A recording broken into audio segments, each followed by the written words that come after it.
Okay,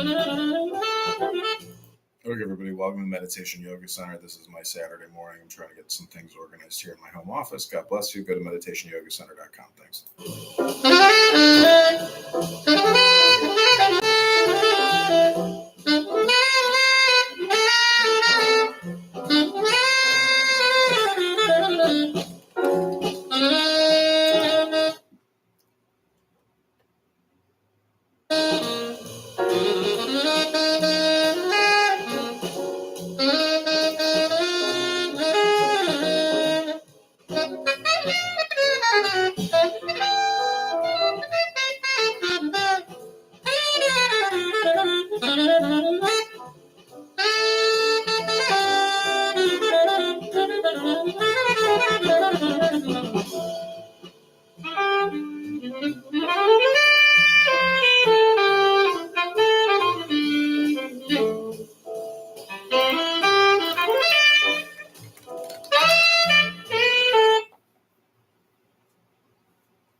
Everybody's been talking about AI, but how can you use it to help you? Here's the thing. If you can't keep up with AI, you're going to get back. And I use a personal AI assistant. It's made me at least 25% more productive, and I get through work so easily. What AI personal assistant?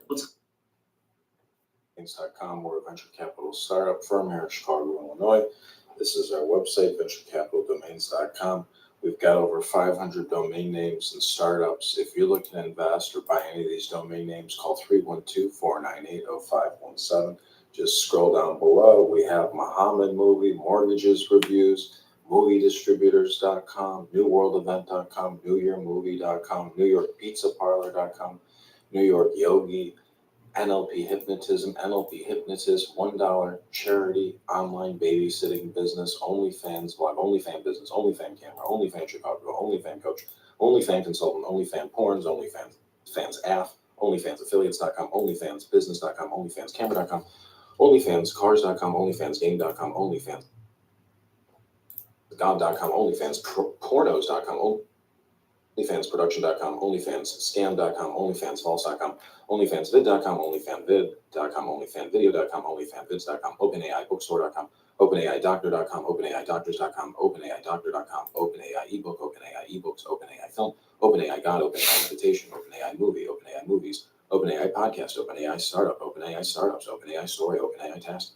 OpenAI VC, OpenAI video, OpenAI wisdom, OrganicFarmShops.com, OrganicFarmStores.com, OrganicHempMart.com, OrganicHempOnline.com, PewDiePie videos, Philosopher movie, Philosophy audiobook, Pineal candy, Pineal chocolate, Pineal doctor, Pineal drops, Pineal edible, PinealEdibles.com, PinealExtract.com, PinealGum.com, PinealGummies.com, PinealGummy.com, PinealHoney.com, Pineal hormone, Pineal mint, Pineal mints, Pineal oils, Pineal pills, Pineal powder, Pineal spray, Pineal tablet, Pineal tablets, Pineal tea, Pineal tincture, Pineal water, Pizza cheeseburger, Pizza cheeseburgers, Pizza Nut restaurant, Pizza City, Pizza Dog, Pocket Listings Online.com, Pockets Listening.com, Pockets Listings, Podcast Actor, Podcast Audio.com, Podcast Audio.org, Podcast Audio Studio, Podcast Audio Books, Podcast Audio Center, Podcast Audio Company, Podcast Audios, Podcast Audio Store, Podcast Audio Studios, Podcast Audition, Podcasts.com, Police Donut, Police Donuts, Porno Podcasts, PornoPublisher.com, PornoPublishers.com, PornoPublishing.com, PornoPublishers.com, PodGummy.com, Psychiatrist.com, PsychiatryCenter.org, PsychiatryDoctors.org, PsychiatryPsychologists.com, PsychicPsychologists.com, PsychologyAudio.com, PsychologyCast.com, PsychologyGod.com, PsychologyHypnosis. So there's hundreds of more domain names. Thank you for coming to VentureCapitalDomains.com. We're trying to target venture capitalists, wealthy investors. Go to VentureCapitalDomains.com if you're interested in investing in any of these.com videos today. This is VentureCapitalDomains.com. Call or text 312-498-0517. Thanks for being here.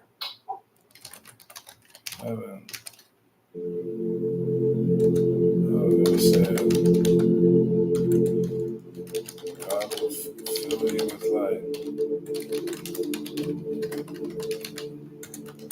Restore peace and joy to you and your children. America is watching over you as you watch over America.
How can you pull back on expenses and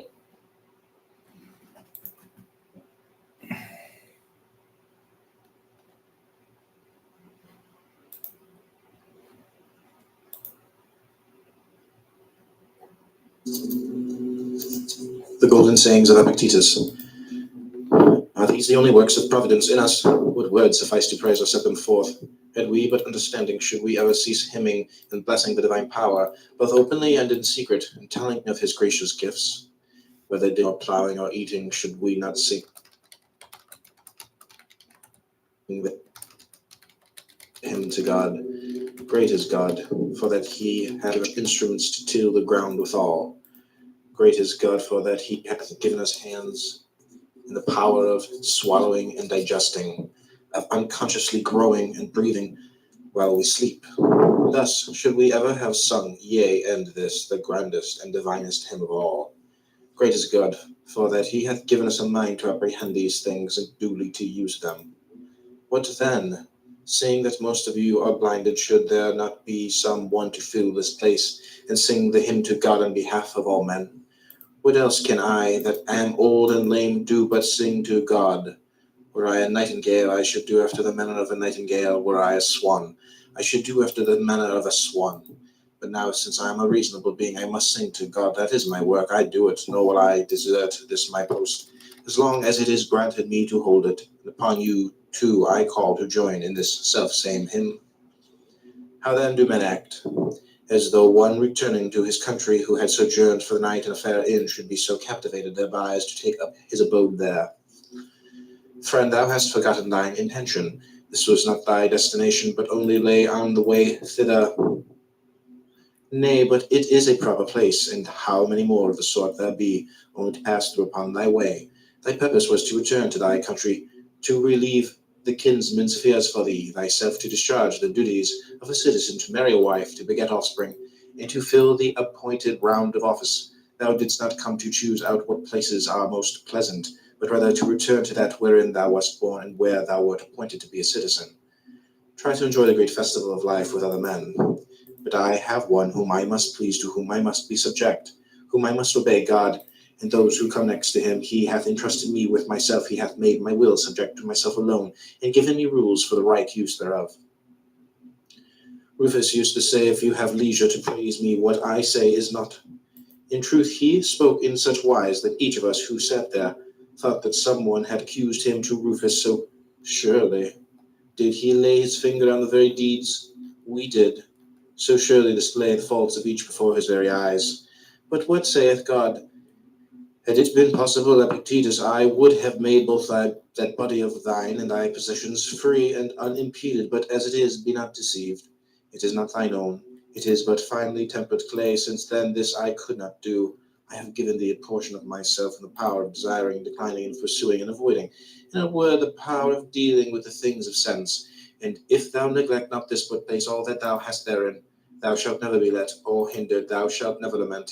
Thou shalt not blame or flatter any. What then seemeth this to thee a little thing? God forbid. Be content then therewith, and so I pray the gods.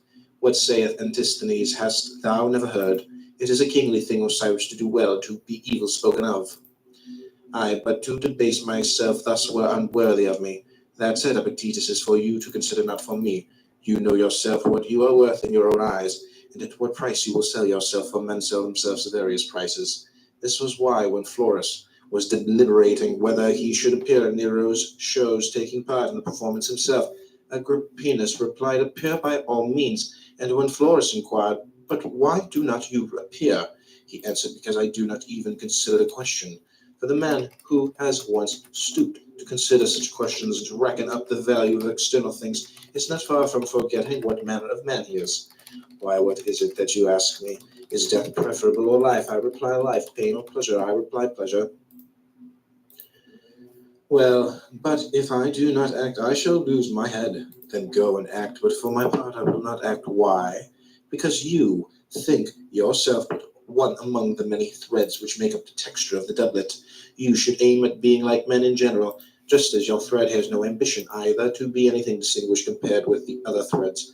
But I desire to be the pebble, that small and shining part which makes the rest seem fair and beautiful. Why then do you bid me become even as the multitude? Then were I no longer the pebble. If a man could be thoroughly penetrated as he ought with this thought that we are all in an especial manner sprung from God, and that God is the father of men as well as of gods, full surely he would never conceive aught ignoble or base of himself, whereas if Caesar were to adopt you, your haughty looks would be intolerable. Will you not be elated at knowing that you are the Son of God?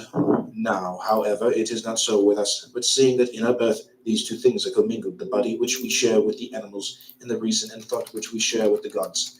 Many decline towards this unhappy kinship with the dead, few rise to the blessed kinship with the divine. Since then every one must deal with each thing according to the view which he forms about it. Those few who hold that they are born for fidelity and modesty, and unerring sureness in dealing with the things of sense, never conceive aught base or ignoble of themselves, but the multitude the contrary. Why, what am I, a wretched human creature with this miserable flesh of mine? Miserable indeed, but you have something better than the paltry flesh of yours. Why then cling to the one and neglect the other? Thou art but a poor soul laden with a lifeless body. The other day I had an iron lamp placed beside my household gods. I heard a noise at the door, and hastening down, found my lamp carried off. I reflected that the culprit was in no very strange case. Tomorrow, my friend, I said, you will find an earthenware lamp, for a man can only lose what he has. The reason why I lost my lamp was that the thief was superior to me in vigilance. He paid, however, this price for the lamp, that in exchange for it he hastened to become a thief, in exchange for it to become faithless.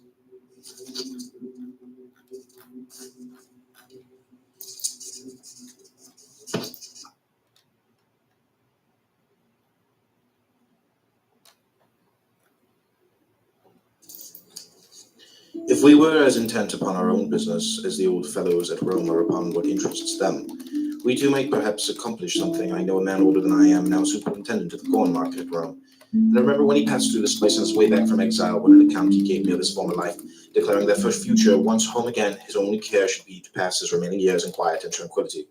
For how few years have I left, he cried. That, I said, you will not do. But the moment the scent of Rome is in your nostrils, you will forget it all, and if you can but gain admission to court, you'll be glad enough to elbow your way in and thank God for it. Epictetus, he replied, if you ever find me setting as much as 1 foot within the court, think what you will of me. Well, as it was, what did he do ere ever he entered the city? He was met by a dispatch from the emperor. He took it and forgot the whole of his resolutions. From that moment he has been piling one thing upon another. I should like to be beside him to remind him of what he said when passing this way, and to add how much better a prophet I am than you. What then? Do I say man is not made for an active life? Far from it, but there is a great difference between other men's occupations and ours. A glance at theirs will make it clear to you. All day long they do nothing but calculate, contrive, consult how to wring their profit out of foodstuffs, farm plots, and the like. Whereas I entreat you to learn what the administration of the world is, and what place a being endowed with reason holds therein, to consider what you are yourself, and wherein your good and evil consists. A man asked me to write to Rome on his behalf, who, as most people thought, had met with misfortune, for having been before wealthy and distinguished, he had afterwards lost all and was living here. So I wrote about him in a humble style. He, however, on reading the letter, returned it to me with the words, I asked for your help, not for your pity. No evil has happened unto me. True instruction is this, to learn to wish that each thing should come to pass as it does. And how does it come to pass? As the disposer has disposed it. Now he has disposed that there should be summer and winter, plenty and dearth, and vice and virtue, and all such opposites for the harmony of the whole. Have this thought ever present with thee, when thou losest any outward thing, what thou gainest in its stead. And if this be the more precious, say not, I have suffered loss. Concerning the gods, there are who deny the very existence of the Godhead. Others say that it exists, but neither bestows nor concerns itself, nor has forethought for anything. Third party attribute to it existence and forethought, but only for great and heavenly matters, not for anything that is on earth. A fourth party admit things on earth as well as in heaven, but only in general, and not with respect to each individual. A fifth of whom were Ulysses and Socrates, are those that cry, I move not without thy knowledge. Considering all these things, the good and true man submits his judgment to him that administers the universe, even as good citizens, to the law of the state. And he that is being instructed should come thus minded, how may I in all things follow the gods? And how may I satisfied with the divine administration? And how may I become free? For he is free, for whom all things come to pass, according to his will, and whom none can hinder. What then is freedom? Madness? God forbid, for madness and freedom exist not together. I wish all that I desire to come to pass, and in the manner that I desire. You are mad, you are beside yourself. Know you not that freedom is a glorious thing and of great worth? But that what I desired at random, I should wish at random to come to pass, so far from being noble, may well be exceeding base. You must know that it is no easy thing for a principle to become a man's own, unless each day he maintained it, and here it maintained as well as work it out in life. You are impatient and hard pleased. If alone you call it solitude, if in the company of men you dub them conspirators and thieves, and find fault with your very parents, children, brothers, and neighbors, whereas when by yourself you should have called it tranquility and freedom, and herein deemed yourself like unto the gods. And when in the company of the many you should not have called it a wearisome crowd and tumult, but an assembly and a tribunal, and thus accepted all with contentment. What then is the chastisement of those who accept it? Not to be as they are. Is any discontented with being alone? Let him be in solitude. Is any discontented with his parents? Let him be a bad son and lament. Is any discontented with his children? Let him be a bad father. Throw him into prison. What prison? Where he is already, for he is there against his will. And wherever a man is against his will, there to him is a prison. Thus Socrates was not in prison, since he was there with his own consent. Knowing thou what a speck thou art in comparison with the universe.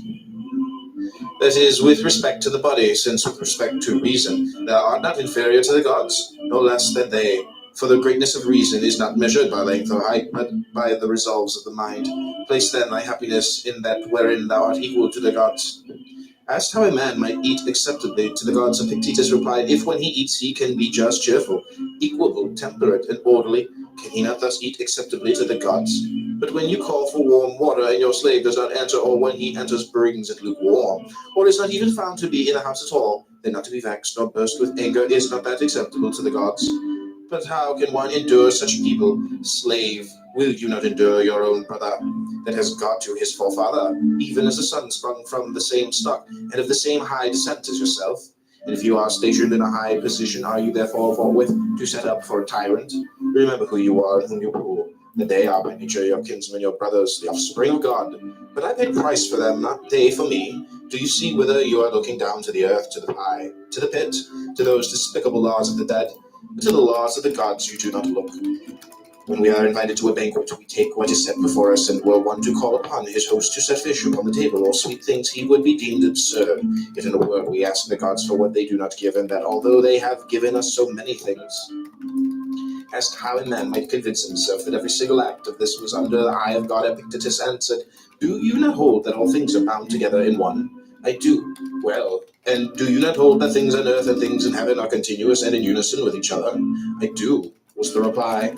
Else how should the trees so regularly, as though by God's command, at his bidding flower, at his bidding send forth shoots, bear fruit and ripen it, at his bidding let it fall and shed their leaves, folded up upon themselves lie in quietness and rest? How else, as the moon waxes and wanes, as the sun approaches and recedes, can it be that such vicissitude and alternation is seen in earthly things?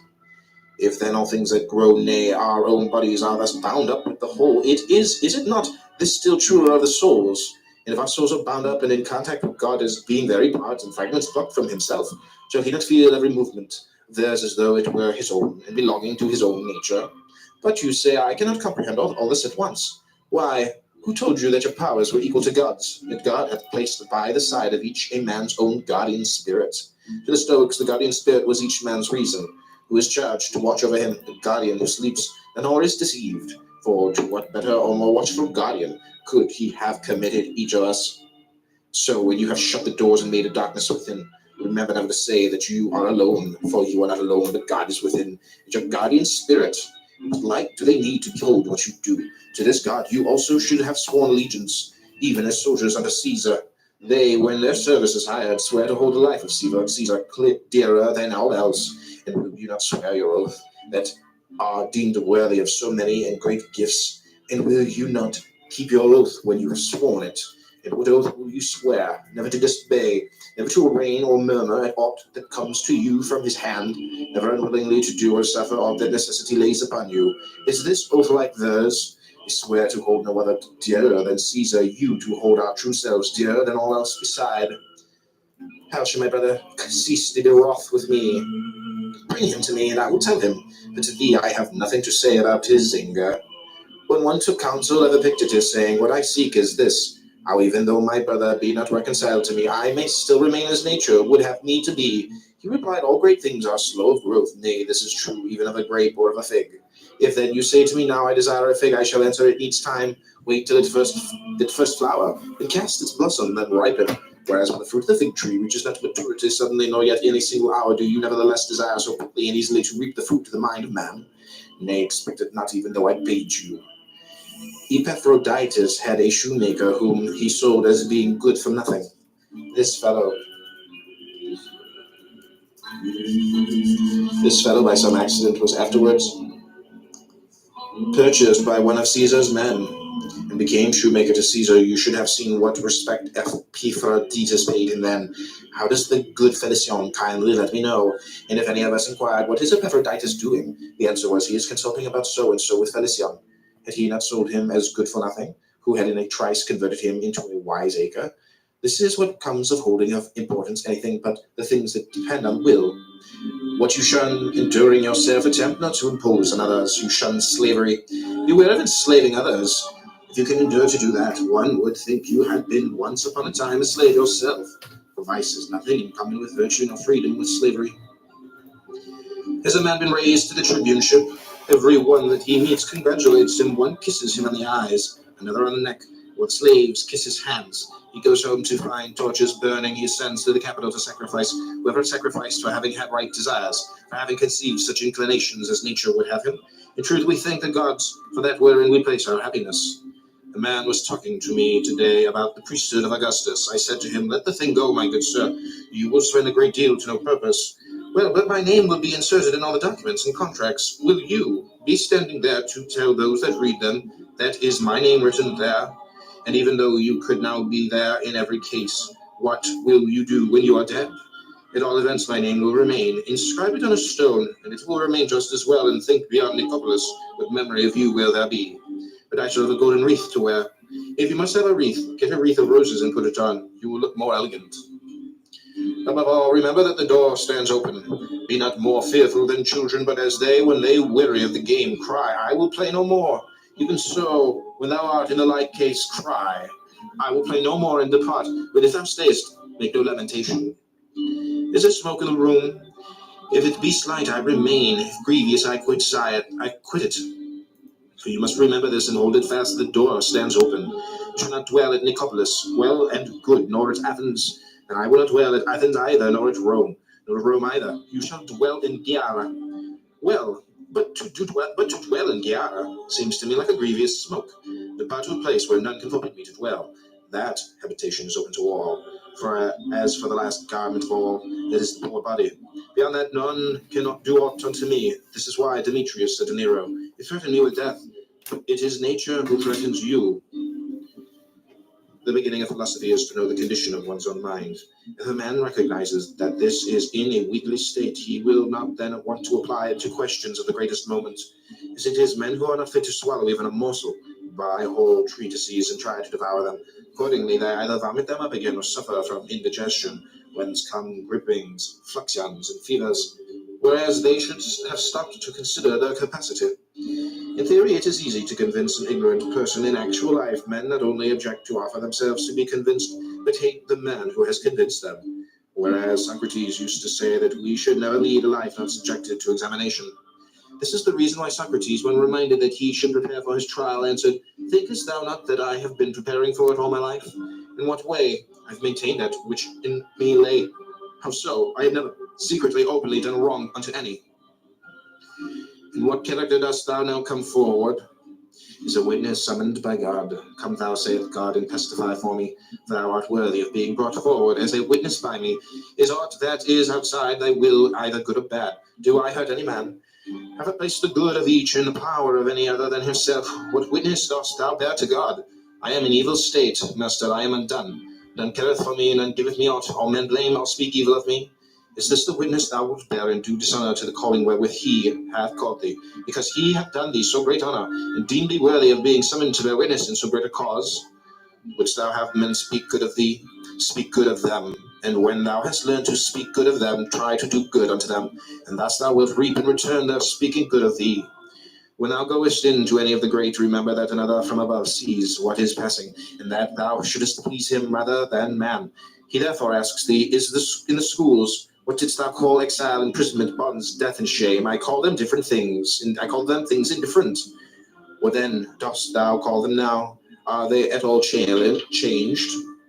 No. It is then thou that art changed? No. Say then, what are things indifferent? Things that are not in our power. Say then what follows, that things which are not in our power are nothing to me. Say also what things you hold to be good, a will such as it ought to be, and a right use of the things of sense. And what is the end? To follow thee. That Socrates should ever have been so treated by the Athenians, slave. Why say Socrates? Speak of the thing as it is. That ever then the poor body of Socrates should have been dragged away and haled by main force to prison. That ever hemlock should have been given to the body of Socrates. That should have breathed its life away. Do you marvel at this? Do you hold this unjust? Is it for this that you accuse God? Did Socrates no compensation for this? Where then for him was the ideal good? Whom shall we hearken to, you or him? And what says he? Anytus and Miletus may put me to death, to injure me is beyond their power. And again, if such be the will of God, so let it be. Nay, young man, for heaven's sake, but once thou hast heard these words, go home and say to thyself, it is not Epictetus that has told me these things, how indeed should he? No, it is some gracious God through him, else it would never have entered his head to tell me them.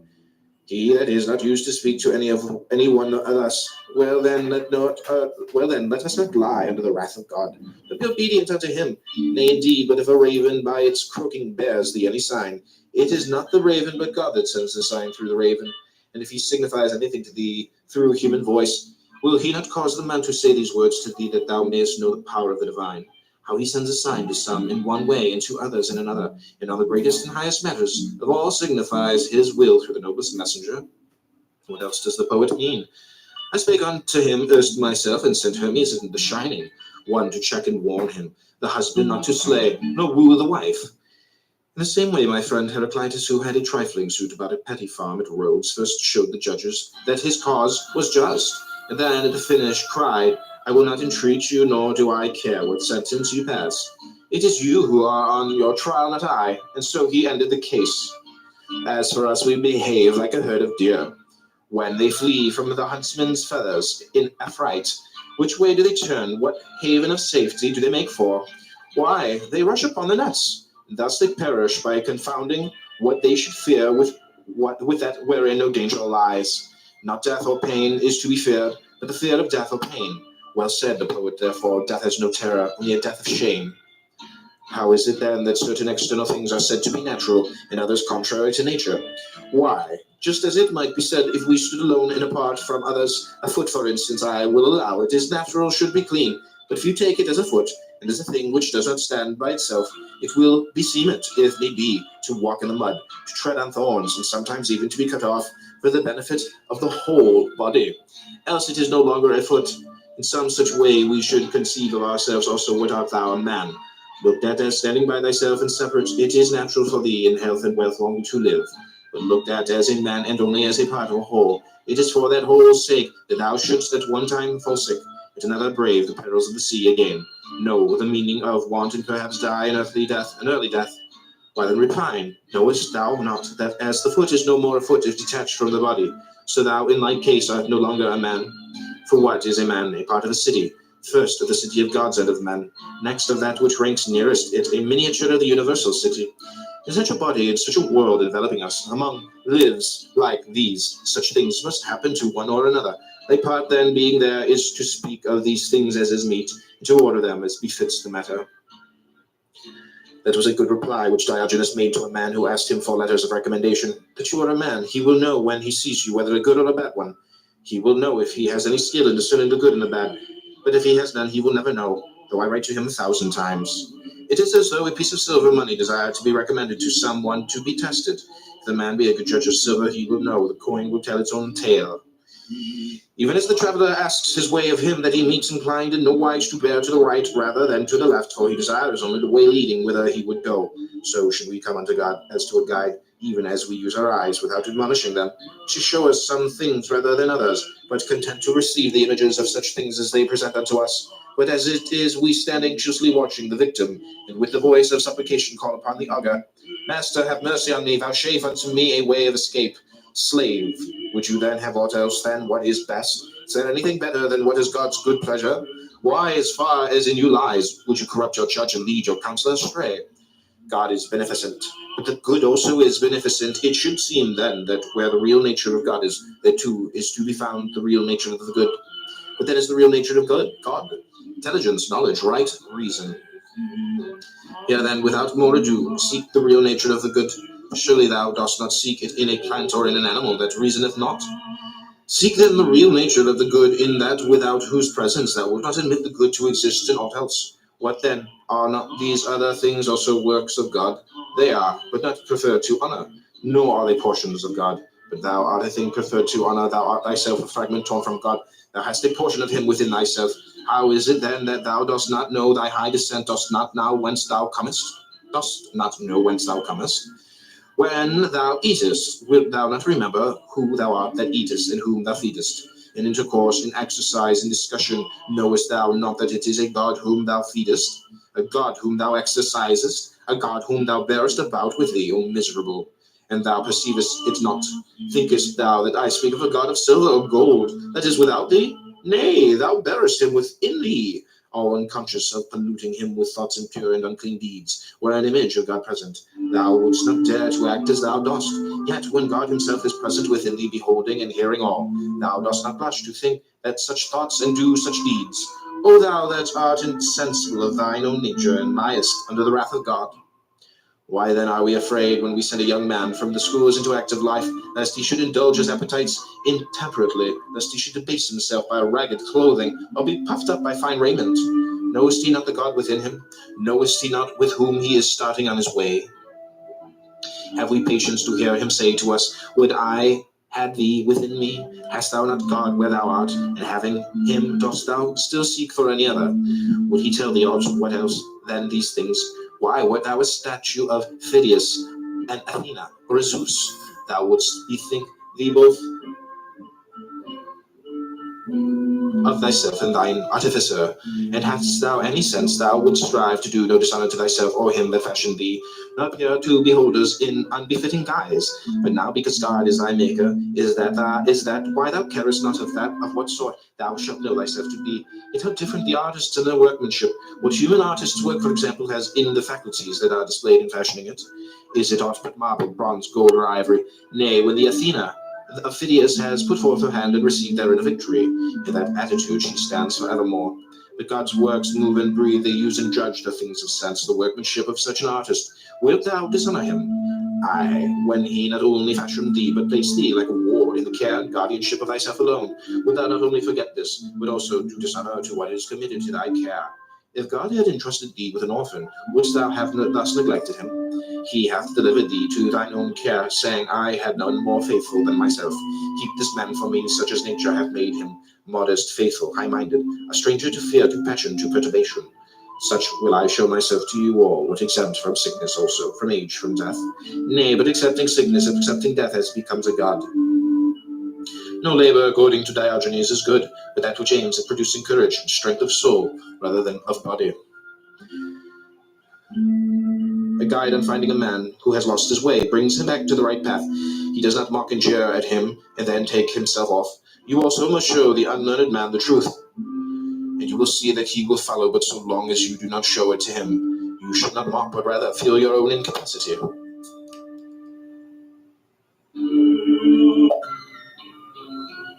It was the first and most striking characteristic of Socrates never to become heated in discourse, never to utter an injurious or insulting word. On the contrary, he persistently bore insult from others, and thus put an end to the fray.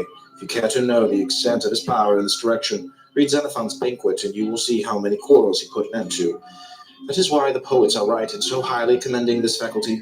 Quickly and wisely, with all, even bitter feuds, would he settle. Nevertheless, the practice is not very safe at present, especially in Rome.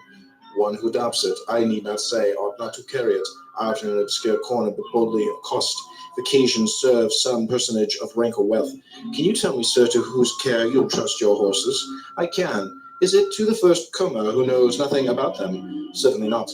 Well, what of the man who takes care of your gold, your silver, or your raiment? He must be experienced also. And your body? Have you ever considered about entrusting it to anyone's care? Of course I have. And no doubt a person of experience is a trainer, a physician, surely. Are these things the best you possess, or have you anything more precious? What can you mean? I mean that which employs thee, which weighs all things, which takes counsel and resolve. Oh, you mean the soul. You take me rightly, I do mean the soul. By heaven, I hold that far more precious than all else I possess. Can you show me, then, what care you bestow on the soul? For it can scarcely be thought that a man of your wisdom and consideration in the city would suffer your most precious possession to go to ruin through carelessness and neglect. Certainly not. Well, do you take care of it yourself? Did anyone teach you the right method, or did you discover it yourself? Now here comes in the danger. First, the great man may answer, Why, what is it that to you, my good fellow? Are you my master? And then, if you persist in troubling him, may raise his hand to strike you. It is a practice of which I was myself warm admirer until such experiences as these befell me. When a youth was giving himself airs in the theatre and saying, I am wise, for I have conversed with many wise, Epictetus replied, I too have conversed with many rich men, yet I am not rich. We see that a carpenter becomes a carpenter by learning certain things, like that of a pilot. By learning certain things becomes a pilot. Possibly also in the present case, the mere desire to be wise and good is not enough. It is necessary to learn certain things. Is then the object of our search. The philosophers would have us first learn that there is a God, and that his providence directs the universe. Further, that to hide from him not only one's acts, but even one's thoughts and intentions is impossible. Secondly, what the nature of God is, whatever the nature is discovered to be, the man ease and his might made lightened to him. If the divine is faithful, he also must be faithful. If free, he also must be free. If beneficent, he also must be beneficent. If magnanimous, he also must be magnanimous. Thus, as an imitator of God, must he follow him in every deed and word. If I show you that you lack just what is most important and necessary to happiness, that hitherto your attention has been bestowed on everything rather than that which claims it most, and to crown all, that you know neither what God nor man is, neither what God nor evil is, why? That you are ignorant of everything else, perhaps you may bear to be told, but to hear that you know nothing of yourself, how could you submit to that? How could you stand your ground and suffer that to be proved? Clearly not at all. You instantly turn away in wrath. Yet what harm have I done you? Unless indeed the mirror harms the ill-favored man by showing him to himself just as he is, unless the physician can be thought to insult his patient when he... Do you suppose there is nothing new? Why, you have a few, eat nothing today and drink only water. Yet no one says what an insufferable man. Your desires are inflamed, your instincts are weak and low, your aims are inconsistent, your impulses are not in harmony with nature, your opinions are rash and false. He forthwith goes away and complains that you have insulted him. Our way of life resembles a fair. The flocks and herds are passed along to be sold, and the greater part of the crowd to buy and sell. But there are some few who come only to look at the fair, to inquire how and why it is being held, upon what authority and with what object. So too, in this great fair of life, some, like the cattle, trouble themselves about nothing but the fodder. Know all of you, who are busied about land, slaves, and public posts, that there are nothing but fodder. Some few things are attending the fair, who love to contemplate what the world is, what he that administers it. Can there be no administrator? Is it possible that while neither city nor household could endure even for a moment without one to administer and see to its welfare, this fabric so fair, so vast, should be administered in order so harmonious, without a purpose, and by blind chance? There is therefore an administrator. What is his nature, and how much and how does he administer? Who are we that are his children, and what work were we born to perform? Have we any close connection or relation with him or not? Such are the impressions of the few of whom I speak, and further they apply themselves solely to considering and examining the great assembly before they depart, where they are derided by the multitude, so are the lookers on by the traders. Aye, and if the beast had any sense, they would deride those who thought much of anything but fodder. I think I know now, but I never knew before, the meaning of the common saying, a fool you can neither bend nor break. Pray heaven I may never have a wise fool for my friend. There is nothing more intractable, my resolve is fixed. Why, so madmen say too, but more firmly they believe in the delusions, the more they stand in need of treatment. Oh, what shall I see Athens and its Acropolis again? Miserable man, art thou not contented with the daily sights and meet thine eyes? Canst thou behold aught greater or nobler than the sun, moon, and stars, than the outspread earth and sea? If indeed thou apprehendest him who administers the universe, if thou bearest him about within thee, canst thou still hanker after mere fragments of stone and fine rock? When thou art about to bid farewell to the sun and moon itself, wilt thou sit down and cry like a child? Why, what didst thou hear? What didst thou learn? Why didst thou write thyself down a philosopher when thou mightest have written what was the fact, namely, I have made 1 or 2 compendiums. I have read some works of Chrysippus, and I have not even touched the hem of philosophy's robe. Friend, lay hold of the desperate grasp ere it is too late on freedom, on tranquility, on greatness of soul. Lift up thy thread, lift up thy head, as one escaped from slavery. Dare to look up at God and say, deal with me henceforth as thou wilt. Thou and I are of one mind. I am thine, I refuse nothing that seemeth good to thee. Be done whither thou wilt. Clothe me in what garb thou pleasest. Wilt thou have me a ruler or a subject, at home or in exile, poor or rich? All these things will I justify unto men for thee. I will show the true nature of each. Who would Hercules have been had he loitered at home? No Hercules, but Eurystheus. And in his wanderings through the world, how many friends and comrades did he find, but nothing dearer to him than God? Wherefore he was believed to be God's son, as indeed he was. So then, in obedience to him, he went about delivering the earth from injustice and lawlessness. But thou art not Hercules, thou sayest, and canst not deliver others from their iniquity, not even Theseus to deliver the soil of Attica from its monsters. Purge away thine own. Cast forth thence from thine own mind, not robbers and monsters, but fear, desire, envy, malignity, avarice, effeminacy, intemperance. And these may not be cast out except by looking to God alone, by fixing thy affections on him only, and by consecrating thyself to his commands. If thou choosest aught else, with sighs and groans thou wilt be forced to follow a might greater than thine own, ever seeking tranquility without, and never able to attain unto her. For thou seekest her where she is not to be found, and where she is, there thou seekest her not. If a man would pursue philosophy, his first task is to throw away conceit, for it is impossible for a man to begin to learn what he has a conceit that he already knows. For it is impossible for a man to begin to learn what he has a conceit, that he already knows. Give me but one young man that has come to the school with this intention, who stands forth a champion of this cause, and says, all else I renounce, content if I am but able to pass my life free from hindrance and trouble, to raise my head aloft and face all things as a free man, to look up to heaven and as a friend of God fearing nothing that may come to pass. Point out such a one to me, that I may say, enter, young man, into possession of that which is thine own. For thy lot is to adorn philosophy. Thine are these possessions, thine these books, these discourses. And when our champion has duly exercised himself in this part of the subject, I hope he will come back to me and say, what I desire is to be free from passion and from perturbation, as one who grudges no pains in the pursuit of piety and philosophy. What I desire is to know my duty to the gods, my duty to my parents, to my brothers, to my country, to my strangers. Enter then on the second part of the subject. It is thine also, but I have already mastered the second part, only I wish to stand firm and unshaken, as firm when asleep as when awake, as firm when elated as with wine, as in despondency and dejection. Friend, you are verily a god, you cherish great designs. The question that stakes at Epictetus is no common one.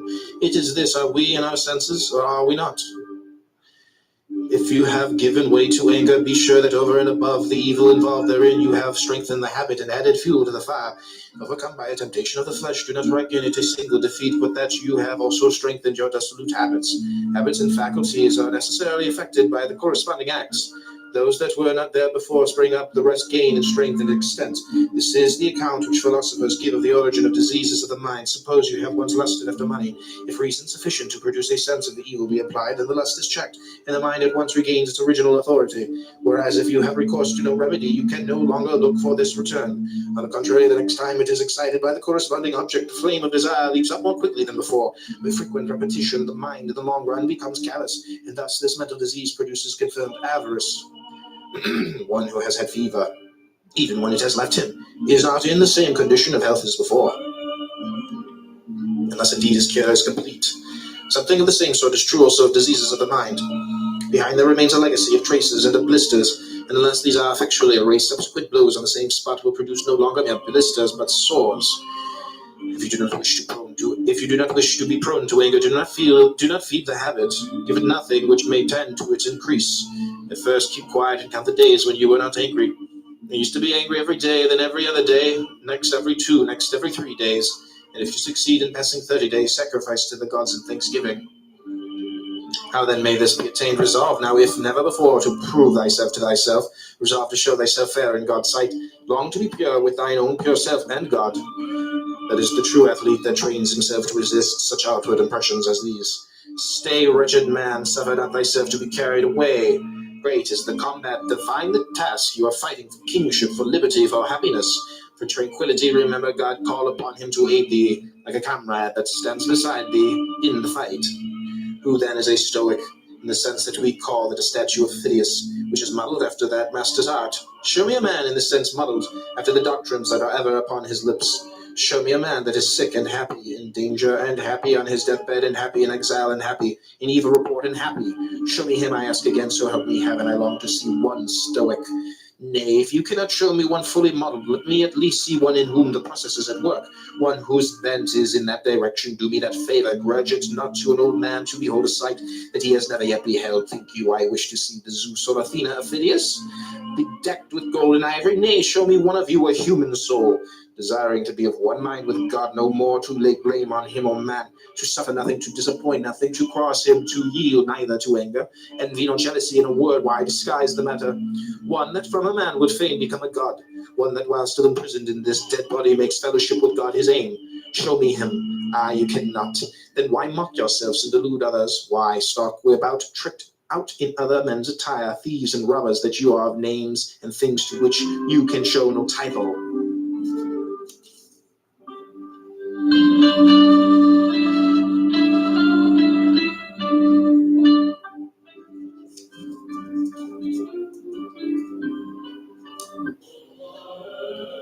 But God hath introduced man to be a spectator of himself and of his works, and not a spectator only, but also an interpreter of them. Wherefore it is a shame for man to begin and to leave off where the brutes do, rather he should begin there, and leave off where nature leaves off in us, and that is at contemplation and understanding, and a manner of life that is in harmony with herself. See then that ye die not without being spectators of these things. You journey to Olympia to see the work of Phidias, and each of you holds it a misfortune not to have beheld these things before you die. Whereas when there is no need even to take a journey, but you are on the spot with the works before you, have you no care to contemplate and study these? Will you not then perceive either who you are or unto what end you were born, or for what purpose the power of contemplation has bestowed upon you?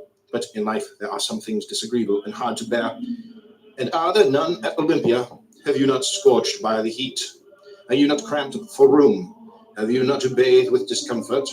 Are you not drenched when it rains? Have you not to endure the clamor and shouting and such annoyances as these? Well, I suppose you set all this over against the splendor of the spectacle and bear it patiently. What then? Have you not received powers wherewith to endure all that comes to pass? Have you not received greatness of heart, received courage, received fortitude? What care I if I am great of heart, for aught that can come to pass? What shall cast me down or disturb me? What shall seem painful? Shall I not use the power to end for which I received it, instead of moaning and wailing over what comes to pass? If what philosophers say of the kinship of God and men be true, what remains for man to do but as Socrates did? Never, when asked one's country, to answer, I am an Athenian or a Corinthian, but I am a citizen of the world. He that hath grasped the administration of the world, who hath learned that this community, which consists of God and man, is the foremost and mightiest and most comprehensive of all, that from God have descended the germs of life, not to my father only and father's father, but to all things that are born and grow upon the earth, and in a special manner to those endowed with reason, for those only are by their nature fitted to hold communion with God, being by means of reason conjoined with him. Why should not such an one call himself citizen of the world? Why not a son of God? Why should he fear aught that comes to pass among men? Shall kinship with Caesar or any other of the great at Rome be enough to hedge men around with safety and consideration, without a thought of apprehension, while to have God for our maker, and Father the kinsman, shall not this set us free from sorrows and fears? I do not think that an old fellow like me need have been sitting here to try and prevent your entertaining abject notions of yourselves, and talking of yourselves in an abject and ignoble way, but to prevent there being by chance among you any such young men as, to recognizing the kindred to the gods, and the bondage in these chains of the body and its manifold necessities, should desire to cast them off as burdens too grievous to be borne, and depart to their true kindred. This is the struggle in which your master and teacher, were he worthy of name, should be engaged. You would come to me and say, Epictetus, we can no longer endure being chained to this wretched body, giving it food and drink and rest and purification. Aye, and for its sake's forced to be subservient to this man, and that are not these things indifferent and nothing to us? Is it not true that death is no evil? Are we not in a manner kinsmen of the gods, and have we not come from them? Let us depart thither whence we came. Let us be freed from these chains that confine and press us down. Here are thieves and robbers and tribunals, and they that are called tyrants, who deem that they have after a fashion power over us, because of the miserable body and what pertains to it. Let us show them that they have power over none. And to this I reply, friends, wait for God. When he gives the signal and releases you from this service, then depart to him. But for the present endure to dwell in the place wherein he hath assigned you your post. Short indeed is the time of your habitation therein, and easy to those that are thus minded. What tyrant, what robber, what tribunals have any terrors for those who thus esteem the body and all that belong to it as of no account? Stay, depart not rashly hence.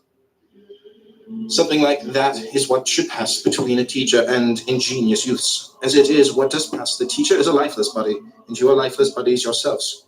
When you have had enough to eat today, you sit down and weep about tomorrow's food. Slave, if you have it, well and good. If not, you will depart. The door is open. Why lament? What further room is there for tears? What further occasion for flattery? Why should one envy another? Why should you stand in awe of them that have much or are placed in power, especially if they be at all so strong and passionate? Why? What should they do to us? What they can do we will not regard. What does concern us that they cannot do? Who then shall still rule one that is thus minded? Seeing this then, and noting well the faculties which you have, you should say, send now, O God, any trial that thou wilt, though I have means and powers given me by thee to acquit myself with honor through whatever comes to pass. No, but there you sit trembling for fear certain things should come to pass, and moaning and groaning and lamenting over what does come to pass, and then you upbraid the gods. Such meanness of spirit can have but one result, impiety. Yet God has not only given us these faculties by means of which we may bear everything that comes to pass without being crushed or oppressed thereby, but like a good king and father, he has given us this without let or hindrance, placed wholly at our own disposition without reserving to himself any power of impediment or restraint. Though possessing all these things free and all your own, you do not use them. You do not perceive what is you have received, nor whence it comes, but sit moaning and groaning. So are you blind to the giver, making no acknowledgement to your benefactor, others basely giving themselves to complaints and accusations against God. Yet what faculties and powers you possess for attaining courage and greatness of heart, I can easily show you what you have for upbraiding and accusation.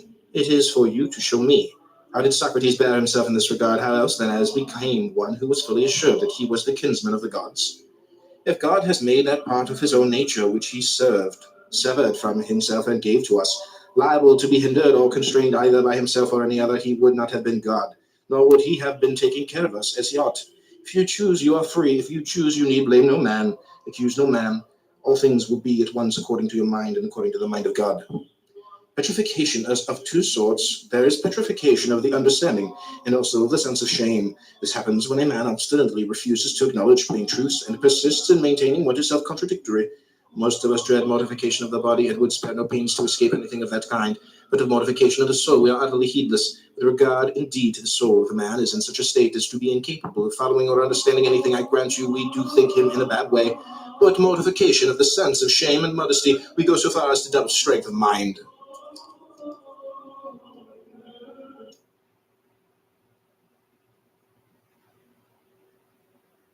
Zero accounting software helped put me on the right path. It's easy to find your numbers all in one place and get a clearer financial picture. So find the power in your numbers and open the right doors with Zero.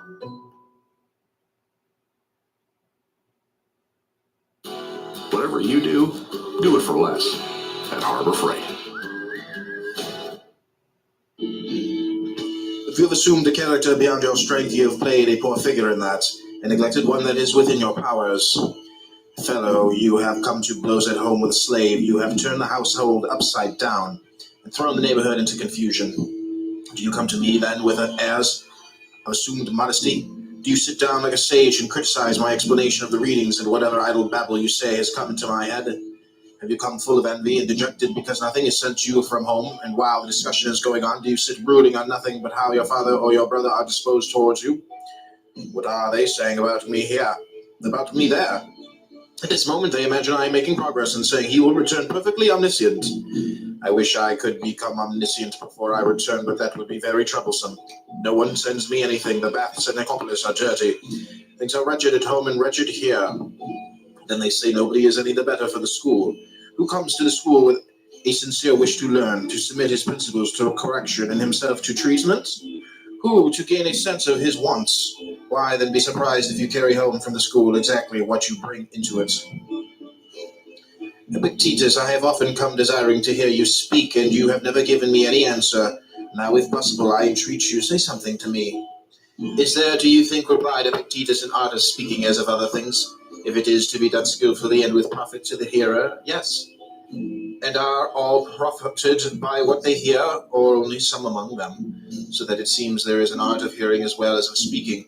To make a statue needs skill. To view a statue aright needs skill also, admitted.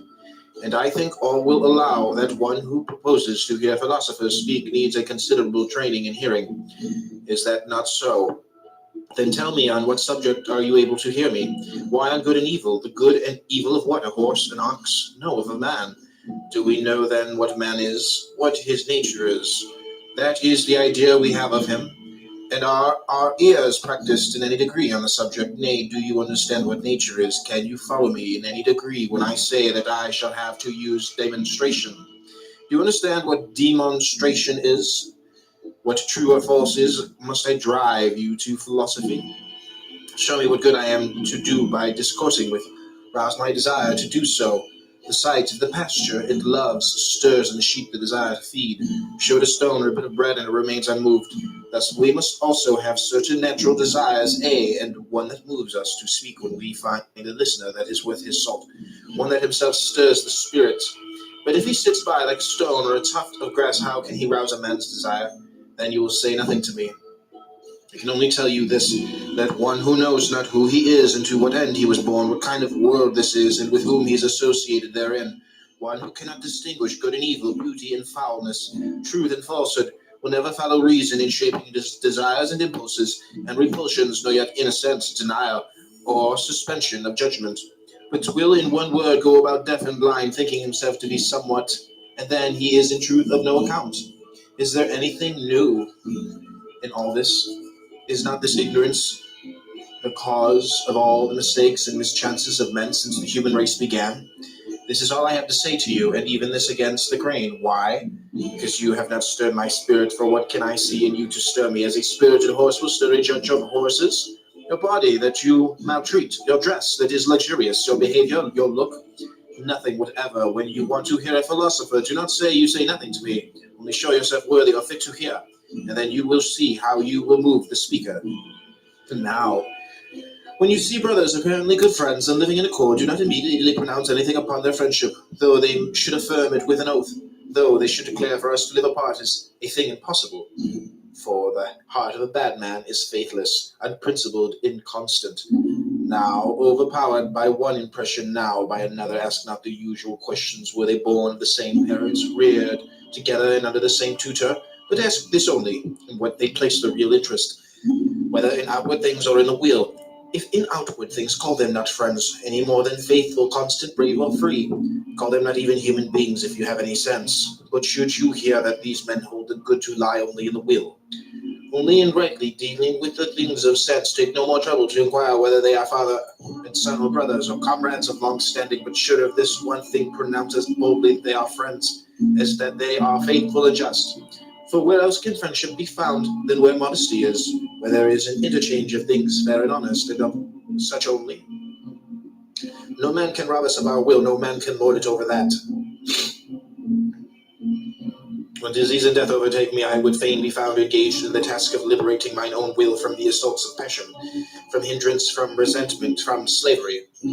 Thus would I fain be found employed, so that I may say to God, have I in aught transgressed thy commands? Have I in aught perverted the faculties, the senses, the natural principles that thou didst give me? Have I ever blamed thee, or found fault with thine administration?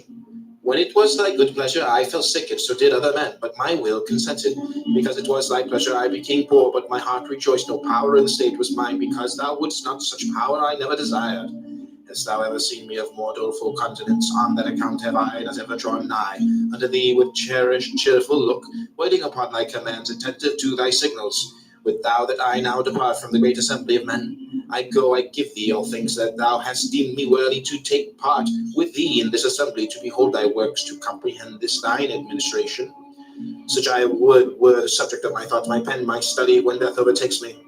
Seemeth it nothing to you, never to accuse, never to blame either good or man, to wherever the same countenance in going forth as in coming in? This was the secret of Socrates, yet he never said that he knew or taught anything. Who amongst you makes this his aim? Were it indeed so, he would gladly endure sickness, hunger, aye, death itself. How are we constituted by nature to be free, to be noble, to be modest? For what other living thing is capable of blushing or of feeling the impression of shame, and to subordinate pleasure to the ends for which nature designed us, as a handmaid and a minister, in order to call forth our activity, in order to keep us constant to the path prescribed by nature? The husband deals with land, physicians and trainers with the body, the wise man with his own mind. Which of us does not admire what Lycurgus the Spartan did? The young citizen had put out his eye and been handed over to him by the people to be punished as his own discretion. Lycurgus abstained from all vengeance, but on the contrary instructed him and made a good man of him, producing him in the public, in the theatre. He said to the astonished Spartans, I receive this young man at your hands full of violence and wanton insolence. I restore him to you in his right mind and fit to serve his country. The money changer may not reject Caesar's coin, nor may the seller of herbs, but must, when once the coin is shown, deliver what is sold for it, whether he will or no. So is it also with the soul. Once the good appears, it attracts towards itself, evil repels. but a clear and certain impression of the good the soul will never reject any more than men do Caesar's coin, and this hangs every impulse alike of man and God. As to what common sense, as Epictetus replied, as that may be called a common ear which distinguishes only sounds, while that which distinguishes musical notes is not common, but produced by training. So there are certain things which men not entirely perverted see by the natural principle common to all. Such a constitution of the mind is called common sense. Canst thou judge men? Then make us imitators of thyself, as Socrates did. Do this, do not do that, else will I cast thee into prison. This is not governing men like reasonable creatures. Say rather, as God hath ordained, so do, else thou wilt suffer chastisement and loss. Askest thou what loss? None other than this: to have left undone what thou shouldst have done, to have lost the faithfulness, the reverence, the modesty that is in thee. Greater loss than this seek not to find. His son is dead. What has happened? His son is dead. Nothing more, nothing. His ship is lost. What has happened? His ship is lost. He has been haled to prison. What has happened? He has been haled to prison. But that any of these things are misfortunes to him. He's an addition which every one makes of his own. But you say God is unjust in this way. Why? For having given thee endurance and greatness of soul, for having made such things to be no evils, for placing happiness within thy reach even when enduring them, for opening unto thee a door when things make not for thy good. Depart, my friend, and find no fault. You are sailing to Rome, and you tell me to obtain the post of governor of Gnosis. You are not content to stay at home with the honors you had before. You want something on a larger scale, more conspicuous. But when did you ever undertake a voyage for the purpose of reviewing your own principles and getting rid of any of them that proved unsound? Whom did you ever visit for that object? What time did you ever set yourself for that? What age run over the times of your life by yourself, if you are ashamed before me? Did you examine your principles when a boy? Did you not do everything just as you do now? Or when you were a stripling, attending the school of oratory and practicing the art yourself, what did you ever imagine you lacked? And when you were a young man, entered upon public life, and were pleading causes and making a name, who any longer seemed equal to you? And at what moment would you have endured another examining your principles and proving that they were unsound? What then am I to say to you, help me in this matter? You cry, ah, for that I have no rule, and neither did you, if that was your object, come to me as a philosopher, but as you might have gone to an herb saddler or a cobbler. What do philosophers have rules for then? Why, that whatever may betide, our ruling faculty may be as nature would have it, and so remain. Think you this a small matter? Not so, but the greatest thing there is. Well, does it need but a short time? Can it be grasped by a passer-by? Grasp it, if you can. Then you will say, yes, I met Epictetus. Just as you might a statue or a monument, you saw me. That is all. But a man who meets a man is one who learns the other's mind, and lets him see his in return. Then my mind, show me yours, and then go and say that you met me. Let us try each other. If I have any wrong principle, rid me of it. If you have, out with it. That is what meeting a philosopher means. Not so. You think this is only a flying visit. While we are hiring the ship, we can see Epictetus too. Let us see what he has to say, then on leaving you cry out on Epictetus for a worthless fellow, provincial and barbarous of speech. What else indeed did you come to judge of? Whether you will or not, you are poorer than I. What then do I lack? What you have not, constancy of mind, such as nature would have it be. Tranquility. Patron or no patron, what care I? But you do care. I am richer than you. I am not racked with anxiety as to what Caesar may think of me. Fret none on that account. This is what I have instead of vessels of gold and silver. Your vessels may be of gold, but your reason, your principles, your accepted views, your inclinations, your desires are of earthenware. To you, all you have seems small. To me, all I have seems great. Your desire is insatiable. Mine is satisfied. See children thrusting their hands into a narrow-necked jar and striving to pull out the nuts and figs it contains. They fill the land, they cannot pull it out again, and then they fall to tears. Let go a few of them, and then you can draw out the rest. You too, let your desire go. Covet not many things, and you will obtain. Pittacus, wronged by one whom he had it in his power to punish, let him go free, saying, forgiveness is better than revenge. The one shows native gentleness, the other savagery. My brother ought not to have treated me thus. True, but he must see to that.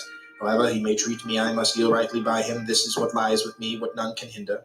Nevertheless, a man should also be prepared to be sufficient unto himself, to dwell with himself alone, even as God dwells with himself alone, shares his repose with none, and considers the nature of his own administration, intent upon such thoughts as are meet unto himself.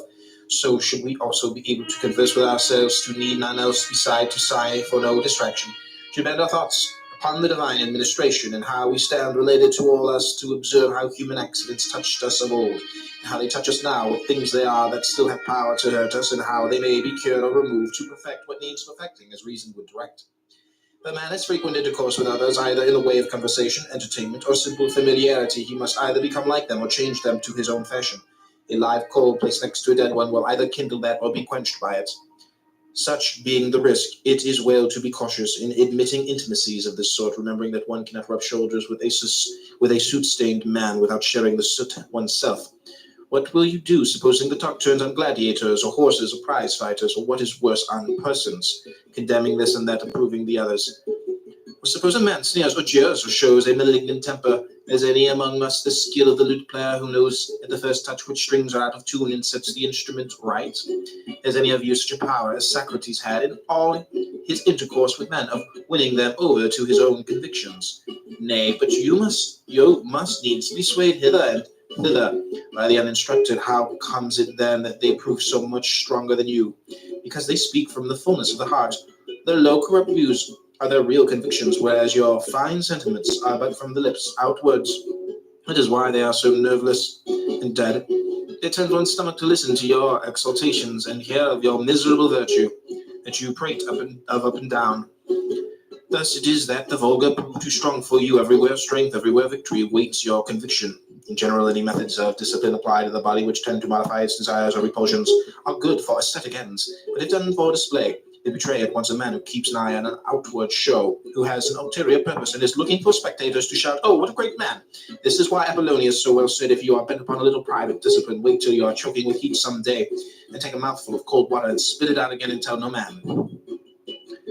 Study how to give as one that is sick, that thou mayest hereafter give as one that is whole. Fast, drink water, only abstain altogether from desire, that thou mayest hereafter conform thy desire to reason. Thou wouldst do good unto men, then show them by thine own example what kind of men philosophy can make, and cease from foolish trifling. Eating, do good to them that eat with thee, drinking to them that drink with thee, yield unto all, give way, and bear with them. Thus shalt thou do them good, but vent not upon them thine own evil humor. Even as bad actors cannot sing alone, but only in chorus, so some cannot walk alone. Man, if thou art aught, strive to walk alone, and hold converse with thyself, instead of skulking in the chorus. At length think, look around thee, bestir thyself, that thou mayest know thou art. You would fain be victor at the Olympic Games, you say, yes, but weigh the conditions, weigh the consequences then, and then only lay to your hand. If it be for your profit, you must live by rules, submit to diet, abstain from dainty meats, exercise your body perforce stated hours. In heat or in cold, drink no cold water, nor it may be wine. In a word, you must surrender yourself wholly to your trainer, as though to a physician. Then in the hour of contest, you will have to delve the ground. It may chance dislocate an arm, sprain an ankle, go down abundance of yellow sand, be scourged with the whip, and with all this sometimes lose the victory. Count the cost, and then, if your desire still holds, try the wrestler's life. Just let me tell you that you will be behaving like a pack of children, playing now with wrestlers, now with gladiators, presently falling to trumpeting and on to stage playing. And the fancy takes them for what they have seen. And you are even the same, wrestler, gladiator, philosopher, orator, all by turns, and none of them with your whole soul. Like an ape, you mimic what you see, to one thing constant never. The thing that is familiar charms no more. This is because you never undertook aught with due consideration, nor after strictly testing and viewing it from every side. No, your choice was thoughtless. The glow of your desire had waxed cold. Friend, bethink you first what it is that you would do, and then what your own nature is able to bear. Would you be a wrestler? Consider your shoulders, your thighs, your loins. Not all men are formed to the same end. Think you to be a philosopher while acting as you do? Think you can go on thus eating, thus drinking, giving way in like manner to wrath and to displeasure? Nay, you must watch, you must labor, overcome certain desires. Quit your familiar friends, submit to be despised by your slave, to be held in derision by them that meet you, to take the lower place in all things, in office and positions of authority in courts of law. Weigh these things fully, and then, if you will, lay to your hand, if as the price of these things you would gain freedom, tranquility, and passionless serenity. He that hath no musical instruction is a child in music. He that hath no letters is a child in learning. He that is untaught is a child in life. Can any profit be derived from these men? Aye, from all. What, even from a reveler? Why, tell me what profit a wrestler gains from him who exercises him beforehand. The very greatest, he trains me in the practice of endurance, of controlling my temper, of gentle ways, you deny it. What, the man who lays hold of my neck and disciplines loins and shoulders does me good, while he that trains me to keep my temper does me none? This is what it means, that knowing how to gain advantage from men is my neighbor bad. Bad to himself, but good to me. He brings my good temper, my gentleness into play. Is my father bad? Bad to himself, but good to me. This is the rod of Hermes. Touch what you will with it, they say, and it becomes gold. Nay, but bring what you will, and I will transmute it into good. Bring sickness, bring death, bring poverty, and reproach, bring trial for life. All these things through the rod of Hermes shall return to profit. Till then, these sound opinions have taken firm root in you, and you have gained a measure of strength for your security. I counsel you to be cautious in associating with the uninstructed, else whatever impressions you receive upon the tablets of your mind in the school will day by day melt and disappear. Wax and sun withdraw then somewhere far from the sun while you have these waxen sentiments. We must approach this matter in a different way. It is great and mystical. It is no common thing nor given to every man. Wisdom alone, it may be, will not suffice for the care of youth. Man needs also a certain measure of readiness and aptitude for the office, aye, and certain bodily qualities. And above all, to be counseled of God himself to undertake this post, even as he counseled Socrates to fill the post of one who confused error, signing to Diogenes the royal office of high reproof, and to Zeno that of positive instruction. Whereas you would fain set up for a physician provided with nothing but drugs, where and how they should be applied you neither know nor care. If what charms you is nothing but abstract principles, sit down and turn them over quietly in your mind, but never dub yourself a philosopher, nor suffer others to call you so. Rather say, he is in error, for my desires, my impulses are unaltered, given my adhesion to what I did before, nor has my mode of dealing with the things of sense undergone any change.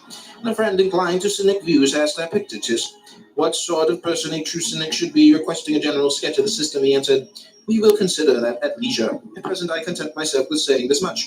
If a man put his hands to so weighty a matter without God, the wrath of God abides upon him. That which he covets, but bring upon him public shame, and even on finding himself in a well-ordered house, does a man step forward and say to himself, I must be master here.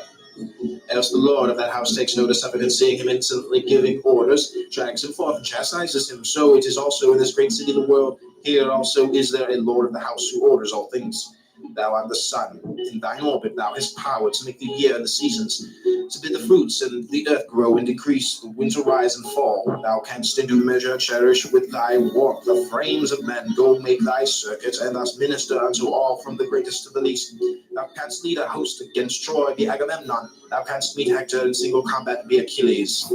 But had Thersites stepped forward and claimed the chief command, he had been met with a refusal, or obtained it only to his own shame and confusion of face before a cloud of witnesses. Others may fence themselves with walls and houses. When they do such deeds as these and wrap themselves in darkness, they have many a device to hide themselves. Another may shut his door and station one before his chamber to say, if any comes, he has gone forth, he is not at leisure. But the true cynic will have none of these things. Instead of them, he must wrap himself up in modesty, else he will bring about himself to shame and naked under the open sky.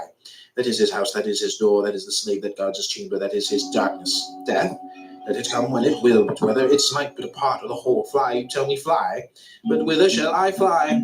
Can any man cast me beyond the limits of the world? It may not be, and whithersoever I go, there shall I still find sun, moon, and stars, there shall I find dreams and omens and converse with the gods.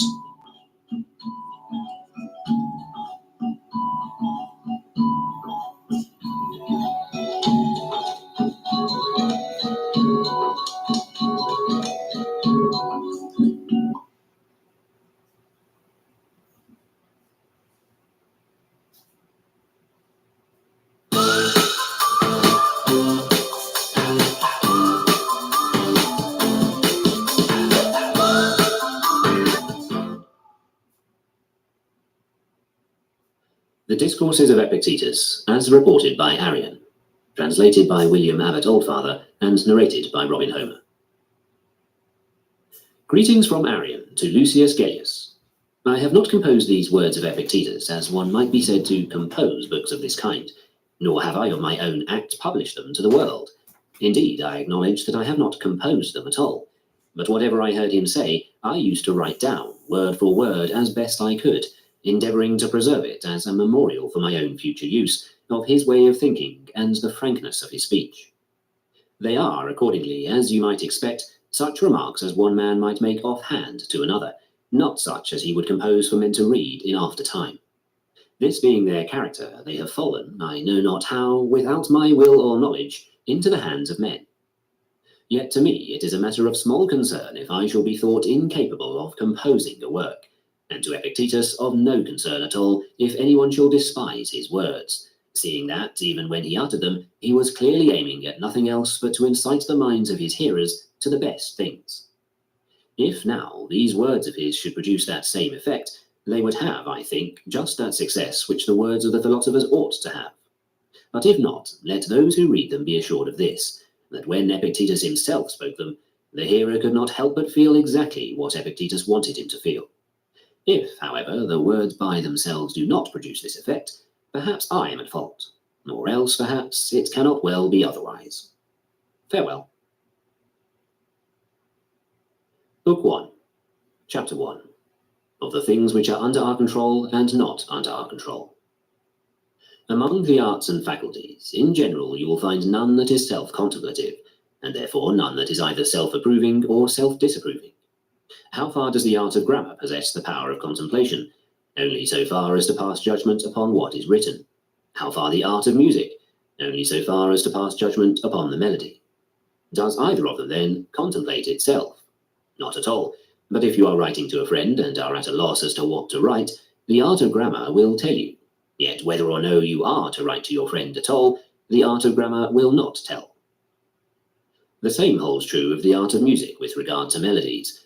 But whether you are at this moment to sing and play on the lyre, or neither sing nor play, it will not tell. What art or faculty, then, will tell? That one which contemplates both itself and everything else. And what is this? The reasoning faculty. For this is the only one we have inherited which will take knowledge both of itself, what it is and what it is capable, and how valuable a gift it is to us, and likewise of all the other faculties. For what else is it that tells us gold is beautiful? For the gold itself does not tell us. Clearly it is the faculty which makes use of external impressions. What else judges with discernment the art of music, the art of grammar, the other arts and faculties, passing judgment upon their uses, and pointing out the seasonable occasions for their use? Nothing else does.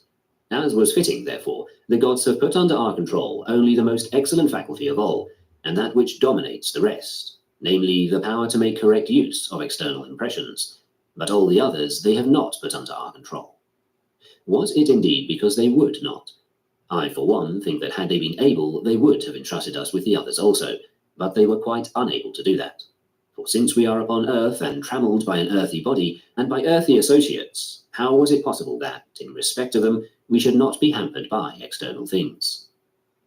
But what says Zeus? Epictetus, had it been possible, I should have made both this paltry body and this small estate of thine free and unhampered. But as it is, let it not escape thee, this body is not thine own, but only clay, cunningly compounded. Yet since I could not give thee this, we have given thee a certain portion of ourself, this faculty of choice and refusal, of desire and aversion, or, in a word, the faculty which makes use of external impressions.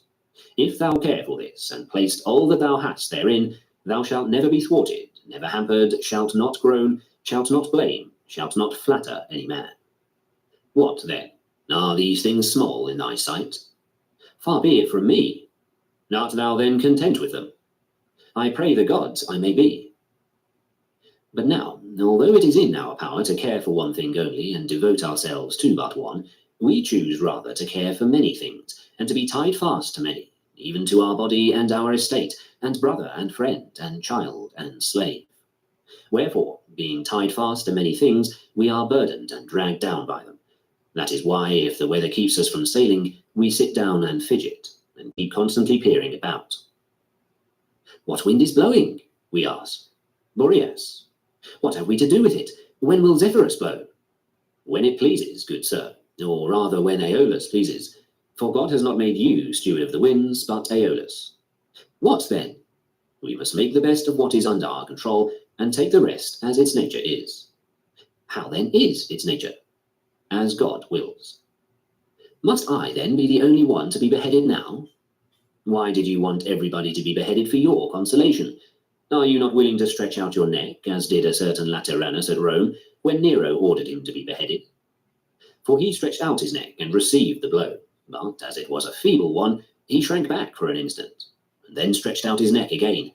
Yes, and before that, when Epaphroditus, a freedman of Nero, approached a certain man and asked about the ground of his offence, he answered, "If I wish anything, I will speak to your master."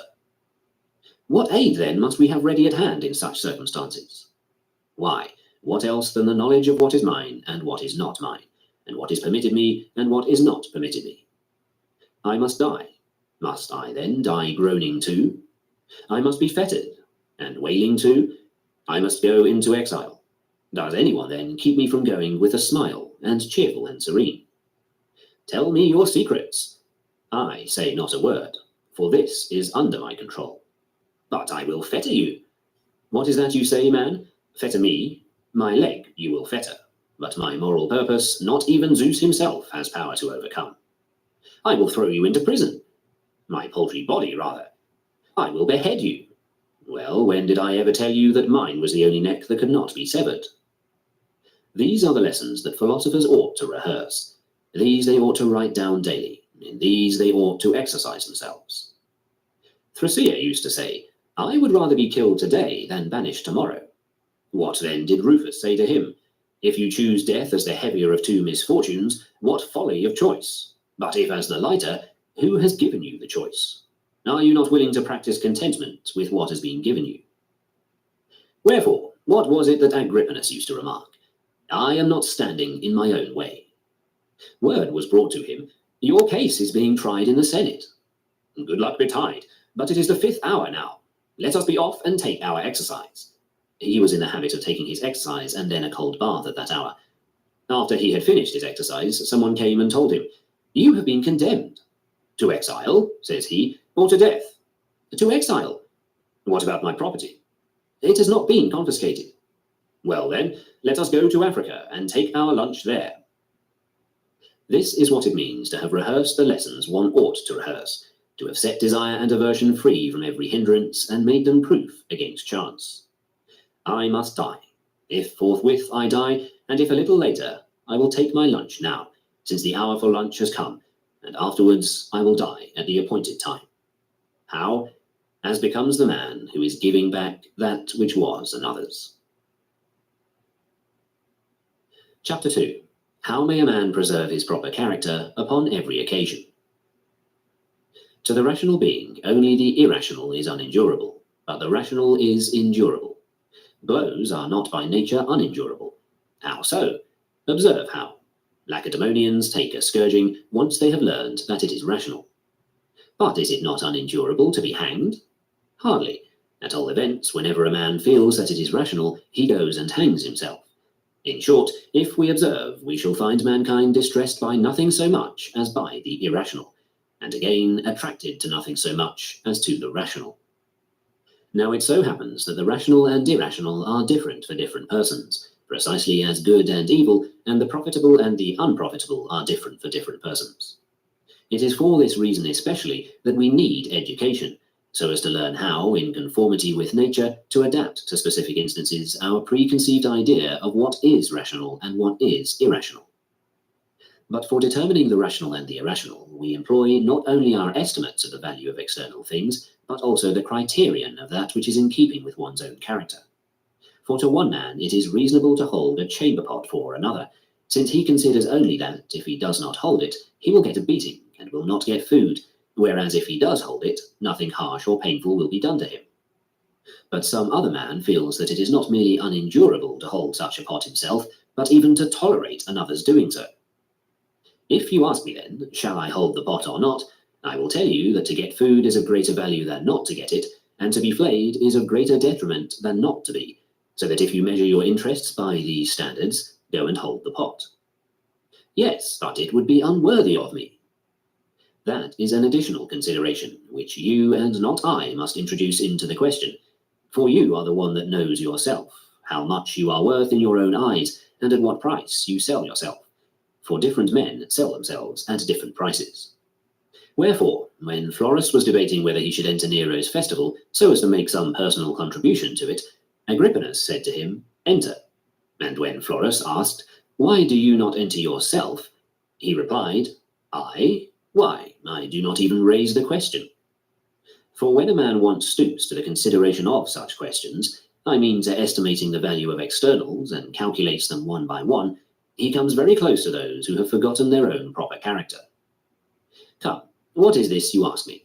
Is death or life preferable? I answer life. Pain or pleasure? I answer pleasure. But unless I take part in the tragedy, I shall be beheaded. Go, then, and take part, but I will not take a part. Why not? Because you regard yourself as but a single thread of all that goes to make up the garment.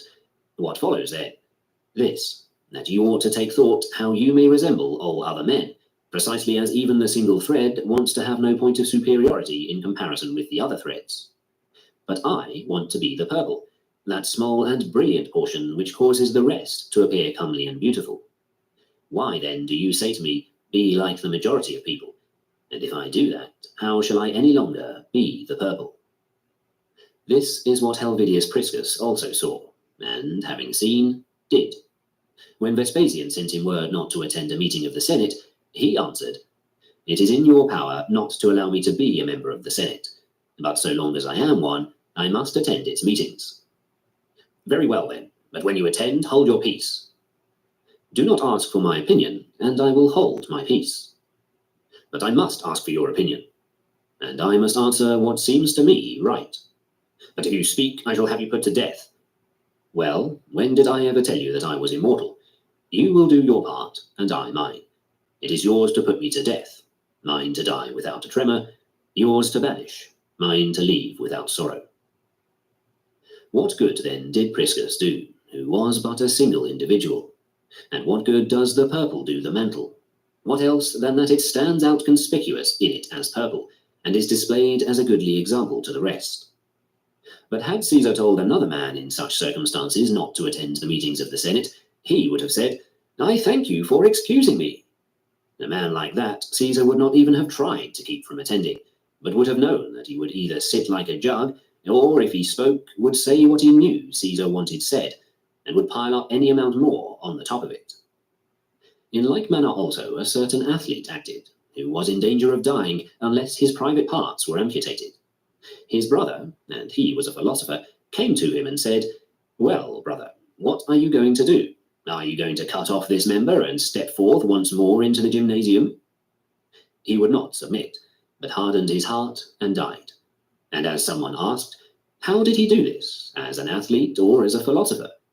As a man, replied Epictetus, and as a man who had been proclaimed at the Olympic Games and had striven in them, who had been at home in such places and had not merely been rubbed down with oil in Bato's wrestling school.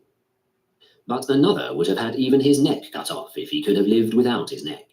This is what we mean by regard for one's proper character, and such is its strength with those who in their deliberations habitually make it a personal contribution. Come then, Epictetus, shave off your beard. If I am a philosopher, I answer, I will not shave it off. But I will take off your neck. If that will do you any good, take it off. Someone inquired, how then shall each of us become aware of what is appropriate to his own proper character? How comes it, replied he, that when the lion charges, the bull alone is aware of his own prowess and rushes forward to defend the whole herd? Or is it clear that with the possession of the prowess comes immediately the consciousness of it also? And so, among us too, whoever has such prowess will not be unaware of it. Yet a bull does not become a bull all at once, any more than a man becomes noble, but a man must undergo a winter training.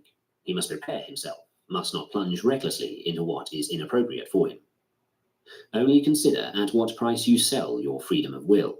If you must sell it, man, at least do not sell it cheap. But the great and preeminent deed perhaps befits others, Socrates and men of his stamp. Why then, pray, if we are endowed by nature for such greatness, do not all men, or many, become like him? What? Do all horses become swift, all dogs keen to follow the scent? What then? Because I have no natural gifts, shall I on that account give up my discipline? Far be it from me. Epictetus will not be better than Socrates, but if only I am not worse, that suffices me. For I shall not be a Milo either, and yet I do not neglect my body, nor a Croesus, and yet I do not neglect my property. Nor, in a word, is there any other field in which we give up the appropriate discipline merely from despair of attaining the highest. Chapter 3. From the thesis that God is the father of mankind, how may one proceed to the consequences? If a man could only subscribe heart and soul as he ought to this doctrine, that we are all primarily begotten of God, and that God is the father of men as well as of gods, I think that he will entertain no ignoble or mean thought about himself. Yet, if Caesar adopts you, no one will be able to endure your conceit. But if you know that you are a son of Zeus, will you not be elated? As it is, however, we are not, but inasmuch as these two elements were commingled in our begetting, on the one hand the body, which we have in common with the brutes, and on the other, reason and intelligence, which we have in common with the gods, some of us incline toward the former relationship, which is unblessed by fortune and is mortal, and only a few toward that which is divine and blessed. Since then it is inevitable that every man, whoever he be, should deal with each thing according to the opinion which he forms about it, these few, who think that by their birth they are called to fidelity, to self-respect, and to unerring judgment in the use of external impressions, cherish no mean or ignoble thoughts about themselves, whereas the multitude do quite the opposite. For what am I? A miserable paltry man, say they, and lo, my wretched paltry flesh. Wretched indeed, but you also have something better than your paltry flesh. Why then abandon that and cleave to this?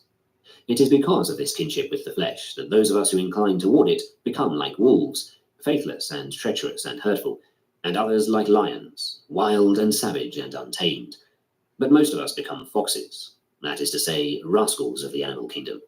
For what else is a slanderous and malicious man but a fox, or something even more rascally and degraded? Take heed, therefore, and beware that you become not one of these rascally creatures. Chapter 4. Of Progress. He who is making progress, having learned of the philosophers that desire is for things good, and aversion is toward things evil, and having also learned that serenity and calm are not attained by a man, save as he succeeds in securing the objects of desire, and as he avoids encountering the objects of aversion, such a one has utterly excluded desire from himself, or else has deferred it to another time, and feels aversion only toward the things which involve freedom of choice. For if he avoids anything that is not a matter of free choice, he knows that at some time he will encounter something in spite of his aversion to it, and will come to grief.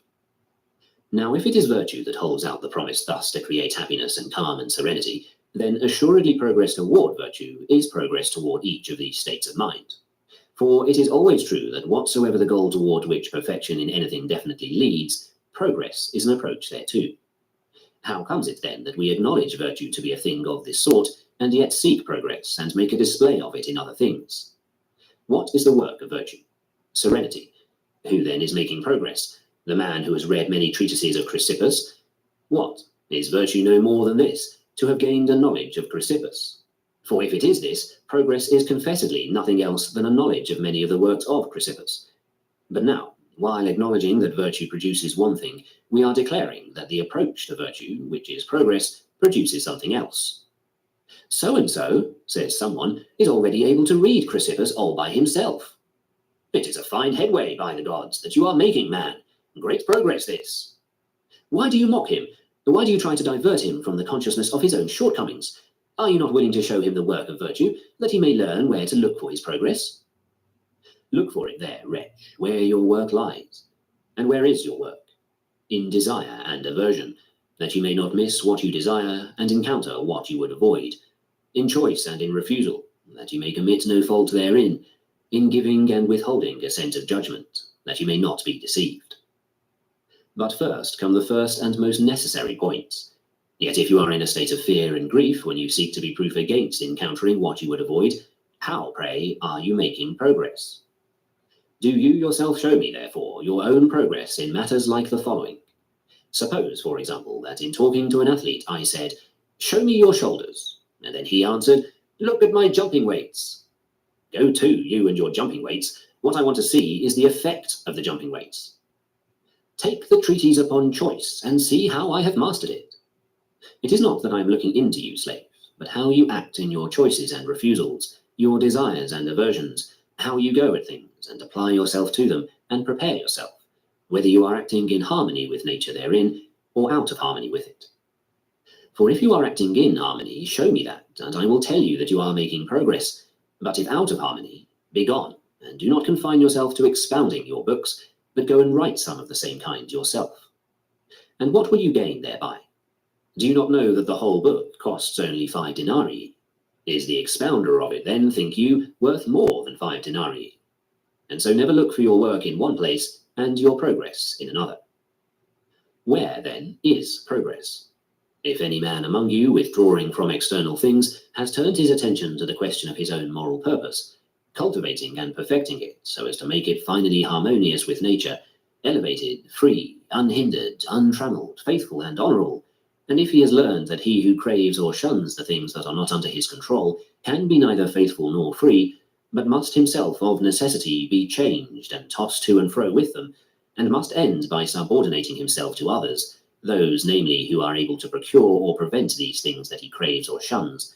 And if, finally, when he rises in the morning, he proceeds to keep and observe all this that he has learned, if he bathes as a faithful man, eats as a self-respecting man, similarly, whatever the subject matter may be with which he has to deal, putting into practice his guiding principles as the runner does when he applies the principles of running, and the voice trainer when he applies the principles of voice training, this is the man who in all truth is making progress, and the man who has not travelled at random is this one.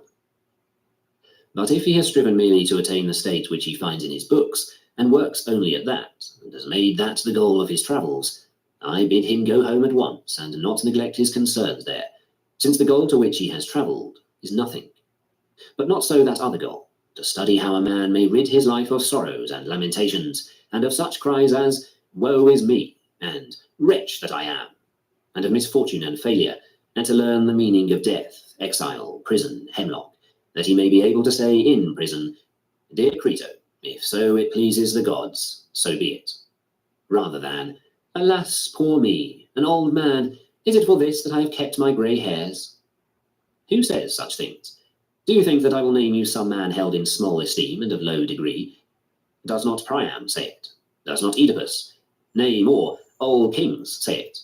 For what are tragedies but the portrayal in tragic verse of the sufferings of men who have admired things external? If indeed one had to be deceived into learning that among things external and independent of our free choice none concerns us, I, for my part, should consent to a deception which would result in my living thereafter serenely and without turmoil. But as for you, you will yourselves see to your own preference. What, then, does Chrysippus furnish us? That you may know, he says, that these things are not faults from which serenity arises and tranquillity comes to us. Take my books, and you shall know how comfortable and harmonious with nature are the things which render me tranquil. Oh, the great good fortune! Oh, the great benefactor who points the way! To Triptolemus, indeed, all men have established shrines and altars, because he gave us as food the fruits of cultivation. But to him who has discovered and brought to light and imparted to all men the truth which deals not with mere life, but with a good life, who among you has for that set up an altar in his honour, or dedicated a temple or a statue, or bows down to God in gratitude for him? But because the gods have given us the vine or wheat, for that do we make sacrifice. And yet because they have brought forth such a fruit in a human mind, whereby they propose to show us the truth touching happiness, shall we fail to render thanks unto God for this? Chapter 5. Against the Academics. If a man, says Epictetus, resists truths that are all too evident, in opposing him it is not easy to find an argument by which one may cause him to change his opinion. The reason for this is neither the man's ability nor the teacher's weakness. Nay, when a man who has been trapped in an argument hardens to stone, how shall one any longer deal with him by argument? Now there are two kinds of petrifaction. One is the petrifaction of the intellect, the other of the sense of shame, when a man stands in array prepared neither to assent to manifest truths nor to leave the fighting line. Most of us dread the deadening of the body, and would resort to all means so as to avoid falling into such a state. But about the deadening of the soul, we care not at all. Indeed, by Zeus, even in the case of the soul itself, if a man be in such a state that he cannot follow an argument step by step, or even understand one, we regard him too as being in a bad way. But if a man's sense of shame and self-respect be deadened, this we go so far as to call strength of character. Do your senses tell you that you are awake? No, he answers, any more than they do when in dreams I have the impression that I am awake. Is there then no difference between these two impressions? None. Can I argue with this man any longer? And what cautery or lancet shall I apply to him to make him realize that he is deadened? He does realize it, but pretends that he does not. He is even worse than a corpse. One man does not notice the contradiction. He is in a bad way. Another man notices it indeed, but is not moved and does not improve. He is in a still worse state. His self-respect and sense of shame have been lopped off, and his reasoning faculty has been, I will not say cut away, but brutalized. Am I to call this strength of character? Far from it. unless I am so to describe the strength that lewd fellows have, which enables them to say and do in public anything that comes into their heads. Chapter 6 of Providence. From everything that happens in the universe, it is easy for a man to find occasion to praise Providence if he has within himself these two qualities: the faculty of taking a comprehensive view of what has happened in each individual instance, and the sense of gratitude. Otherwise, one man will not see the usefulness of what has happened, and another, even if he does see it, will not be grateful therefor. If God had made colours, but had not made the faculty of seeing them, of what good had it been? None at all. But conversely, if he had made the faculty, but in making objects had made them incapable of falling under the faculty of vision, in that case also, of what good had it been? None at all. What then? If he had even made both of these, but had not made light, even thus it would have been of no use. Who is it then that has fitted this to that, and that to this? And who is it that has fitted the sword to the scabbard, and the scabbard to the sword? No one. Assuredly, from the very structure of all made objects, we are accustomed to prove that the work is certainly the product of some artificer, and has not been constructed at random. Does then every such work reveal its artificer, but do visible objects and vision and light not reveal him? And the male and the female, and the passion of each for intercourse with the other, and the faculty which makes use of the organs which have been constructed for this purpose, do these things not reveal their artificer either? Well, admitted for these things, but the marvellous constitution of the intellect, whereby, when we meet with sensible objects, we do not merely have their forms impressed upon us, but also make a selection from among them, and subtract and add, and make these various combinations by using them. Yes, and by Zeus, pass from some things to certain others which are in a manner related to them. Is not even all this sufficient to stir our friends and induce them not to leave the artificer out of account? Else let them explain to us what it is that produces each of these results, or how it is possible that objects so wonderful and so workmanlike should come into being at random and spontaneously. What, then, is it in the case of man alone that these things occur? You will indeed find many things in man only, things of which the rational animal had a peculiar need, but you will also find many possessed by us in common with the irrational animals. Do they also, then, understand what happens? No, for use is one thing, and understanding another. God had need of the animals in that they make use of external impressions, and of us in that we understand the use of external impressions. And so for them it is sufficient to eat and drink and rest and procreate, and whatever else of the things within their own province the animals severally do. While for us, to whom he has made the additional gift of the faculty of understanding, these things are no longer sufficient, but unless we act appropriately and methodically and in conformity each with his own nature and constitution, we shall no longer achieve our own ends. For of beings whose constitutions are different, the works and the ends are likewise different. So for the being whose constitution is adapted to use only, mere use is sufficient. But where a being has also the faculty of understanding the use, unless the principle of propriety be added, he will never attain his end. What then? Each of the animals God constitutes, one to be eaten, another to serve in farming, another to produce cheese, and yet another for some other similar use. To perform these functions, what need have they to understand external impressions and to be able to differentiate between them? But God has brought man into the world to be a spectator of himself and of his works, and not merely a spectator, but also an interpreter. Wherefore, it is shameful for man to begin and end just where the irrational animals do. He should rather begin where they do, but end where nature has ended in dealing with us. Now, she did not end until she reached contemplation and understanding, and a manner of life harmonious with nature. Take heed, therefore, lest you die without ever having been spectators of these things. But you travel to Olympia to behold the work of Phidias, and each of you regards it as a misfortune to die without seeing such sights. Yet, when there is no need to travel at all, but where Zeus is already, and is present in his works, will you not yearn to behold these works, and know them? Will you decline, therefore, to perceive either who you are, or for what you have been born, or for what that purpose is for which you have received sight? But some unpleasant and hard things happen in life, and do they not happen at Olympia? Do you not swelter? Are you not cramped and crowded? Do you not bathe with discomfort? Are you not drenched whenever it rains? Do you not have your fill of tumult and shouting and other annoyances? But I fancy that you hear and endure all this by balancing it off against the memorable character of the spectacle. Come, Have you not received faculties that enable you to bear whatever happens? Have you not received magnanimity? Have you not received courage? Have you not received endurance? And what care I longer for anything that may happen, if I be magnanimous? What shall perturb me, or trouble me, or seem grievous to me? Shall I fail to use my faculty to that end for which I have received it, but grieve and lament over events that occur? Yes, but my nose is running. What have you hands for then, slave? Is it not that you may wipe your nose? Is it reasonable then that there should be running noses in the world? And how much better it would be for you to wipe your nose than to find fault? Or what do you think Heracles would have amounted to, if there had not been a lion like the one which he encountered, and a hydra, and a stag, and a boar, and wicked and brutal men, whom he made it his business to drive out and clear away? And what would he have been doing had nothing of the sort existed? Is it not clear that he would have rolled himself up in a blanket and slept?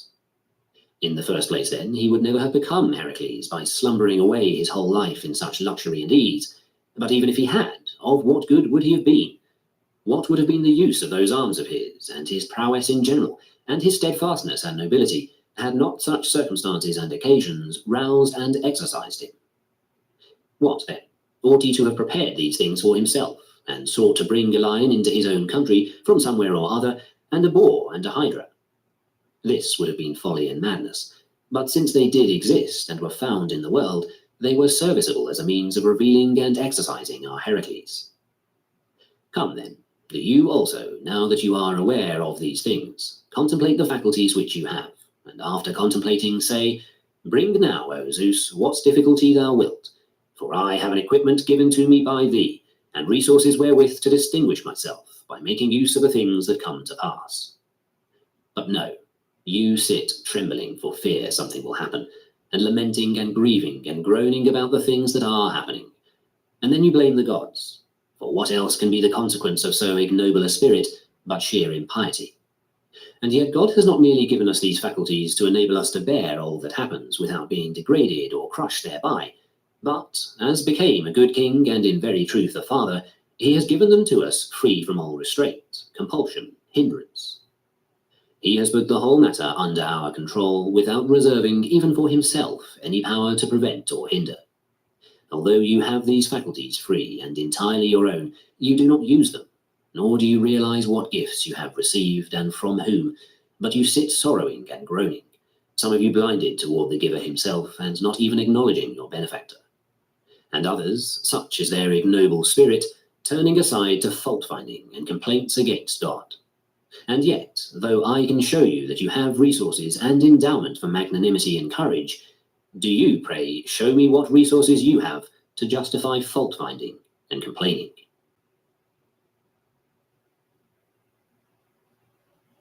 We're Matt and Elaine, founders of Chocolado Chocolate. Our dream was to build a sustainable chocolate company. And our business has become way bigger than just chocolate. Chase for Business was there with us from the beginning, with everything our business needed to get going. Get financial guidance from bankers in your community and convenient digital tools all in one place. Learn more at chaseforbusiness.com. Make more of what's yours. Real customers compensated. JP Morgan Chase Bank and a member of FDIC. Chapter 7. Of the use of equivocal premises, hypothetical arguments, and the like. Most men are unaware that the handling of arguments which involve equivocal and hypothetical premises, and further of those which derive syllogisms by the process of interrogation, and in general the handling of all such arguments, has a bearing upon the duties of life. For our aim in every matter of inquiry is to learn how the good and excellent man may find the appropriate course through it, and the appropriate way of conducting himself in it. Let them say, then, either that the good man will not enter the contest of question and answer, or that, once he has entered, he will be at no pains to avoid conducting himself carelessly and at haphazard in question and answer, or else, if they accept neither of these alternatives, they must admit that some investigation should be made of those topics with which question and answer are principally concerned. For what is the professed object of reasoning? To state the true, to eliminate the false, to suspend judgment in doubtful cases. Is it enough, then, to learn this alone? It is enough, says one. Is it then also enough for the man who wants to make no mistake in the use of money to be told the reason why you accept genuine drachmas and reject the counterfeit? It is not enough. What then must be added to this? Why, what else but the faculty that tests the genuine drachmas and the counterfeit and distinguishes between them? Wherefore, in reasoning also, the spoken word is not enough, is it?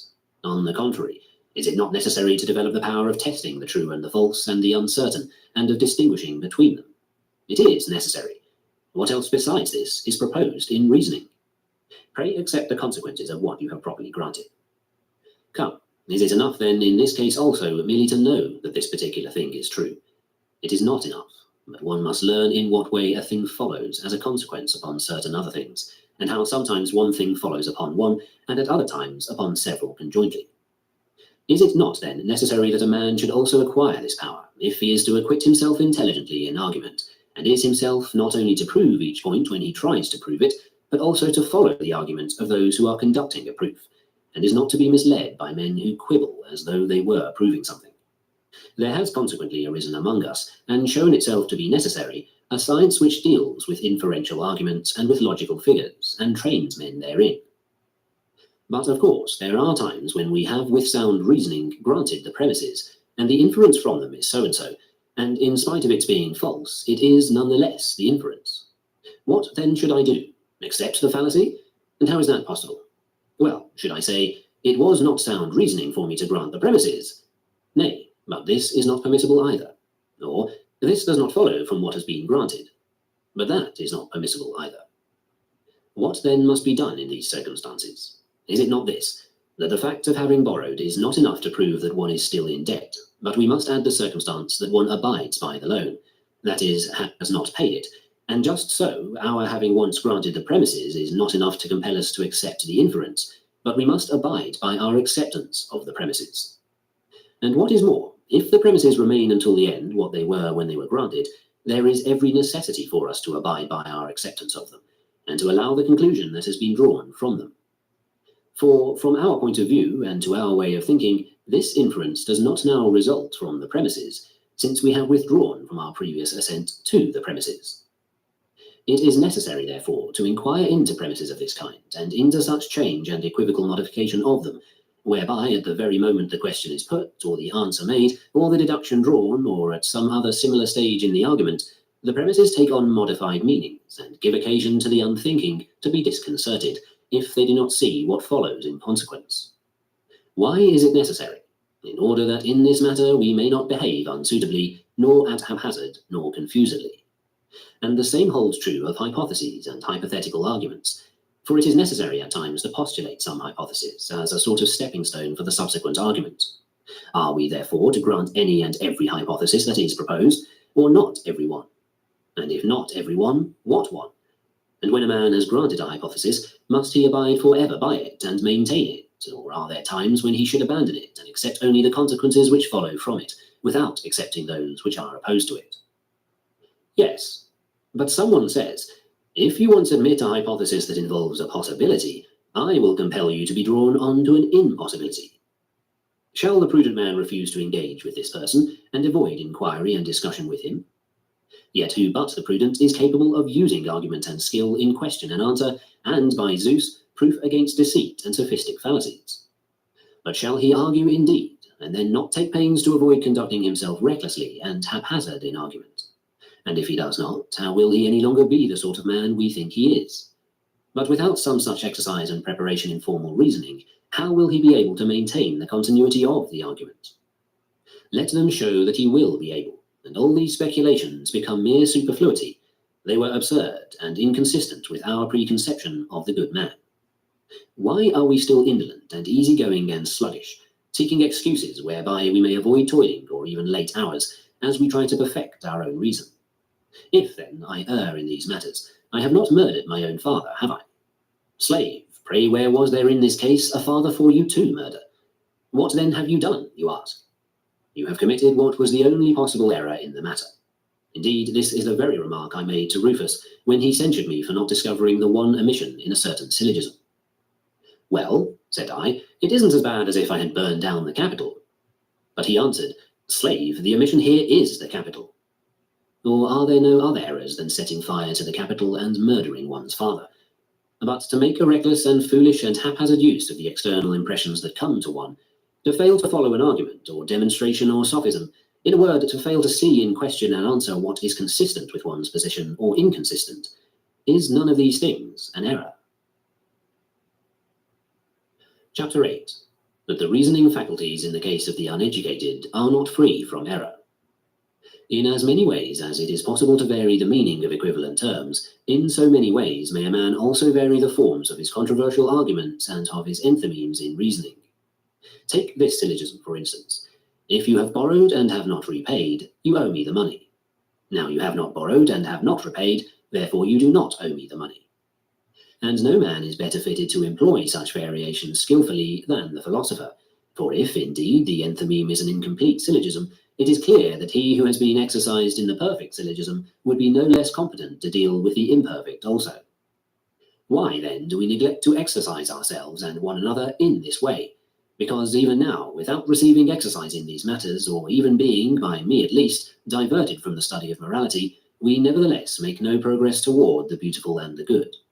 What, therefore, must we expect if we should take on this occupation also? And especially since it would not merely be an additional occupation to draw us away from those which are more necessary, but would also be an exceptional excuse for conceit and vanity. For great is the power of argumentation and persuasive reasoning, and especially if it should enjoy excessive exercise and receive likewise a certain additional ornament from language. The reason is that, in general, every faculty which is acquired by the uneducated and the weak is dangerous for them, as being apt to make them conceited and puffed up over it. For by what device might one any longer persuade a young man who excels in these faculties to make them an appendage to himself, instead of his becoming an appendage to them? Does he not trample all these reasons underfoot, and strut about in our presence, all conceited and puffed up, much less submitting if any one by way of reproof reminds him of what he lacks and wherein he has gone astray? What then? Was not Plato a philosopher? Yes, and was not Hippocrates a physician? But you see how eloquently Hippocrates expresses himself. Does Hippocrates then express himself so eloquently by virtue of his being a physician? Why then do you confuse things that for no particular reason have been combined in the same man?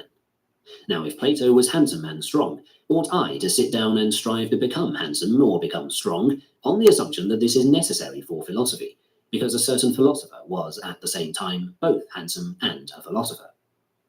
Are you not willing to observe and distinguish just what this is by virtue of which men become philosophers, and what qualities pertain to them for no particular reason? Come now, if I were a philosopher, ought you to become lame like me? What then? Am I depriving you of these faculties? Far be it from me, no more than I am depriving you of the faculty of sight. Yet, if you inquire of me what is man's good, I can give you no other answer than that it is a kind of moral purpose. Chapter 9. How, from the thesis that we are akin to God, may a man proceed to the consequences? If what is said by the philosophers regarding the kinship of God and men be true, what other course remains for men but that which Socrates took when asked to what country he belonged? Never to say, I am an Athenian, or I am a Corinthian, but I am a citizen of the universe. For why do you say that you are an Athenian, instead of mentioning merely that corner into which your paltry body was cast at birth? Or is it clear you take the place which is a higher degree of authority, and comprehends not merely that corner of yours, but also your family, and, in a word, the source from which your race has come, your ancestors down to yourself, and from some such entity call yourself Athenian or Corinthian? Well, then, anyone who has attentively studied the administration of the universe, and has learned that the greatest and most authoritative and most comprehensive of all governments is this one, which is composed of men and God, and that from him have descended the seeds of being, not merely to my father or my grandfather, but to all things that are begotten and that grow upon earth, and chiefly to rational beings, seeing that by nature it is theirs alone to have communion in the society of God, being intertwined with him through the reason. Why should not such a man call himself a citizen of the universe? Why should he not call himself a son of God? And why shall he fear anything that happens among men? What? Shall kinship with Caesar, or any other of them that have great power at Rome, be sufficient to enable men to live securely, proof against contempt, and in fear of nothing whatsoever, but to have God as our Maker and Father and Guardian? Shall this not suffice to deliver us from griefs and fears? And wherewithal shall I be fed, asks one, if I have nothing? And how of slaves? How of runaways? On what do they rely when they leave their masters? On their lands, their slaves, and their vessels of silver? No, on nothing but themselves, and nevertheless food does not fail them.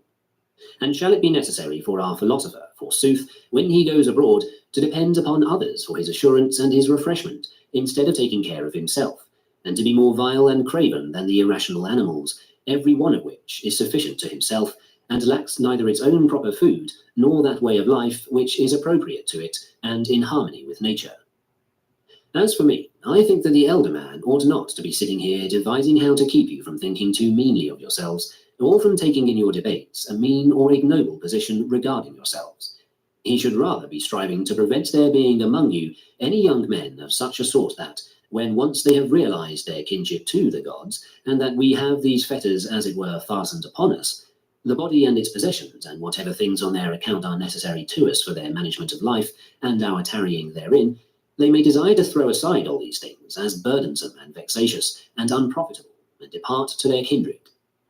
And this is the struggle in which your teacher and trainer, if he really amounted to anything, ought to be engaged.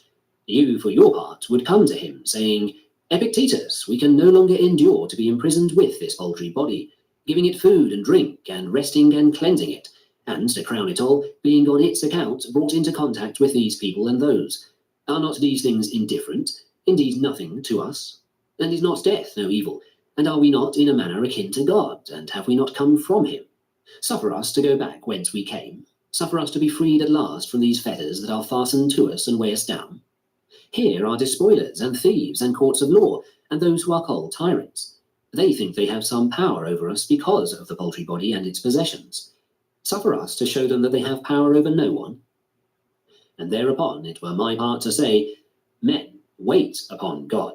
When he shall give the signal and set you free from this service, then shall you depart to him. But for the present, endure to abide in this place, where he has stationed you. Short indeed is the time of your abiding here, and easy to bear for men of your convictions. For what tyrant or what thief are any longer formidable to those who have thus set at naught the body and its possessions? Stay, nor be so unrational as to depart. Some such instruction should be given by the teacher to the youth of good natural parts. But what happens now? A corpse is your teacher, and corpses are you. As soon as you have fed your fill today, you sit lamenting about the morrow, wherewithal you shall be fed. Slave, if you get it, you will have it. If you do not get it, you will depart. The door stands open. Why grieve? Where is there yet room for tears? What occasion longer for flattery? Why shall one man envy another? Why shall he admire those who have great possessions, or those who are stationed in places of power, especially if they be both strong and prone to anger? For what will they do to us? As for what they have power to do, we shall pay no heed thereto, and for the things we care about, over them they have no power. Who, then, will ever again be ruler over the man who is thus disposed? How did Socrates feel with regard to these matters? Why, how else than as that man ought to feel who has been convinced that he is akin to the gods? If you tell me now, says he, we will acquit you on these conditions, namely that you will no longer engage in these discussions which you have conducted hitherto, nor trouble either the young or the old among us, I will answer, you make yourselves ridiculous by thinking that, if your general had stationed me at any post, I ought to hold and maintain it, and choose rather to die 10,000 times than to desert it. But if God has stationed us in some place and in some manner of life, we ought to desert that. This is what it means for a man to be, in very truth, a kinsman of the gods. We, however, think of ourselves as though we were mere bellies, entrails, and genitals, just because we have fear, because we have appetite. And we flatter those who have power to help us in these matters, and these same men we fear. A certain man asked me to write to Rome on his behalf. Now he had met with what most men account misfortune. Though he had formerly been eminent and wealthy, he had afterwards lost everything and was living here. And I wrote in humble terms on his behalf. But when he had read the letter, he handed it back to me and said, I wanted your help, not your pity. My plight is not an evil one. So likewise Rufus was wont to say, to test me, your master is going to do such and such a thing to you. And when I would say in answer, 'Tis but the lot of man, he would reply, What then? Am I to go on and petition him when I can get the same result from you? For in fact, it is foolish and superfluous to try to obtain from another that which one can get from oneself. Since, therefore, I am able to get greatness of soul and nobility of character from myself, am I to get a farm and money or some office from you? Far from it. I will not be so unaware of what I myself possess. But when a man is cowardly and abject, what else can one possibly do but write letters on his behalf, as we do on behalf of a corpse? Please to grant us the carcass of so-and-so and a pint of poultry blood. For really, such a person is but a carcass and a pint of poultry blood, and nothing more. But if he were anything more, he would perceive that one man is not unfortunate because of another. Chapter 10. To those who have set their hearts on preferment at Rome. If we philosophers had applied ourselves to our own work as zealously as the old men at Rome have applied themselves to the matters on which they have set their hearts, perhaps we too should be accomplishing something. I know a man older than myself who is now in charge of the grain supply at Rome. When he passed this place on his way back from exile, I recall what a tale he told as he inveighed against his former life, and announced for the future that, when he had returned to Rome, he would devote himself solely to spending the remainder of his life in peace and quiet. For how little is yet left to me, he said. And I told him, you will not do it, but when once you have caught no more than a whiff of Rome, you will forget all this. And if also admission to court should be granted, I added that he would rejoice, thank God, and push his way in. If you find me, Epictetus, said he, putting so much as 1 foot inside the court, think of me what you will. Well now, what did he do? Before he reached Rome, letters from Caesar met him, and as soon as he received them, he forgot all those resolutions of his, and ever since he has been piling up one property after another. I wish I could stand by his side now, and remind him of the words that he uttered as he passed by here, and remark how much more clever a prophet I am than you. What then? Do I say that man is an animal made for inactivity? Far be it from me. But how can you say that we philosophers are not active in affairs? For example, to take myself first, as soon as day breaks, I call to mind briefly what author I must read over. Then forthwith I say to myself, and yet what difference does it really make to me how so-and-so reads? The first thing is that I get my sleep. Even so, in what are the occupations of those other men comparable to ours? If you observe what they do, you will see. For what else do they do but all day long cast up accounts, dispute, consult about a bit of grain, a bit of land, or similar matters of profit? Is it then much the same thing to receive a little petition from someone and read, I beseech you to allow me to export a small quantity of grain? And this one, I beseech you to learn from Chrysippus what is the administration of the universe, and what place therein the rational animal has, and consider also who you are, and what is the nature of your good and evil. Is this like that? And does it demand the like kind of study? And is it in the same way shameful to neglect the one and the other? What then? Is it we philosophers alone who take things easily and drowse? No, it is you young men far sooner. For, look you, we old men, when we see young men playing, are eager to join in the play ourselves. And much more, if I saw them wide awake and eager to share in our studies, should I be eager to join myself in their serious pursuits. Chapter 11. Of Family Affection. When an official came to see him, Epictetus, after making some special inquiries about other matters, asked him if he had children and a wife, and when the other replied that he had, Epictetus asked the further question, what then is your experience with marriage? Wretched, he said, to which Epictetus said, how so? For men do not marry and beget children just for this surely, to be wretched, but rather to be happy. And yet, as for me, the other replied, I feel so wretched about the little children that recently, when my little daughter was sick and was thought to be in danger, I could not bear even to stay by her sickbed, but I up and ran away, until someone brought me word that she was well again. What then? Do you feel you were acting right in doing this? I was acting naturally, he said. But really you must first convince me of this, that you were acting naturally, said he, and then I will convince you that whatever is done in accordance with nature is rightly done. This is the way, said the man, all, or at least most of us fathers feel. And I do not contradict you either, answered Epictetus, and say that it is not done, but the point at issue between us is the other, whether it is rightly done. For by your style of reasoning, we should have to say of tumours also that they are produced for the good of the body, just because they occur, and in brief, that to err is in accordance with nature, just because practically all of us, or at least most of us, do err. Do you show me, therefore, how your conduct is in accordance with nature?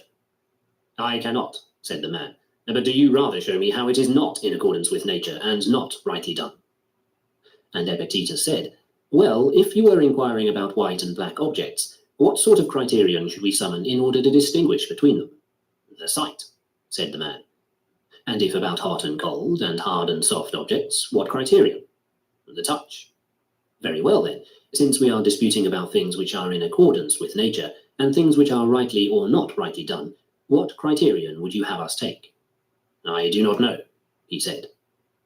And yet, though it is perhaps no great harm for one not to know the criterion of colours and odours, and so too of flavours, still, do you think that it is a slight harm for a man to be ignorant of the criterion of good and evil things, and of those in accordance with nature and those contrary to nature? On the contrary, it is the very greatest harm. Come, tell me, are all the things that certain persons regard as good and fitting rightly so regarded? And is it possible at this present time that all the opinions which Jews and Syrians and Egyptians and Romans hold on the subject of food are rightly held? How can it be possible?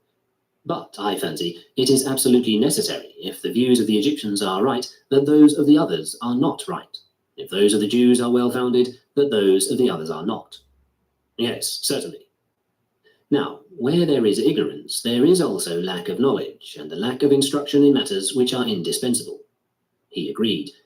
You then, said he, now that you perceive this, will henceforth study no other. Having learned the criterion of what is in accordance with nature, you shall apply that criterion and thus determine each special case. But for the present, I can give you the following assistance toward the attainment of what you desire.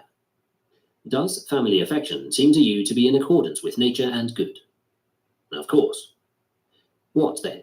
Is it possible that, while family affection is in accordance with nature and good, that which is reasonable is not good? By no means. That which is reasonable is not, therefore, incompatible with family affection. It is not, I think. Otherwise, when two things are incompatible and one of them is in accordance with nature, the other must be contrary to nature, must it not? Even so, said he. Whatever, therefore, we find to be at the same time both affectionate and reasonable, this we confidently assert to be both right and good. Granted, said he. What then? I suppose you will not deny that going away and leaving one's child when it is sick is at least not reasonable, but we have yet to consider whether it is affectionate. Yes, let us consider that. Were you then, since you were affectionately disposed to your child, doing right when you ran away and left her? And has the mother no affection for her child? On the contrary, she has affection. Ought then the mother also to have left her child, or ought she not? She ought not. What of the nurse? Does she love her child? She does, he said. Ought then she also to have left her? By no means. What about the school attendant? Does not he love the child? He does. Ought then he also to have gone away and left her, so that the child would thus have been left alone and helpless because of the great affection of you, her parents, and of those in charge of her, or perhaps have died in the arms of those who neither loved her nor cared for her? Far from it. And yet, is it not unfair and unfeeling when a man thinks certain conduct fitting for himself because of his affection, that he should not allow the same to others who have as much affection as he has? That were absurd. Come, if it had been you who were sick, would you have wanted all your relatives, your children and your wife included, to show their affection in such a way that you would be left all alone and deserted by them? By no means. And would you pray to be so loved by your own that, because of their excessive affection, you would always be left alone in sickness? Or would you, so far as this is concerned, have prayed to be loved by your enemies rather, if that were possible, so as to be left alone by them? And if this is what you would have prayed for, the only conclusion left us is that your conduct was, in the end, not an act of affection at all. What then? Was the motive nothing at all which actuated you and induced you to leave your child? And how can that be? But it was a motive like that which impelled a certain man in Rome to cover his head when the horse which he backed was running, and then, when it won unexpectedly, they had to apply sponges to him to revive him from his fate. What motive then is this? The scientific explanation, perhaps, is not in place now, But it is enough for us to be convinced that, if what the philosophers say is sound, we ought not to look for the motive anywhere outside of ourselves, but that in all cases it is one and the same thing that is the cause of our doing a thing or of our not doing it, of our saying things or of our not saying them, of our being elated or of our being cast down, of our avoiding things or of our pursuing them, the very thing indeed which has even now become a cause of my action and of yours in coming to me and sitting here now listening, mine in saying these things. And what is that? Is it indeed anything else than that we wanted to do this? Nothing else. And supposing that we had wanted to do something else, what else would we be doing than that which we wanted to do? Surely then, in the case of Achilles also, it was this that was the cause of his grief, not the death of Patroclus, but that he wanted to grieve. For other men do not act this way when their comrades die. And in your case the other day, the cause of your running away was just that you wanted to do so. And another time, if you stay with her, it will be because you wanted to stay. And now you are going back to Rome because you want to do so. And if you change your mind and want something else, you will not go. And in brief, it is neither death nor exile nor toil nor any such thing that is the cause of our doing or of our not doing anything, but only our opinions and the decisions of our will. Do I convince you of this or not? You convince me, said he. Of such sort then, as are the causes in each case, such likewise are the effects. Very well then, whenever we do anything wrongly from this day forth, we shall ascribe to this action no other cause than the decision of our will which led us to do it, and we shall endeavour to destroy and excise that cause more earnestly than we try to destroy and excise from the body its tumours and abscesses. And in the same way we shall declare the same thing to be the cause of our good actions, and we shall no longer blame either slave or neighbour or wife or children as being the causes of any evils to us, since we are persuaded that, unless we decide that things are thus and so, we do not perform the corresponding actions, and of our decision, for or against something, we ourselves, and not things outside of ourselves, are the masters. It is so, he said. From this very day, therefore, the thing whose nature or condition we shall investigate and examine will be neither our farm, nor our slaves, nor our horses, nor our dogs, but only the decisions of our will. I hope so, he said. You see, then, that it is necessary for you to become a frequenter of the schools, that animal at which all men laugh, if you really desire to make an examination of the decisions of your own will, and that this is not the work of a single hour or day, you know as well as I do. Shopify helps you sell at every stage of your business, like that let's put it online and see what happens stage. And the site is live. That we opened a store and need a fast checkout stage. Thanks, you're all set. That count it up and ship it around the globe stage. This one's going to Thailand. And that, wait, did we just hit 1 million orders stage? Whatever your stage, businesses that grow with Shopify. Sign up for your $1 a month trial at shopify.com/YouTube audio. Chapter 12. Of Contentment. Concerning gods, there are some who say that the divine does not so much as exist, and others that it exists indeed, but is inactive and indifferent, and takes forethought for nothing, and a third set that it exists and takes forethought, though only for great and heavenly things, and in no case for terrestrial things, and a fourth set that it also takes forethought for things terrestrial and the affairs of men, but only in a general way, and not for the individual in particular, and a fifth set, to which Odysseus and Socrates belonged, who say, "Nor when I move am I concealed from thee." We must, therefore, first of all inquire about each of these statements to see whether it is sound or not sound. For if gods do not exist, how can it be an end to follow the gods? And if they exist indeed, but care for nothing, how even thus will that conclusion be sound? But if indeed they both exist and exercise care, yet there is no communication from them to men, yes, and by Zeus to me personally, how even in this case can our conclusion still be sound? The good and excellent man must, therefore, inquire into all these things before he subordinates his own will to him who administers the universe, precisely as good citizens submit to the law of the state. And he that is being instructed ought to come to his instruction with this aim: how may I follow the gods in everything, and how may I be acceptable to the divine administration, and how may I become free? Since he is free for whom all things happen according to his moral purpose, and whom none can restrain. What then? Is freedom insanity? Far from it, for madness and freedom are not consistent with one another. But I would have that which seems best to me happen in every case, no matter how it comes to seem so. You are mad, you are beside yourself. Do you not know that freedom is a noble and precious thing? But for me to desire at haphazard that those things should happen which have at haphazard seemed best to me is dangerously near being not merely not noble, but even in the highest degree shameful. For how do we act in writing? Do I desire to write the name Dio as I choose? No, but I am taught to desire to write it as it ought to be written. What do we do in music? The same. And what in general, where there is any art or science? The same. Otherwise, knowledge of anything would be useless if it were accommodated to every individual's whims. Is it then only in this matter of freedom, the greatest and indeed the highest of all, that I am permitted to desire at haphazard?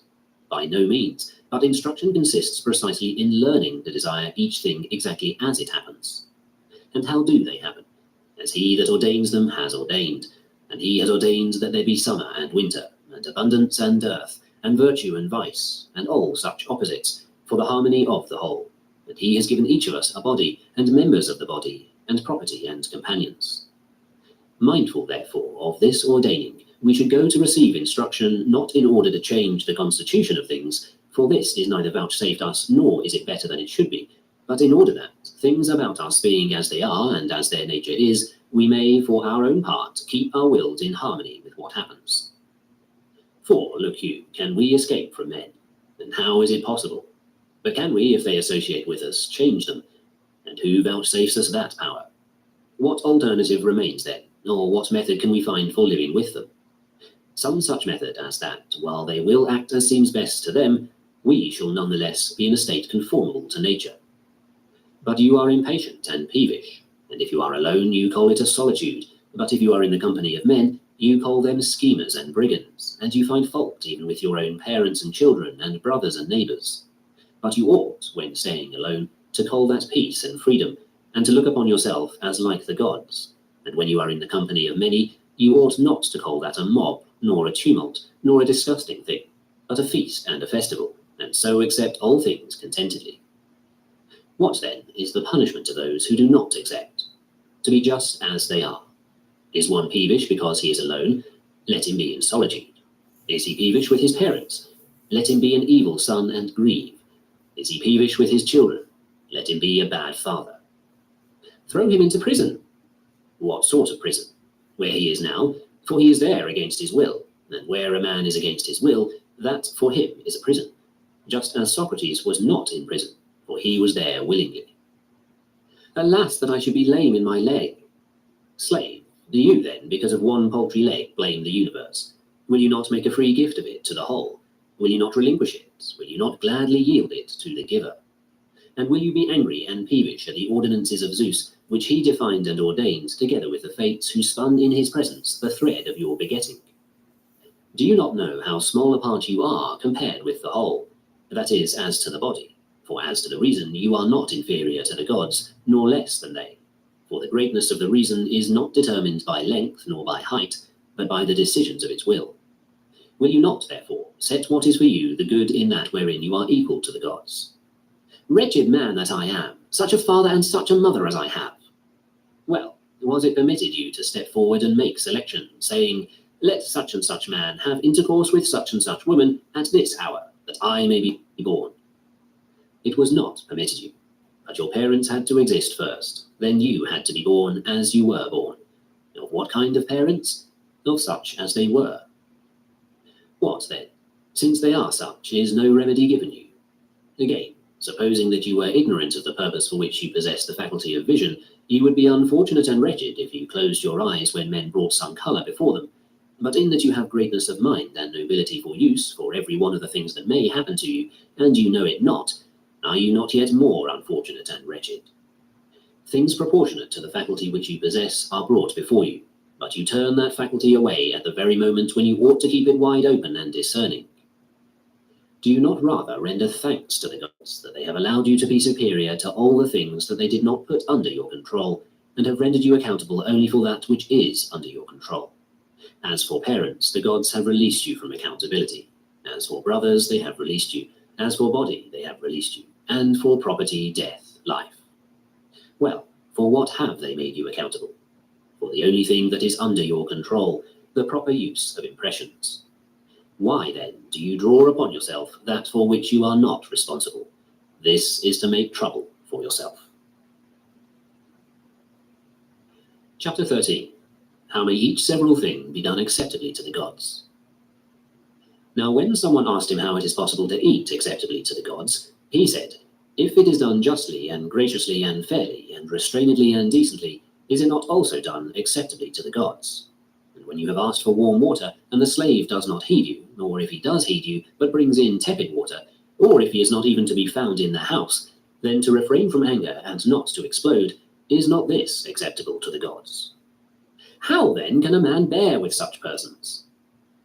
Slave, will you not bear with your own brother, who has Zeus as his progenitor, and is, as it were, a son born of the same seed as yourself, and of the same sowing from above? But if you have been stationed in a like position above others, will you forthwith set yourself up as a tyrant? Do you not remember what you are, and over whom you rule, that they are kinsmen, that they are brothers by nature, that they are the offspring of Zeus? But I have a deed of sale for them, and they have none for me. Do you see whither you bend your gaze, that it is to the earth, that it is to the pit, that it is to these wretched laws of ours, the laws of the dead, and that it is not to the laws of the gods that you look? Chapter 14. That the deity oversees all men. Now when someone asked him how a man could be convinced that each thing which he does is under the eye of God, he answered, do you not think that all things are united in one? I do, said the other. Very well. Do you not think that what is on earth feels the influence of that which is in heaven? I do, he replied. For how else comes it that so regularly, as if from God's command, when he bids the plants flower, they flower. When he bids them put forth shoots, they put them forth. When he bids them bear fruit, they bear it. When to ripen, they ripen. When again he bids them drop their fruit, and let fall their leaves, and gather themselves together, and remain quiet, and take their rest, they remain quiet, and take their rest. And how else comes it that at the waxing and waning of the moon, and at the approach and recession of the sun, we see among the things that are on earth so great an alteration and change to the opposite? But are the plants and our own bodies so closely bound up with the universe, and do they so intimately share its affections? And is not the same much more true of our own souls? But if our souls are so bound up with God, and joined together with him as being parts and portions of his being, does not God perceive their every motion as being a motion of that which is his own, and of one body with himself? And yet you have power to think about the divine dispensation, and about each several item among things divine, and at the same time also about human affairs, and you have the faculty of being moved by a myriad of matters at the same time, both in your senses and in your intelligence, and at the same time you assent to some, while you dissent from others, nor suspend judgment about them. And you guard in your own soul so many impressions derived from so many and various matters, and on being moved by these impressions, your mind falls upon notions corresponding to the impressions first made, and so from a myriad of matters you derive and retain arts, one after the other, and memories. All this you do, and is God not able to oversee all things and be present with all and to have a certain communication from them all? Yet the sun is capable of illuminating so large a portion of the universe, and of leaving unilluminated only the small space which is no larger than can be covered by the shadow that the earth casts. And is he who has created the sun, which is but a small portion of himself in comparison with the whole, and causes it to revolve, is he not able to perceive all things? And yet, says one, I cannot follow all these things at one and the same time. But does anyone go so far as to tell you this, namely that you possess a faculty which is equal to that of Zeus? Yet nonetheless he has stationed by each man's side as guardian his particular genius, and has committed the man to his care, and that to a guardian who never sleeps, and is not to be beguiled. For to what other guardian, better and more careful, could he have committed each one of us? Wherefore, when you close the doors and make darkness within, remember never to say that you are alone, for you are not alone. Nay, God is within, and your own genius is within. And what need have they of light in order to see what you are doing? Yes, and to this God you also ought to swear allegiance, as the soldiers do to Caesar. They are but hirelings, yet they swear that they will put the safety of Caesar above everything. And shall you, indeed, who have been counted worthy of blessings so numerous and so great, be unwilling to swear, or when you have sworn, to abide by your oath? And what shall you swear? never to disobey under any circumstances, never to prefer charges, never to find fault with anything that God has given, never to let your will rebel when you have either to do or to suffer something that is inevitable. Can the oath of soldiers in any way be compared with this of ours? Out there, men swear never to prefer another in honor above Caesar, but here we swear to prefer ourselves in honor above everything else. Chapter 15. What does philosophy profess? When someone consulted Epictetus as to how he could persuade his brother to cease being angry with him, he replied, "Philosophy does not profess to secure for man any external possession.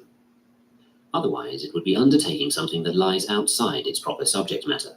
For as wood is the material of the carpenter, bronze that of the statuary, just so each man's life is the subject matter of the art of living. Well, what about my brother's life? That again is the subject matter of his own art of living. But with respect to your art of living, it comes under the category of externals, like a farm, like health, like good repute. Philosophy promises none of these things, but rather, in every circumstance, I will keep the governing principle in a state of accord with nature." Whose governing principle? His in whom I am. How then shall I keep my brother from being angry at me? Bring him to me, and I will tell him, but I have nothing to say to you on the subject of his anger. And when the man who was consulting him said, "What I seek to know is this, how even if my brother refuses to be reconciled with me, I may yet be in accord with nature?" Epictetus replied, "Nothing great comes into being all at once. Why, not even the bunch of grapes or a fig. If you say to me now, 'I want a fig,' I shall answer, 'That requires time.' Let the tree blossom first, then put forth its fruit, and finally let the fruit ripen. Now, although the fruit of even a fig tree is not brought to perfection all at once and in a single hour, would you still seek to secure the fruit of a man's mind in so short a while and so easily? Do not expect it, not even if I should tell you so myself." Chapter 16. Of Providence. Marvel not that the animals other than man have furnished them, ready prepared by nature, what pertains to their bodily needs, not merely food and drink, but also a bed to lie on, and that they have no need of shoes or bedding or clothing, while we are in need of all these things. For in the case of animals, born not for their own sake, but for service, to have created them in need of other things was not beneficial. Why, consider what it would be for us to have to take thought not for merely ourselves, but also for our sheep and our asses, how they are to be clothed and shod, how they are to find food and drink. But just as soldiers appear before their general all ready for service, shod, clothed, and armed, and it would be shocking if the colonel had to go around and equip his regiment with shoes or uniforms, so also nature has made animals, which are born for service, ready for use, equipped and in need of no further attention. Consequently, one small child with a rod can drive a flock of sheep. But as it is, we first forbear to give thanks for these beasts, because we do not have to bestow upon them the same care as we require for ourselves, and then proceed to complain against God on our own account. Yet, by Zeus and the gods, one single gift of nature would suffice to make a man who is reverent and grateful perceive the providence of God. Do not talk to me now of great matters. Take the mere fact that milk is produced from grass, and cheese from milk, and that wool grows from skin. Who is it that has created or devised these things? No one, somebody says. Oh, the depth of man's stupidity and shamelessness. Come, let us leave the chief works of nature, and consider merely what she does in passing. Can anything be more useless than the hairs on a chin? Well, what then? Has not nature even used these in the most suitable way possible? Has she not by these means distinguished between male and female? Does not the nature of each one of us cry aloud forthwith from afar, "I am a man, on this understanding approach me, on this understanding talk with me, ask for nothing further, behold the signs"? Again, in the case of women, just as nature has mingled in their voice a certain softer note, so likewise she has taken the hair from their chins. Not so, you say. On the contrary, the human animal ought to have been left without distinguishing features, and each of us ought to proclaim by word of mouth, "I am a man." Nay, but how fair and becoming and dignified the sign is! How much more fair than the cock's comb, how much more magnificent than the lion's mane! Wherefore we ought to preserve the signs which God has given. We ought not to throw them away. We ought not, so far as in us lies, to confuse the sexes which have been distinguished in this fashion. Are these the only works of providence in us? Nay, what language is adequate to praise them all or bring them home to our minds as they deserve? Why, if we had sense, ought we to be doing anything else, publicly and privately, than hymning and praising the deity and rehearsing his benefits? Ought we not, as we dig and plough and eat, to sing the hymn of praise to God? Great is God, that he hath furnished us these instruments wherewith we shall till the earth.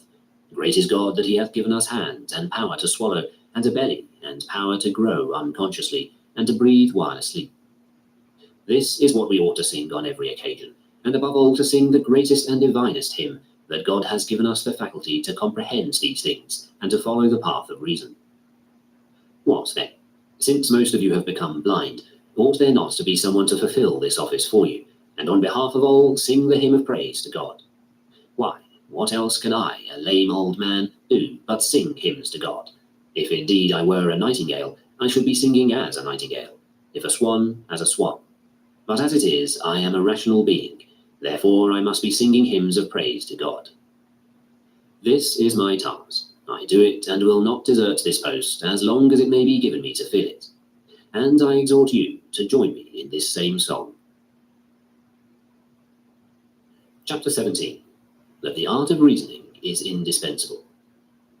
Since it is reason that analyzes and perfects all else, and reason itself ought not to remain unanalyzed, wherewithal shall it be analyzed? Why, clearly either by itself or by something else. This latter is assuredly either reason, or it will prove to be something else superior to reason, which is impossible. If it be reason, who again will analyze that reason? For if it analyzes its own self, the reason with which we started can do as much. If we are going to require something else at each step, our process will be endless and unceasing. Yes, says someone, but the cure of the decision of our will is a much more pressing need than the study of logic. And the like. Do you then wish to hear about the other matter? Very well, listen. But if you say to me, I do not know whether your argument is true or false, and if I use some ambiguous term and you should then say, distinguish, I shall bear with you no longer, but shall tell you, nay, but there is a much more pressing need. This is the reason, I suppose, why the Stoic philosophers put logic first, just as in the measuring of grain we put first the examination of the measure. And if we do not define first what a modius is, and do not define first what a scale is, how shall we be able to proceed with measuring or weighing anything? So, in the field of our present inquiry, if we have neglected the thorough knowledge and intellectual mastery of our standard of judgment for all other things, whereby they come to be known thoroughly, shall we ever be able to attain intellectual mastery and thorough knowledge of the rest of the world? And how could we possibly? Yes, we are told, but the modius is made out of wood and bears no fruit. True, but it is something with which we can measure grain. Logic also bears no fruit. Now, as for this statement, we shall see later, but if one should grant even this, it is enough to say in defense of logic that it has the power to discriminate and examine everything else, and, as one might say, to measure and weigh them. Who says this? Only Chrysippus and Zeno and Cleanthes? Well, does not Antisthenes say it? And who is it that wrote, the beginning of education is the examination of terms? Does not Socrates, too, say the same thing? And of whom does Xenophon write, that he began with the examination of terms, asking about each, what does it mean? Is this, then, your great and admirable achievement, the ability to understand and to interpret Chrysippus? And who says that? What then is your admirable achievement? To understand the will of nature. Very well. Do you understand it all by yourself? And if that is the case, what more do you need? For if it is true that all men err involuntarily, and you have learned the truth, it must needs be that you are doing right already. But, so help me Zeus, I do not comprehend the will of nature. Who then interprets it? Men say Chrysippus. I go and try to find out what this interpreter of nature says. I begin not to understand what he says, and look for the man who can interpret him. Look and consider what this passage means, says the interpreter, just as if it were in Latin. What place is there here then for pride on the part of the interpreter? Why, there is no just place for pride even on the part of Chrysippus, if he merely interprets the will of nature, but himself does not follow it. How much less place for pride, then, in the case of his interpreter? For we have no need of Chrysippus on his own account, but only to enable us to follow nature. No more have we need of him who divines through sacrifice, considered on his own account, but simply because we think that through his instrumentality we shall understand the future and the signs given by the gods. Nor do we need the entrails on their own account, but only because through them the signs are given. Nor do we admire the crow or the raven, but God, who gives his signs through them. Wherefore I go to this interpreter and diviner and say, examine for me the entrails, and tell me what signs they give. The fellow takes and spreads them out, and then interprets. Man, you have a moral purpose, free by nature from hindrances and constraint. This stands written here in these entrails. I will prove you that, first in the sphere of assent. Can anyone prevent you from assenting to the truth? No one at all. Can anyone force you to accept the false? No one at all. Do you see that in this sphere you have a moral purpose, free from hindrance, constraint, obstruction? Come, in the sphere of desire and choice, is it otherwise? And what can overcome one impulse but another impulse? And what can overcome one desire or aversion but another desire or aversion? But, says someone, if a person subjects me to the fear of death, he compels me. No, it is not what you are subjected to that impels you, but the fact that you decide it is better for you to do something of the sort than to die. Once more, then, it is the decision of your own will which compelled you, that is, moral purpose, compelled moral purpose. For if God had so constructed that part of his own being which he has taken from himself and bestowed upon us, that it could be subjected to hindrance and constraint, either from himself or from some other, he were no longer God, nor would he be caring for us as he ought. This is what I find, says the diviner, in the sacrifice. These are the signs vouchsafed you. If you will, you are free. If you will not have to blame anyone or complain against anyone. Everything will be in accordance with what is not merely your own will, but at the same time, the will of God. This is the prophecy for the sake of which I go to this diviner, in other words, the philosopher, not admiring him because of his interpretation, but rather the interpretation which he gives. Chapter 18. That we ought not to be angry with the erring. If what the philosophers say is true, that in all men thought and action start from a single source, namely feeling, as in the case of assent, the feeling that a thing is so, and in the case of dissent, the feeling that it is not so, yes, and by Zeus, in the case of suspended judgment, the feeling that it is uncertain, so also in the case of impulse towards a thing, the feeling that it is expedient for me, and that it is impossible to judge one thing expedient and yet desire another, and again to judge one thing fitting and yet be impelled to another, if all this be true, why are we any longer angry with the multitude? They are thieves, says someone, and robbers. What do you mean by thieves and robbers? They have simply gone astray in questions of good and evil. Ought we therefore to be angry with them, or rather pity them? Only show them their error, and you will see how quickly they desist from their mistakes. But if their eyes are not opened, they have nothing superior to their mere opinion. Ought not this brigand, then, and this adulterer be put to death, you ask? Not at all, but you should ask rather, ought not this man to be put to death who is in a state of error and delusion about the greatest matters, and is in a state of blindness, not indeed in the vision which distinguishes between white and black, but in the judgment which distinguishes between the good and the evil? And if you put it this way, you will realize how inhuman a sentiment it is that you are uttering, and that it is just as if you should say, ought not this blind man then, or this deaf man, to be put to death? For if the loss of the greatest things is the greatest harm that can befall a man, while the greatest thing in each man is a right moral purpose, and if a man is deprived of this very thing, what ground is left for you to be angry at him? Why, man, if you must needs be affected in a way that is contrary to nature at the misfortunes of another, pity him rather, but do not hate him. Drop this readiness to take offense and this spirit of hatred. Do not introduce those words which the multitude of the censorious use. Well, then, these accursed and abominable fools. Very well, but how is it that you have so suddenly been converted to wisdom that you are angry at fools? Why, then, are we angry? Because we admire the goods of which these men rob us.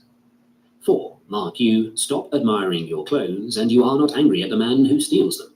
Stop admiring your wife's beauty, and you are not angry at her adulterer. Know that a thief or an adulterer has no place among the things that are your own, but only among the things that are another's, and that are not under your control.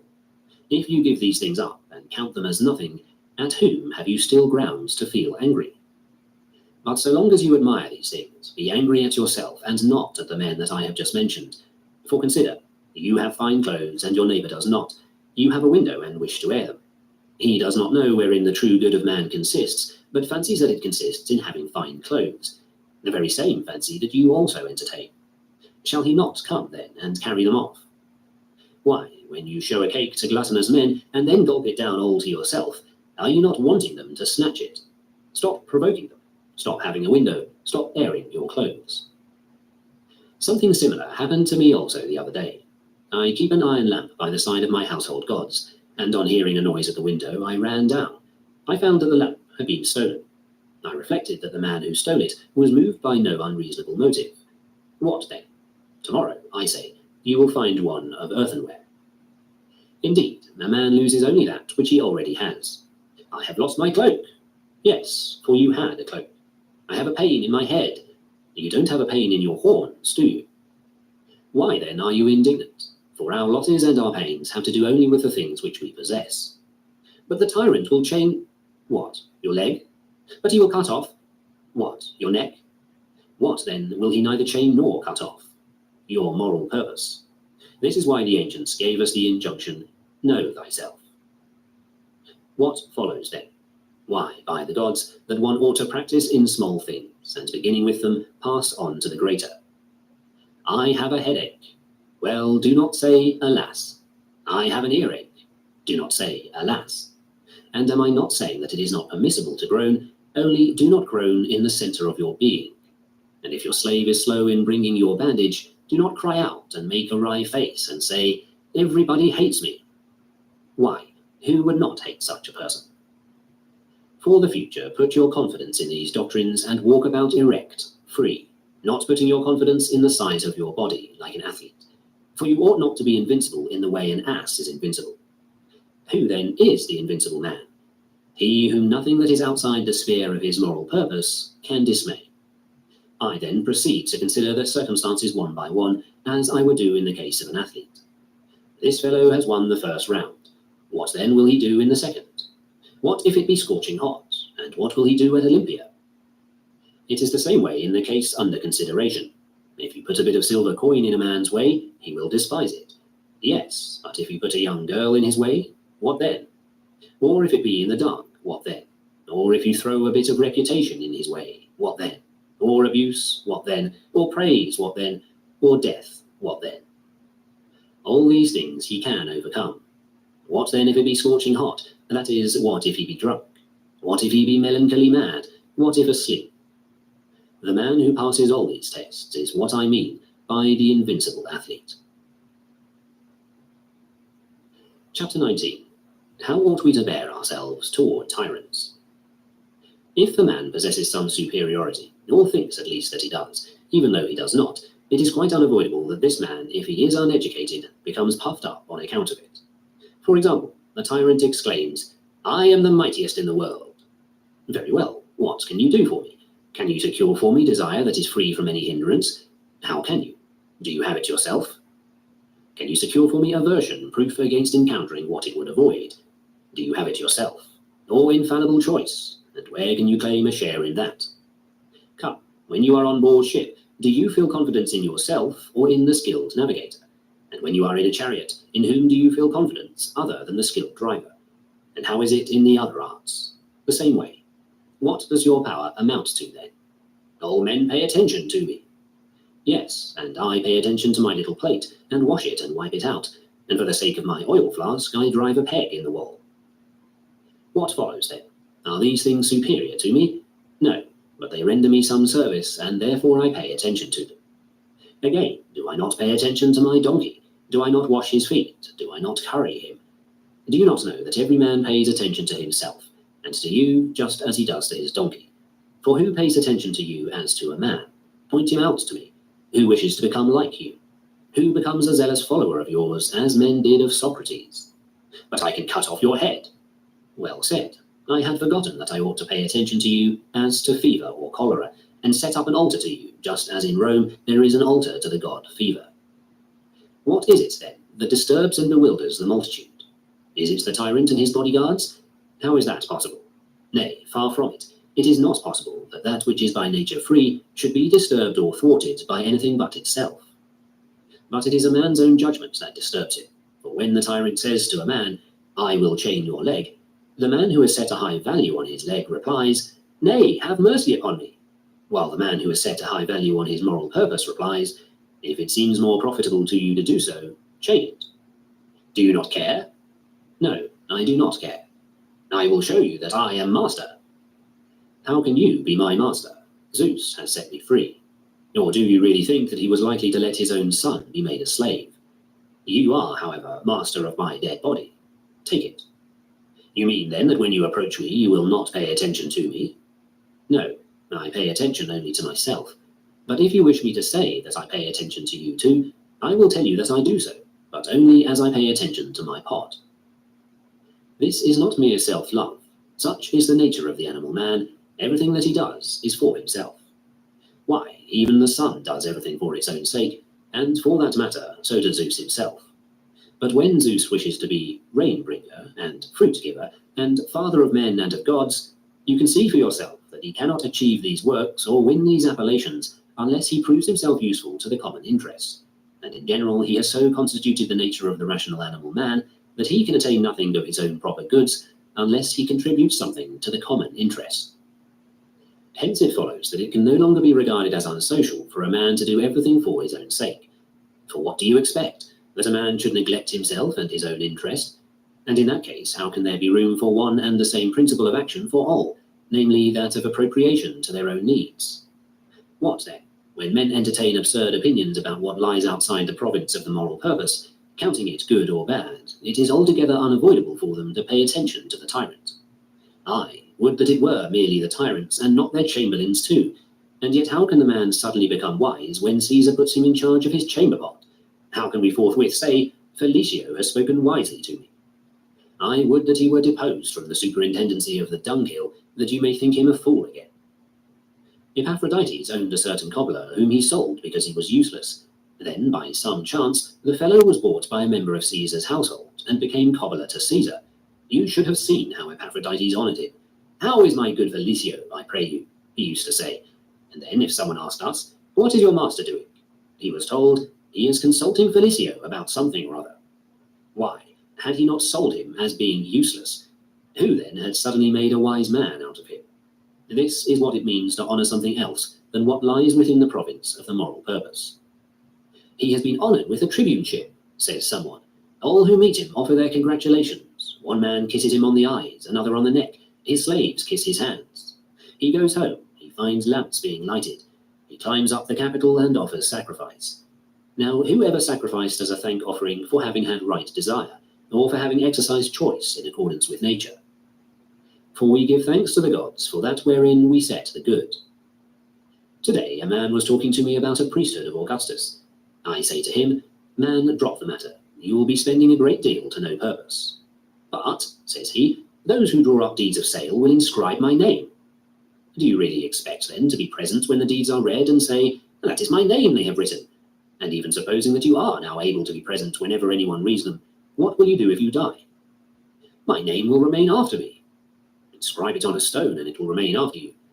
Come now, who will remember you outside of Nicopolis? But I shall wear a crown of gold. If you desire a crown at all, take a crown of roses and put it on. You will look much more elegant in that. Chapter 20. How the reasoning faculty contemplates itself. Every art and faculty makes certain things the special object of its contemplation. Now when the art or faculty itself is of like kind with what it contemplates, it becomes inevitably self-contemplative. But when it is of unlike kind, it cannot contemplate itself. For example, the art of leatherworking has to do with hides, but the art itself is altogether different from the material of hides, wherefore it is not self-contemplative. Again, the art of grammar has to do with written speech. It is not, therefore, also itself written speech, is it? Not at all. For this reason, it cannot contemplate itself. Well then, for what purpose have we received reason from nature? For the proper use of external impressions. What then is reason itself? Something composed out of a certain kind of external impressions. Thus it comes naturally to be also self-contemplative. And once more, what are the things that wisdom has been given us to contemplate? Things good, bad, and neither good nor bad. What then is wisdom itself? A good. And what is folly? An evil. Do you see then that wisdom inevitably comes to contemplate both itself and its opposite? Therefore, the first and greatest task of the philosopher is to test the impressions and discriminate between them, and to apply none that has not been tested. You all see in the matter of coinage, in which it is felt that we have some interest, how we have even invented an art, and how many means the tester employs to test the coinage. Sight, touch, smell, finally hearing. He throws the denarius down and then listens to the sound, and is not satisfied with the sound it makes on a single test, but as a result of his constant attention to the matter, he catches the tune like a musician. Thus, where we feel that it makes a good deal of difference to us whether we go wrong or do not go wrong, there we apply any amount of attention to discriminating between things that are capable of making us go wrong. But in the case of our governing principle, poor thing, we yawn and sleep, and erroneously accept any and every external impression, for here the loss that we suffer does not attract our attention. When, therefore, you wish to realize how careless you are about the good and the evil, and how zealous you are about that which is indifferent, observe how you feel about physical blindness on the one hand and mental delusion on the other, and you will find that you are far from feeling as you ought about things good and things evil. Yes, but this requires much preparation and much hard work and learning many things. Well, what then? Do you expect it to be possible to acquire the greatest art with a slight effort? And yet the chief doctrine of the philosophers is extremely brief. If you would know, read what Zeno has to say and you will see. For what is there lengthy in his statement? To follow the gods is man's end, and the essence of good is the proper use of external impressions. Ask, what then is God, and what is an external impression, and what is nature in the individual and nature in the universe? You already have a lengthy statement.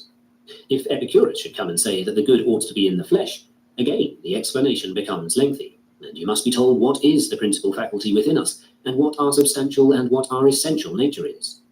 Since it is not probable that the good of a snail lies in its shell, is it then probable that the good of man lies in his flesh? But take your own case, Epicurus. What more masterful faculty do you yourself possess?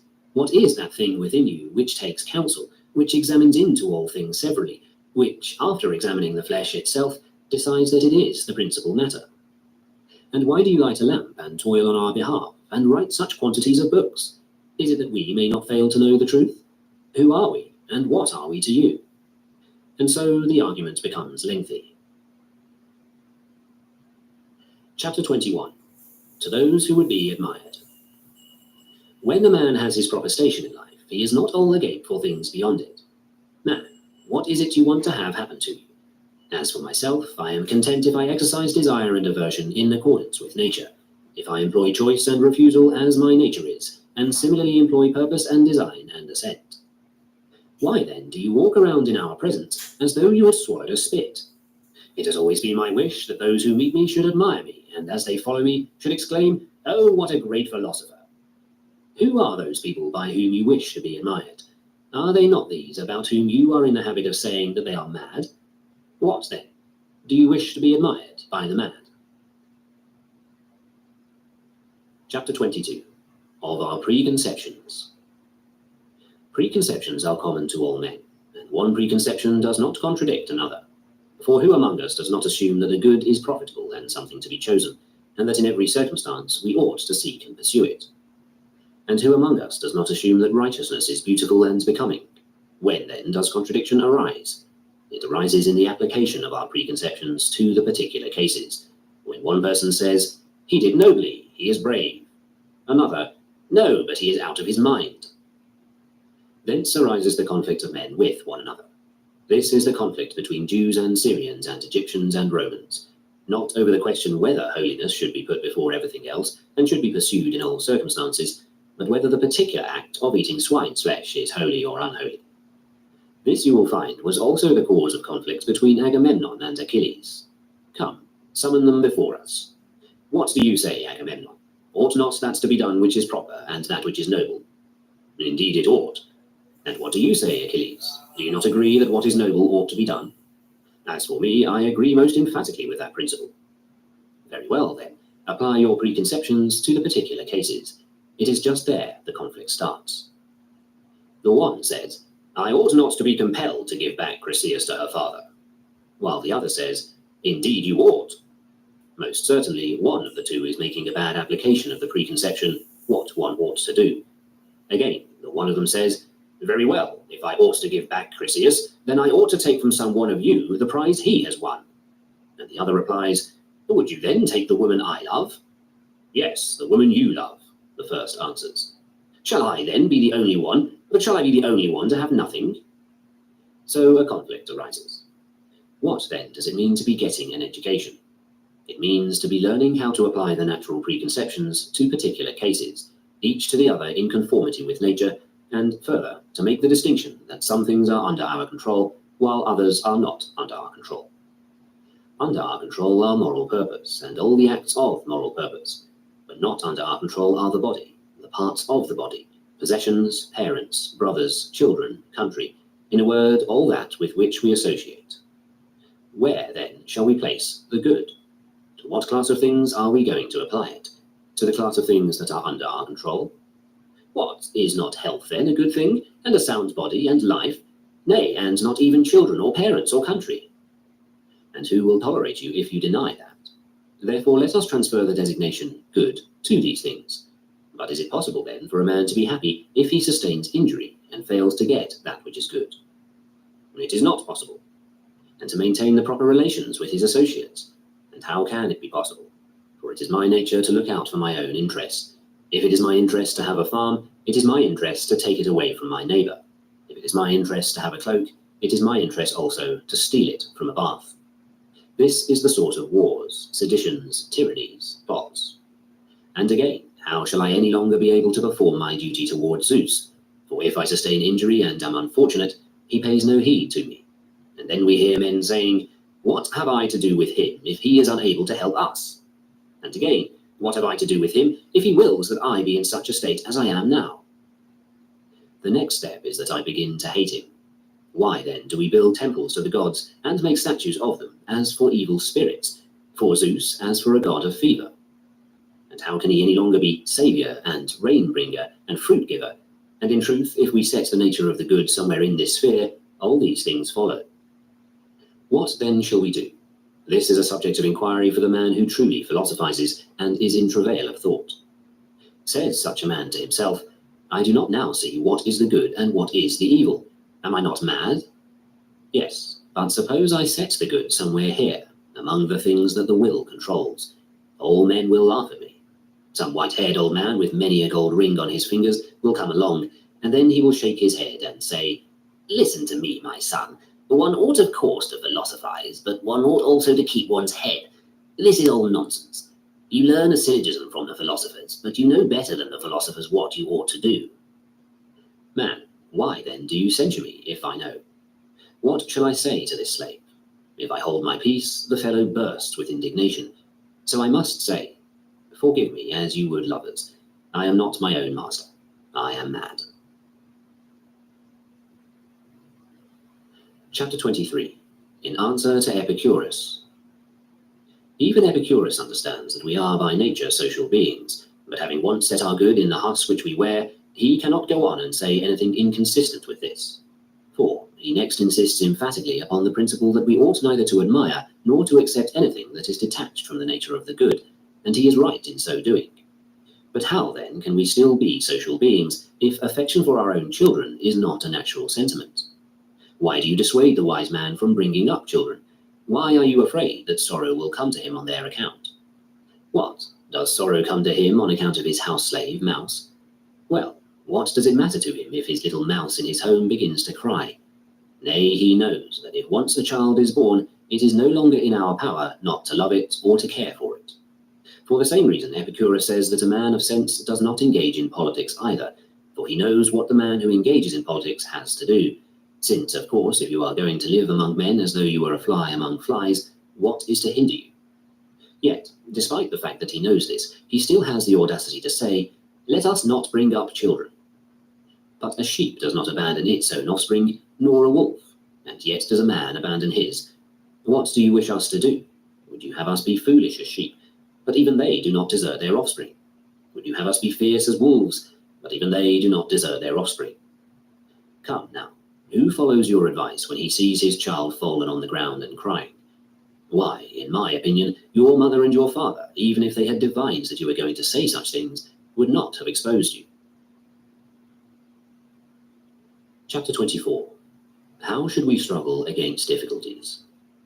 It is difficulties that show what men are. Consequently, when a difficulty befalls, remember that God, like a physical trainer, has matched you with a rugged young man. What for? someone says, so that you may become an Olympic victor, but that cannot be done without sweat. To my way of thinking, no one has got a finer difficulty than the one which you have got, if only you are willing to make use of it, as an athlete makes use of a young man to wrestle with. And now we are sending you to Rome as a scout, to spy out the land. But no one sends a coward as a scout, that if he merely hears a noise and sees a shadow anywhere, he may come running back in terror and report that the enemy is already upon us. So now also, if you should come and tell us, the state of things at Rome is fearful, terrible is death, terrible is exile, terrible is reviling, terrible is poverty, flee, sirs, the enemy is upon us, we shall say to you, away, prophecy to yourself, our one mistake was that we sent a man like you as a scout. Diogenes, who before you was sent forth as a scout, has brought us back a different report. He says, death is not an evil, since it is not dishonorable. He says, ill repute is a noise made by madmen. And what a report this scout has made us about toil and about pleasure and about poverty. He says, to be naked is better than any scarlet robe, and to sleep on the bare ground, he says, is the softest couch. And he offers as proof of each statement his own courage, his tranquility, his freedom, and finally his body, radiant with health and hardened. There is no enemy near, says he, all is full of peace. How so, Diogenes? Why, look, says he, I have not been struck with any missile, have I, nor received any wound. I have not fled from anyone, have I? This is what it means to be a proper scout, that you return and tell us one thing after another. Will you not go away again and observe more accurately, without this cowardice? What am I to do then? What do you do when you disembark from a ship? You do not pick up the rudder, do you, nor the oars? And what do you pick up then? Your own luggage, your oil flask, your wallet. So now, if you are mindful of what is your own property, you will never lay claim to that which is another's. He says to you, lay aside your broad scarlet hem. Behold the narrow hem. Lay aside this also. Behold the plain toga. Lay aside your toga. Behold, I am naked. But you arouse my envy. Well then, take the whole of my paltry body. Do I any longer fear the man to whom I can throw my body? But he will not leave me as his heir. What then? Did I forget that none of these things is my own? How then do we call them my own? Merely as we call the bed in the inn my own. If then the innkeeper dies and leaves you the beds, you will have them. But if he leaves them to someone else, he will have them, and you will look for another bed. If then you do not find one, you will have to sleep on the ground. Only do so with good courage, snoring, and remembering that tragedies find a place among the rich and among kings and tyrants, but no poor man fills a tragic role except as a member of the chorus. Now the kings commence in a state of prosperity. Hang the palace with garlands. Then about the third or fourth act comes, alas, Citharon, why didst thou receive me? Slave, where are your crowns? Where your diadem? Do your guards avail you not at all? When, therefore, you approach one of those great men, remember all this, that you are approaching a tragic character, not the actor, but Oedipus himself. But to sum it all up, remember that the door has been thrown open. Do not become a greater coward than the children, but just as they say, I won't play any longer, when the thing does not please them, so do you also, when things seem to you to have reached that stage, merely say, I won't play any longer, and take your departure. But if you stay, stop lamenting. Chapter 25. Upon the same theme. If all this is true, and we are not silly, nor merely playing a part when we say man's good and man's evil lies in moral choice, and all other things are nothing to us, why are we still distressed and afraid? Over the things that we seriously care for, no one has authority, and the things over which other men have authority do not concern us. What kind of thing have we left to discuss? Nay, give me directions. What directions shall I give you? Has not Zeus given you directions? Has he not given you that which is your own, unhindered and unrestrained, while that which is not your own is subject to hindrance and restraint? What directions, then, did you bring with you when you came from him into this world? What kind of an order? Guard by every means that which is your own, but do not grasp at that which is another's. Your faithfulness is your own, your self-respect is your own. Who then can take these things from you? Who but yourself will prevent you from using them? But you, how do you act? When you seek earnestly that which is not your own, you lose that which is your own. Since you have such promptings and directions from Zeus, What kind do you still want from me? Am I greater than he, or more trustworthy? But if you keep these commands of his, do you need any others besides? But has he not given you these directions? Produce your preconceptions. Produce the demonstrations of the philosophers. Produce what you have often heard. Produce what you have said yourself. Produce what you have read. Produce what you have practiced. How long, then, is it well to keep these precepts and not to break up the game? As long as it is played pleasantly. At the Saturnalia, a king is chosen by lot, for it has been decided to play this game. The king gives his commands. You drink, you mix wine, you sing, you come, you go. I obey, so as not to be the one to break up the game. Come, suppose that you are in an evil plight. I do not so suppose. And who is there to compel me so to suppose? Again, we have agreed to play the story of Agamemnon and Achilles. The one who has been appointed to play the part of Agamemnon says to me, Go to, Achilles, and drag away Briseis. I go. He says, Come, and I come. For as we behave in the matter of hypothetical proposals, so we ought to behave in life also. Let it be night. So be it. What then, is it day? No, for I have accepted the assumption that it is night. Let us suppose that you assume it to be night. So be it. But go on and assume that it is night. That is not consistent with the hypothesis. So also in the present case. Let us suppose that you are unhappy.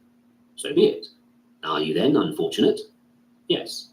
What then, are you troubled with ill fortune? Yes. But go on and assume that you are in a wretched plight. And that is not consistent with the hypothesis. Moreover, there is another who forbids me to think so. How long then should we obey such commands? As long as it is beneficial, and that means as long as I preserve what is becoming and consistent. Further, some men are unduly crabbed and have too sharp tongues, and say, I cannot dine at this fellow's house, where I have to put up with his telling every day how he fought in Moesia. I have told you, brother, how I climbed up to the crest of the hill. Well, now I begin to be besieged again. But another says, I would rather dine and hear him babble all he pleases. And it is for you to compare these estimates. Only do nothing as one burdened or afflicted, or thinking that he is in a wretched plight. For no one forces you to this. Has someone made a smoke in the house? If he has made a moderate amount of smoke, I shall stay. If too much, I go outside. For one ought to remember and hold fast to this, that the door stands open. But someone says, do not dwell in Nicopolis. I agree not to dwell there. Nor in Athens. I agree not to dwell in Athens either. Nor in Rome. I agree not to dwell in Rome either. Dwell in Gyara. I agree to dwell there. But to dwell in Gyara seems to me to be like a great quantity of smoke in the house. I leave for a place where no one will prevent me from dwelling, for that dwelling place stands open to every man. And as for the last inner tunic, that is my paltry body, beyond that no one has any authority over me. That is why Demetrius said to Nero, You threaten me with death, but nature threatens you. If I admire my paltry body, I have given myself away as a slave. If I admire my paltry property, I have given myself away as a slave. For at once I show thereby to my own hurt what I can be caught with. Just as when the snake draws in his head, I say, strike that part of him which he is protecting.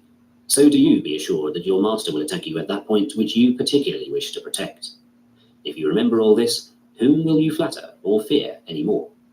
If you remember all this, whom will you flatter or fear any more? But I wish to sit where the senators do. Do you realize that you are making close quarters for yourself, that you are crowding yourself? How else then shall I have a good view in the amphitheatre? Man, do not become spectator, and you will not be crowded. Why do you make trouble for yourself? Or else wait a little while, and when the show is over, sit down among the seats of the senators and sun yourself. For in general, remember this, that we crowd ourselves. We make close quarters for ourselves. That is to say, the decisions of our will crowd us and make us close quarters. Why, what is this matter of being reviled? Take your stand by a stone and revile it, and what effect will you produce? If then a man listens like a stone, what profit is there to the reviler? But if the reviler has the weakness of the reviled as a point of vantage, then he does accomplish something. Strip him. Why do you say him? Take his cloak and strip that off. I have outraged you. Much good may it do you. This is what Socrates practiced, and that is why he always wore the same expression on his face. But we prefer to practice and rehearse anything rather than how to be untrammeled and free. The philosophers talk paradoxes, you say. But are there not paradoxes in the other arts? And what is more paradoxical than to lance a man in the eye in order that he may see? If anyone said this to a man who was inexperienced in the art of surgery, would he not laugh at the speaker? What is there to be surprised at, then, if in philosophy also many things which are true appear paradoxical to the inexperienced? Chapter 26. What is the rule of life? As someone was reading the hypothetical arguments, Epictetus said, "This also is a law governing hypotheses, that we must accept what the hypothesis or premise demands. But much more important is the following law of life, that we must do what nature demands. For if we wish in every matter and circumstance to observe what is in accordance with nature, it is manifest that in everything we should make it our aim neither to avoid that which nature demands, nor to accept that which is in conflict with nature.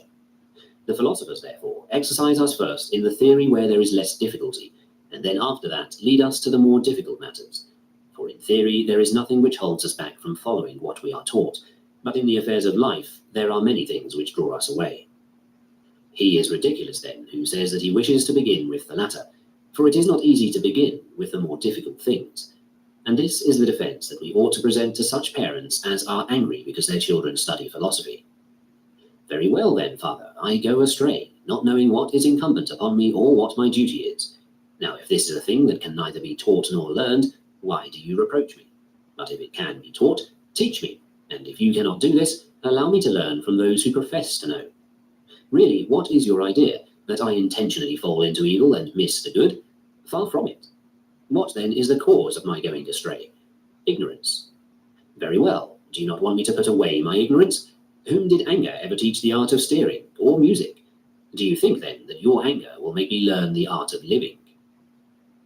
Only he can so speak who has applied himself to philosophy in such a spirit. But if a man reads upon the subject and resorts to the philosophers merely because he wants to make a display at a banquet of his knowledge of hypothetical arguments, what else is he doing but trying to win the admiration of some senator sitting by his side? For there in Rome are found in truth the great resources, while the riches of Nicopolis look to them like mere child's play. Hence it is difficult there for a man to control his own external impressions, since the distracting influences at Rome are great. I know a certain man who clung in tears to the knees of Epaphroditus, and said that he was in misery, for he had nothing left but 1.5 million sesterces. What then did Epaphroditus do? Did he laugh at him as you are laughing? No, he only said in a tone of amazement, "Poor man, how then did you manage to keep silence? How did you endure it?" Once, when he had disconcerted the student who was reading the hypothetical arguments, and the one who had set the other passage to read laughed at him, Epictetus said to the latter, "You are laughing at yourself. You did not give the young man a preliminary training, nor discover whether he was able to follow these arguments, but you treat him merely as a reader. Why is it, then," he added, "that to a mind unable to follow a judgment upon a complex argument, we entrust the assigning of praise or blame, or the passing of a judgment upon what is done well or ill? If such a person speaks ill of another, does the man in question pay any attention to him? Or if he praises another, is the latter elated, when the one who is dispensing praise or blame is unable, in matters as trivial as these, to find the logical consequence? This, then, is a starting point in philosophy, a perception of the state of one's own governing principle, for when once a man realizes that it is weak, he will no longer wish to employ it upon great matters. But as it is, some who are unable to swallow the morsel buy a whole treatise and set to work to eat that. Consequently, they throw up or have indigestion. After that come colics and fluxes and fevers. But they ought first to have considered whether they have the requisite capacity. However, in a matter of theory, it is easy enough to confute the man who does not know, but in the affairs of life, a man does not submit himself to confutation, and we hate the person who has confuted us. But Socrates used to tell us not to live a life unsubjected to examination. Chapter 27. In how many ways do the external impressions arise, and what aid should we have ready at hand to deal with them? The external impressions come to us in 4 ways. Either things are and seem so to be, or they are not and do not seem to be either, or they are and do not seem to be, or they are not and yet seem to be. Consequently, in all these cases, it is the business of the educated man to hit the mark. But whatever be the thing that distresses us, against that we ought to bring up our reinforcements. If the things that distress us are sophisms of Pyrrho and the Academy, let us bring up our reinforcements against them. If they are the plausibilities of things whereby we are led to think that certain things are good when they are not, let us seek reinforcements at that point. If the thing that distresses us is habit, we should try to hunt up the reinforcements with which to oppose that. What reinforcements, then, is it possible to find with which to oppose habit? Why the contrary habit? You hear the common folk saying, "That poor man, he is dead. His father perished and his mother. He was cut off, yes, and before his time and in a foreign land." Listen to the arguments on the other side. Tear yourself away from these expressions. Set over against one habit, the contrary habit. To meet sophistic arguments, we must have the processes of logic and the exercise and the familiarity with these. Against the plausibilities of things, we must have our preconceptions clear, polished like weapons, and ready at hand. When death appears to be an evil, we must have ready at hand the argument that it is our duty to avoid evils, and that death is an inevitable thing. For what can I do? Where shall I go to escape it? Suppose that I am Sarpedon, the son of Zeus, in order that I may nobly say, as he did, "Seeing that I have left my home for the war, I wish either to win the prize of valor myself, or else to give someone else the chance to win it. If I am unable to succeed in something myself, I shall not begrudge another the achievement of some noble deed." Granted that such an act as Sarpedon's is beyond us, does not the other alternative fall within the compass of our powers? And where can I go to escape death? Show me the country, show me the people to whom I may go, upon whom death does not come. Show me a magic charm against it. If I have none, what do you wish me to do? I cannot avoid death. Instead of avoiding the fear of it, shall I die in lamentation and trembling? For the origin of sorrow is this, to wish for something that does not come to pass.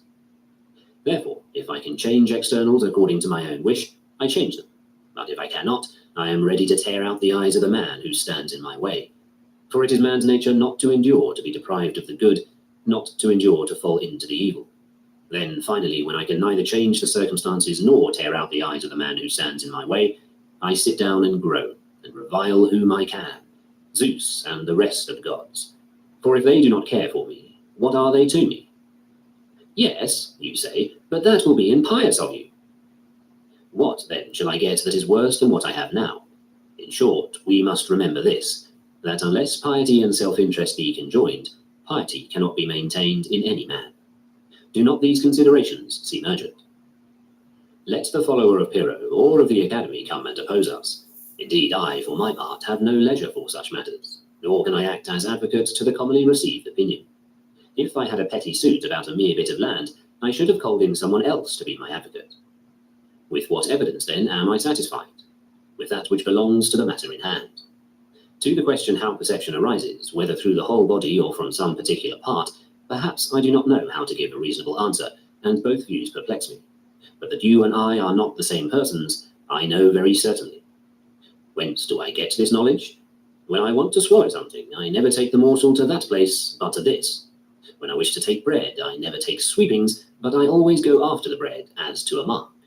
And do you yourselves, who take away the evidence of the senses, do anything else? Who among you, when he wishes to go to a bath, goes to a mill instead? What then? Ought we not, to the best of our ability, hold fast also to this? Maintain, that is, the commonly received opinion, and be on our guard against the arguments that seek to overthrow it? And who disputes that? But only the man who has the power and the leisure should devote himself to these studies, while the man who is trembling and perplexed, and whose heart is broken within him, ought to devote his leisure to something else. Hola. Simón, felicidades. Te merecías el puesto mucho más que Alfredo, da miedo. Estás en altavoz y Alfredo está aquí. ¡Alfredo! El terror de las chicas. No es que las espantes, pero esas pastillas de ajo, mi Drácula te mordería. No digo morder, ni que fueras pan de ajo. Oye, bye. La Toyota Tacoma 2024, disponible con tecnología Qual Control, te saca cuando tú no puedes. Chapter 28. That we ought not to be angry with men, and what are the little things and the great among men. What is the reason that we assent to anything? The fact that it appears to us to be so. It is impossible, therefore, to assent to the thing that appears not to be so. Why? Because this is the nature of the intellect, to agree to what is true, to be dissatisfied with what is false, and to withhold judgment regarding what is uncertain. What is the proof of this? Feel, if you can, that it is now night. That is impossible. Put away the feeling that it is day. That is impossible. Either feel or put away the feeling that the stars are even in number. That is impossible. When, therefore, a man assents to a falsehood, rest assured that it was not his wish to assent to it as false. For every soul is unwillingly deprived of the truth, as Plato says. It only seems to him that the false was true. Well now, in the sphere of actions, what have we corresponding to the true and the false here in the sphere of perceptions? Duty, and what is contrary to duty, the profitable and the unprofitable, that which is appropriate to me and that which is not appropriate to me, and whatever else is similar to these. Cannot a man, then, think that something is profitable to him and yet not choose it? He cannot. How of Medea, who says, now, I learn what horrors I intend, but passion overpowers the better counsel. It is because the very gratification of her passion and the taking of vengeance on her husband she regards as more profitable than the saving of her children. Yes, but she is deceived. Show her clearly that she is deceived, and she will not do it.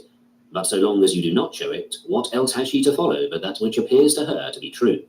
Nothing. Why, then, are you angry with her? Because the poor woman has gone astray in the greatest matters, and has been transformed from a human being into a viper. Why do you not, if anything, rather pity her? As we pity the blind and the halt, why do we not pity those who have been made blind and halt in their governing faculties? Whoever, then, bears this clearly in mind, that the measure of man's every action is the impression of his senses, now this impression may be formed rightly or wrongly. If rightly, the man is blameless. If wrongly, the man himself pays the penalty. For it is impossible that the man who has gone astray is one person, while the man who suffers is another. Whoever remembers this, I say, will not be enraged at anyone, will not be angry with anyone, will not revile anyone, will not blame, nor hate, nor take offense at anyone. So you conclude that such great and terrible things have their origin in this, the impression of one's senses. In this and nothing else. The Iliad is nothing but a sense impression, and the poet's use of sense impressions. There came to Alexander an impression to carry off the wife of Menelaus, and an impression came to Helen to follow him. Now, if an impression had led Menelaus to feel that it was a gain to be deprived of such a wife, what would have happened? We should have lost not merely the Iliad, but the Odyssey as well. Then, do matters of such great import depend upon one that is so small? But what do you mean by matters of such great import? Wars and factions and deaths of many men and destructions of cities. And what is there great in all this? What, nothing great in this? Why, what is there great in the death of many oxen and many sheep, and the burning and destruction of many nests of swallows or storks? Is there any similarity between this and that? A great similarity. Men's bodies perished in the one case, and bodies of oxen and sheep in the other. Petty dwellings of men were burned, and so were nests of storks. What is there great or dreadful about that? Or else show me in what respect a man's house and a stork's nest differ as a place of habitation. Is there any similarity between a stork and a man? What is that you say? As far as the body is concerned, a great similarity, except that the petty houses of men are made of beams and tiles and bricks, but the nest of a stork is made of sticks and clay. Does a man then differ in no wise from a stork? Far from it, but in these matters he does not differ. In what wise then does he differ? Seek, and you will find that he differs in some other respect. See whether it be not in his understanding what he does. See whether it be not in his capacity for social action, in his faithfulness, his self-respect, his steadfastness, his security from error, his intelligence. Where then is the great evil and the great good among men? Just where the difference is. And if that element wherein the difference lies be preserved and stands firm and well fortified on every side, and neither his self-respect, nor his faithfulness, nor his intelligence be destroyed, then the man also is preserved. But if any of these qualities be destroyed or taken by storm, then the man also is destroyed. And it is in this sphere that the great things are. Did Alexander come to his great fall when the Hellenes assailed Troy with their ships, and when they were devastating the land, and when his brothers were dying? Not at all, for no one comes to his fall because of another's deed. But what went on then was merely the destruction of storks' nests. Nay, he came to his fall when he lost his self-respect, his faithfulness, his respect for the laws of hospitality, his decency of behavior. When did Achilles come to his fall? When Patroclus died? Far from it. But when Achilles himself was enraged, when he was crying about a paltry damsel, when he forgot that he was there not to get sweethearts, but to make war. These are the falls that come to mankind. This is the siege of their city. This is the raising of it. when their correct judgments are torn down, when these are destroyed. Then, when women are driven off into captivity and children are enslaved, and when the men themselves are slaughtered, are not all these things evils? Where do you get the justification for adding this opinion? Let me know also. No, on the contrary, do you let me know where you get the justification for saying that they are not evils? Let us turn to our standards. Produce your preconceptions. For this is why I cannot be sufficiently astonished at what men do. In a case where we wish to judge of weights, we do not judge at haphazard.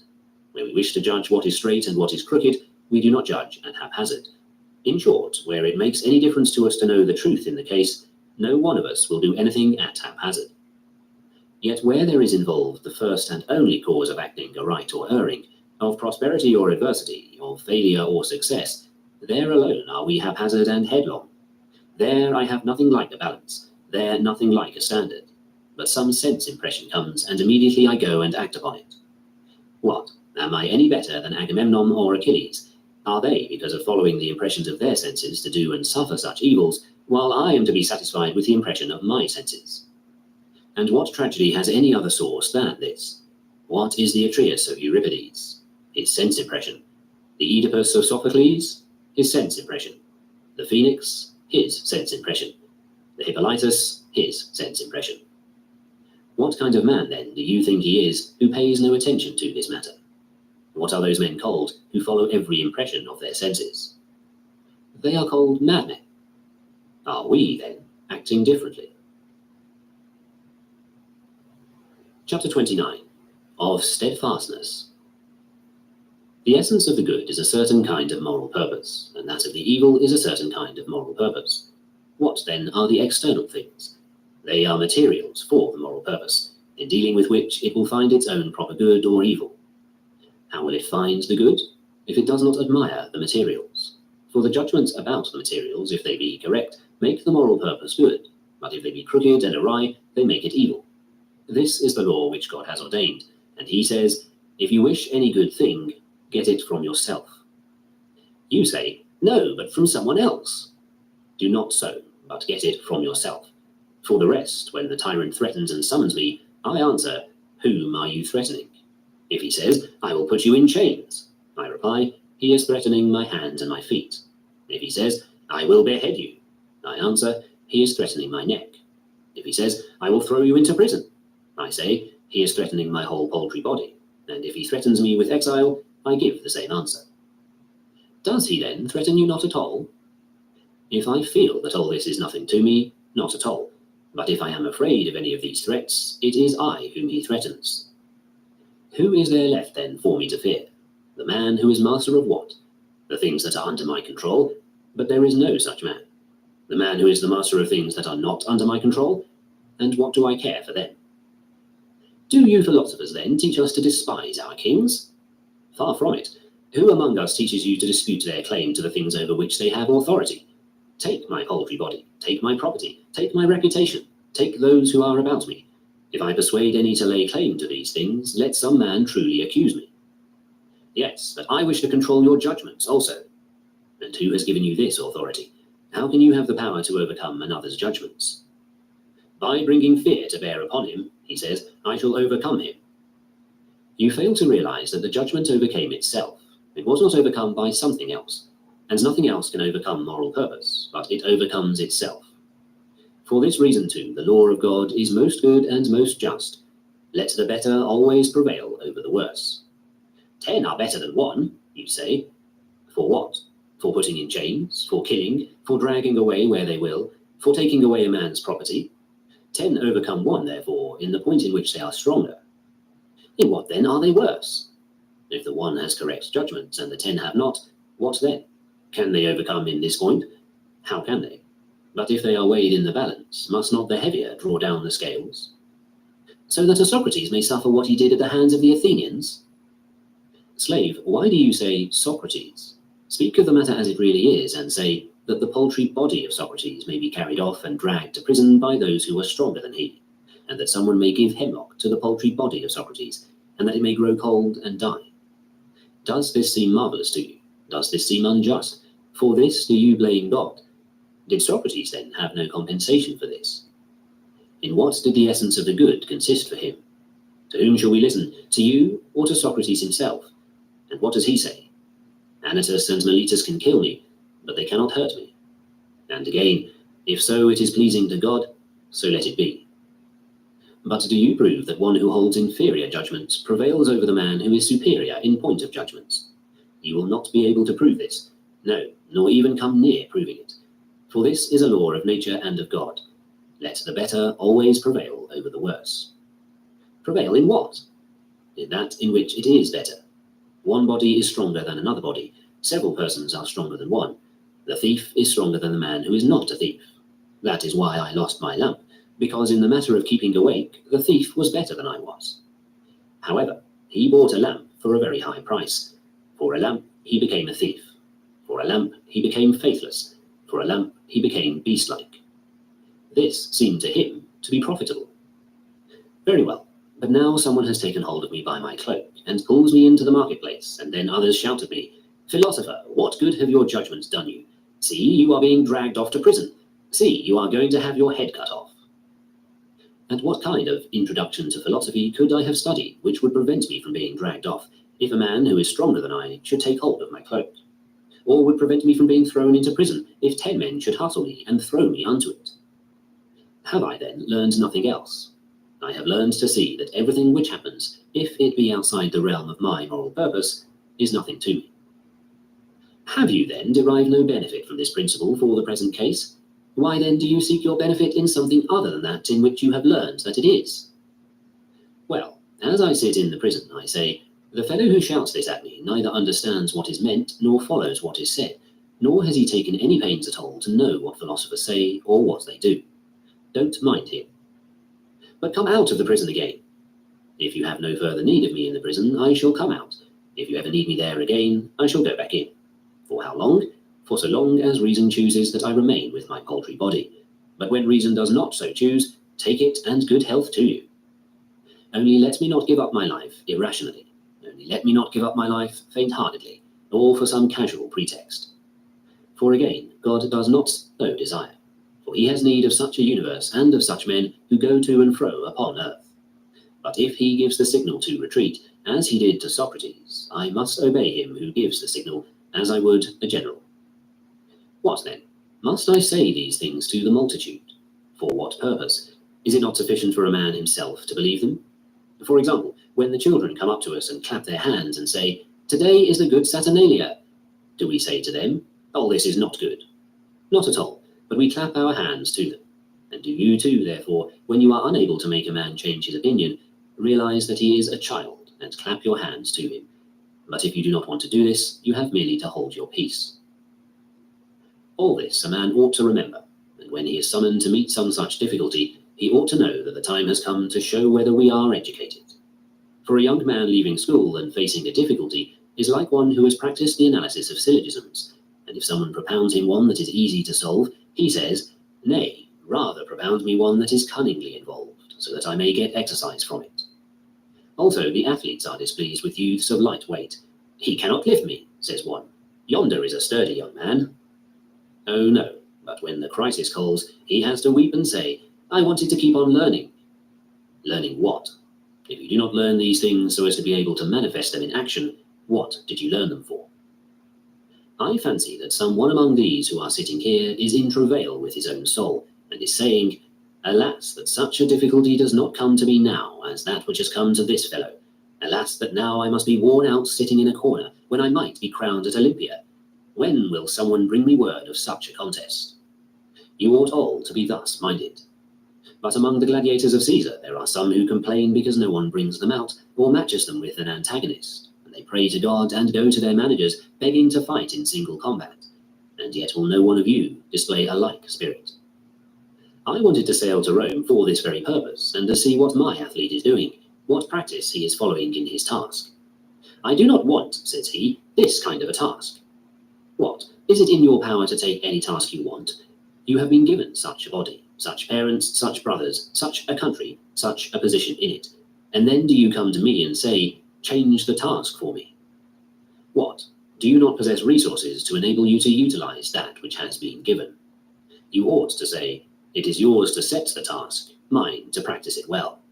No, but do you say, do not propose to me such and such a hypothetical syllogism, but rather such and such a one. Do not urge upon me such and such a conclusion, but rather such and such a one. A time will soon come when the tragic actors will think that their masks and buskins and the long robe are themselves. Man, all these things you have as a subject matter and a task. Say something so that we may know whether you are a tragic actor or a buffoon, for both of these have everything but their lines in common.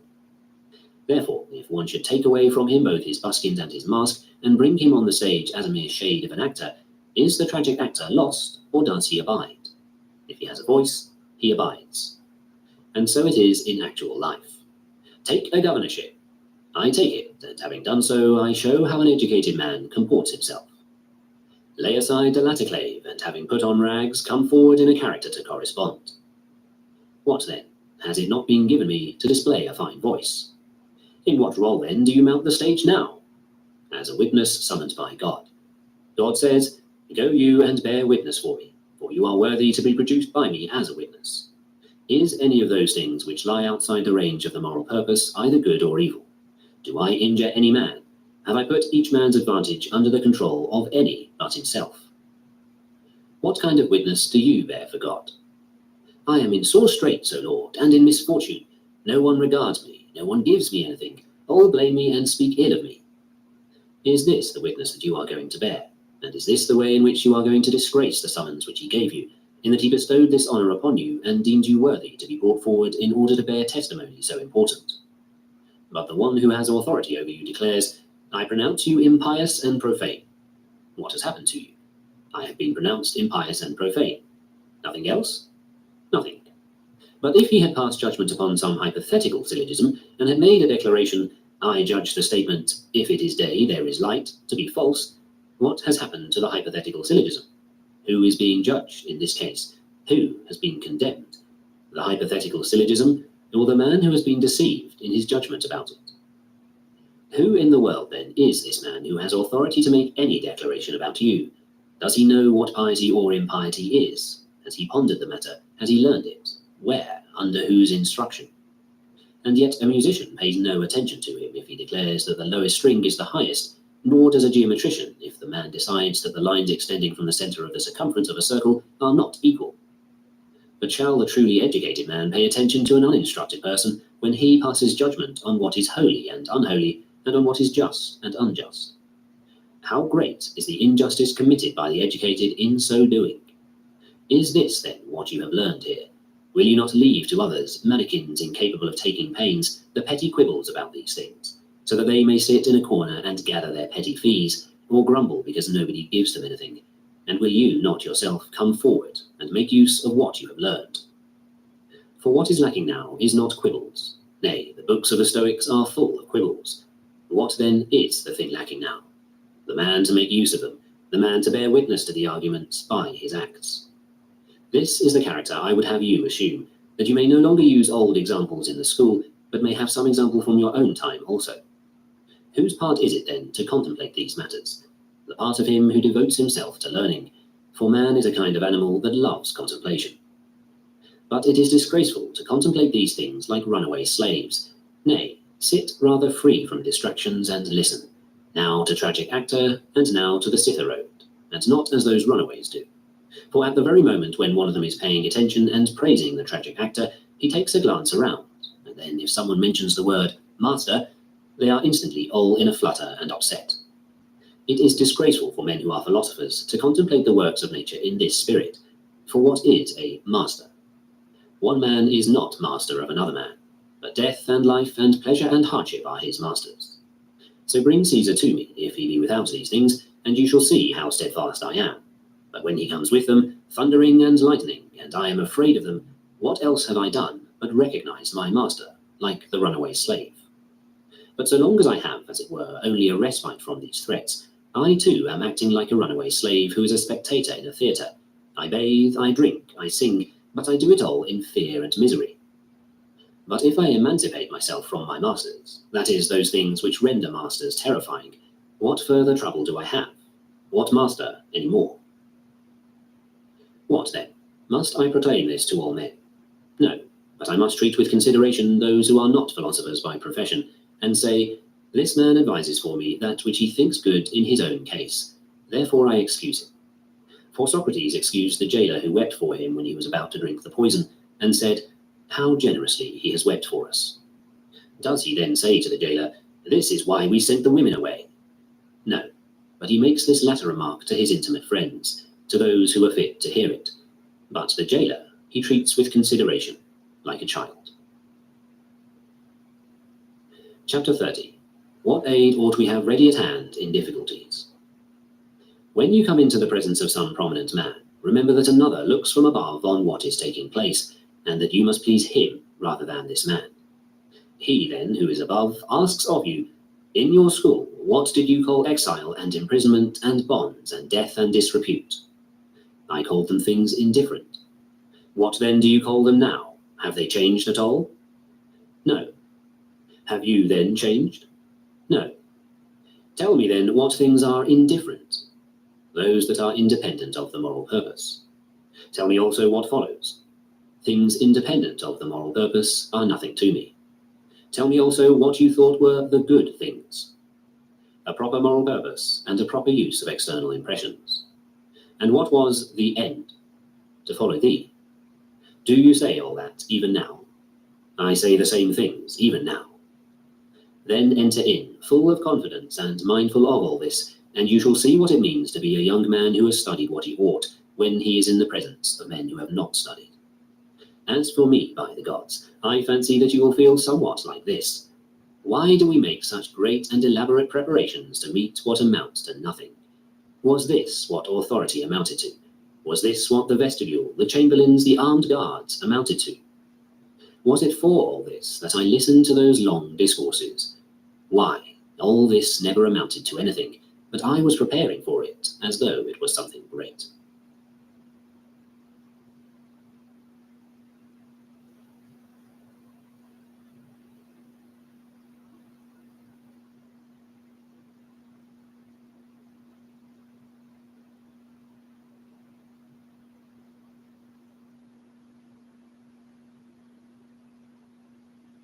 Book 2, Chapter 1. That confidence does not conflict with caution. Perhaps the following contention of the philosophers appears paradoxical to some, but nevertheless let us to the best of our ability consider whether it is true that we ought to do everything both cautiously and confidently at the same time. For caution seems to be in a way contrary to confidence, and contraries are by no means consistent. But that which appears to many to be paradoxical in the matter under discussion seems to me to involve something of this sort. If we demanded that a man should employ both caution and confidence in regard to the same things, then we would be justly charged with uniting qualities that are not to be united. But, as a matter of fact, what is there strange about the saying? For if the statements which have often been made and often proved are sound, namely that the nature of the good as well as of the evil lies in the use of the impressions of the senses, but the things which lie outside the province of the moral purpose admit neither the nature of the evil nor the nature of the good, what is there paradoxical about the contention of the philosophers if they say, where the things that lie outside the province of the moral purpose are involved, there show confidence, but where the things that lie within the province of the moral purpose are involved, there show caution? For if the evil lies in an evil exercise of the moral purpose, it is only in regard to matters of this kind that it is right to employ caution. But if the things which lie outside the province of the moral purpose and are not under our control are nothing to us, we ought to employ confidence in regard to them. And so we shall be at one and the same time both cautious and confident. Yes, and by Zeus, confident because of our caution. For because we are cautious about the things which are really evil, the result will be that we shall have confidence in regard to the things which are not of that nature. However, we act like deer. When the hinds are frightened by the feathers and run away from them, where do they turn, and to what do they fly for refuge as a safe retreat? Why, to the nets, and so they perish because they have confused the objects of fear with the objects of confidence. So it is with us also. Where do we show fear? About the things which lie outside the province of the moral purpose. Again, in what do we behave with confidence as if there were no danger? In the things which lie within the province of the moral purpose. To be deceived, or to act impetuously, or to do something shameless, or with base passion to desire something, makes no difference to us, if only in the matters which lie outside the province of the will we succeed in our aim. But where death or exile or hardship or ignominy faces us, there we show the spirit of running away. There we show violent agitation. Therefore, as might be expected of those men who err in matters of the greatest concern, we transform our natural confidence into boldness, desperateness, recklessness, shamelessness, while our natural caution and self-respect we transform into cowardice and abjectness, full of fears and perturbations. For if a man should transfer his caution to the sphere of the moral purpose and the deeds of the moral purpose, then along with the desire to be cautious, he will also at once have under his control the will to avoid. Whereas if he should transfer his caution to those matters which are not under our control and lie outside the province of the moral purpose, inasmuch as he is applying his will to avoid towards those things which are under the control of others, he will necessarily be subject to fear, instability, and perturbation. For it is not death or hardship that is a fearful thing, but the fear of hardship or death. That is why we praise the man who said, "Not death is dreadful, but a shameful death."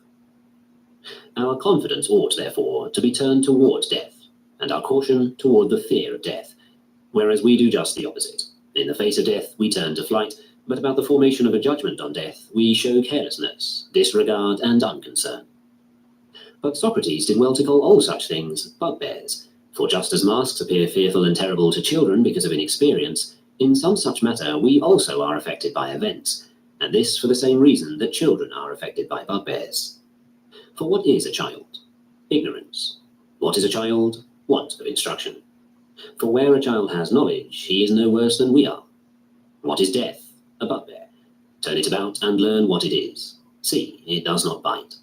The poultry body must be separated from the bit of spirit, either now or later, just as it existed apart from it before. Why are you grieved, then, if it be separated now? For if it be not separated now, it will be later. Why? So that the revolution of the universe may be accomplished. For it has need of the things that are now coming into being, and the things that shall be, and the things that have been accomplished. What is hardship? A bugbear. Turn it about and learn what it is. The poor flesh is subjected to rough treatment, and then again to smooth. If you do not find this profitable, the door stands open. If you do find it profitable, bear it. For the door must be standing open for every emergency, and then we have no trouble. What then is the fruit of these doctrines? Precisely that which must needs be both the fairest and the most becoming for those who are being truly educated: tranquility, fearlessness, freedom. For on these matters we should not trust the multitude who say, "Only the free can be educated," but rather the philosophers who say, "Only the educated are free." How is that? Thus, at this time is freedom anything but the right to live as we wish? Nothing else. Tell me then, O men, do you wish to live in error? We do not. Well, no one who lives in error is free. Do you wish to live in fear, in sorrow, in turmoil? By no means. Well then, no man who is in fear or sorrow or turmoil is free, but whoever is rid of sorrows and fears and turmoils, this man is by the selfsame course rid also of slavery. How then shall we any longer trust you, O dearest lawgivers? Do you allow none but the free to get an education? For the philosophers say, we do not allow any but the educated to be free. That is, God does not allow it. When, therefore, in the presence of the praetor, a man turns his own slave about, has he done nothing? He has done something. What? He has turned his slave about in the presence of the praetor. Nothing more? Yes, he is bound to pay a tax of 5% of the slave's value. What then? Has not the man to whom this has been done become free? He has no more become free than he has acquired peace of mind. You, for example, who are able to turn others about, have you no master? Have you not as your master money, or a mistress, or a boy favorite, or the tyrant, or some friend of the tyrant? If not, why do you tremble when you go to face some circumstance involving those things? That is why I say over and over again, practice these things and have them ready at hand. That is, the knowledge of what you ought to face with confidence, and what you ought to face with caution. That you ought to face with confidence that which is outside the province of the moral purpose, with caution that which is within the province of the moral purpose. But have I not read to you, and do you not know what I am doing? What have you been engaged upon? Trifling phrases.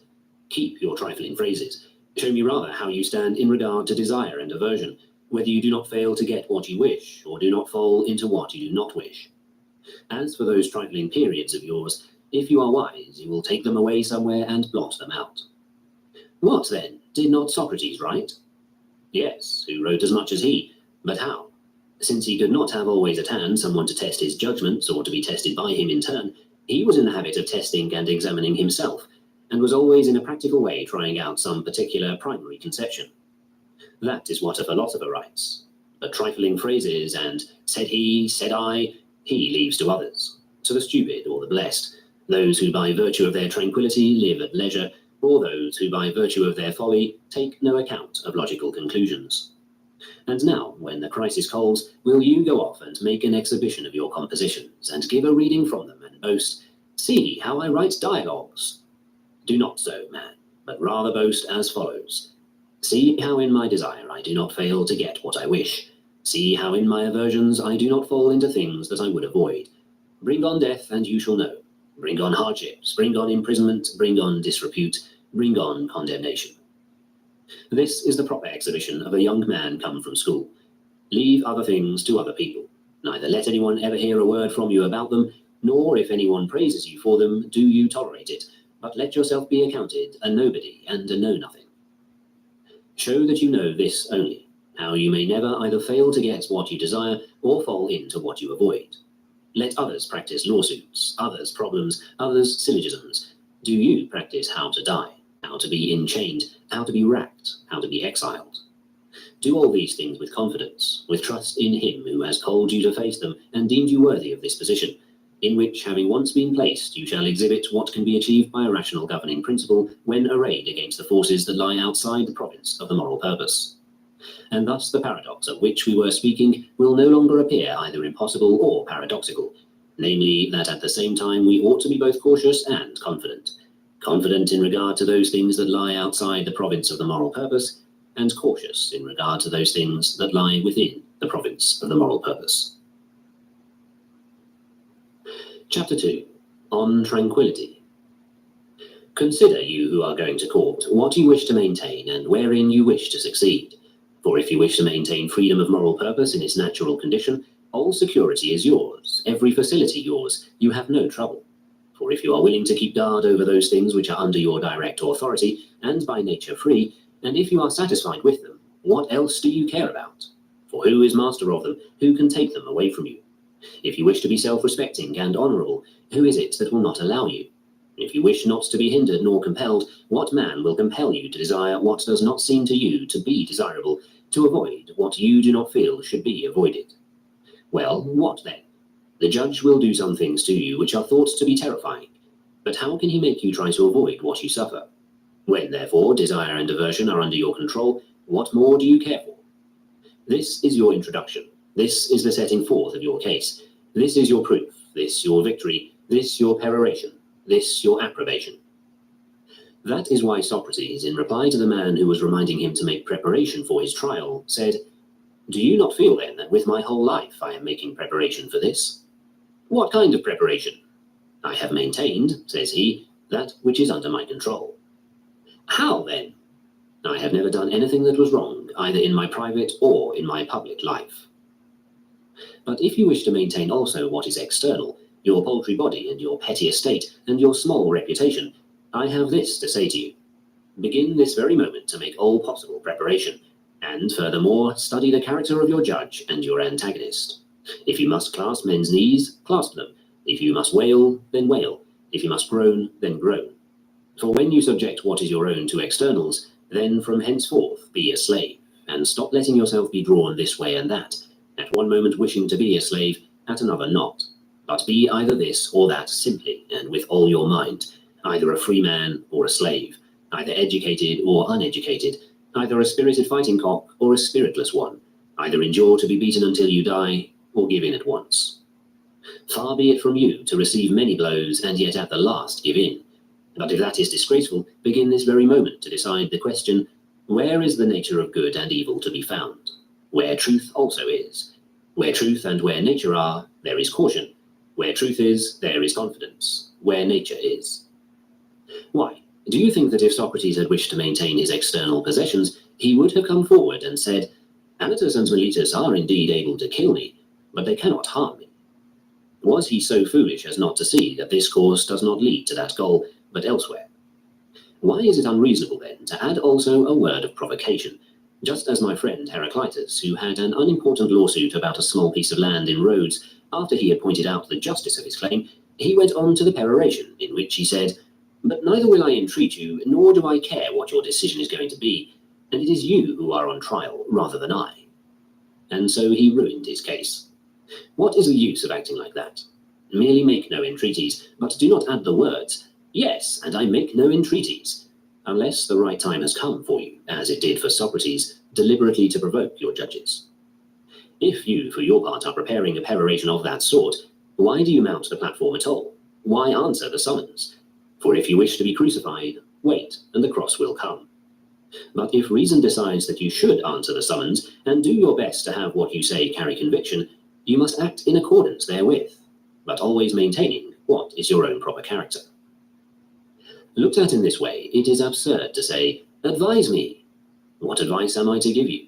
Nay, say rather, enable my mind to adapt itself to whatever comes.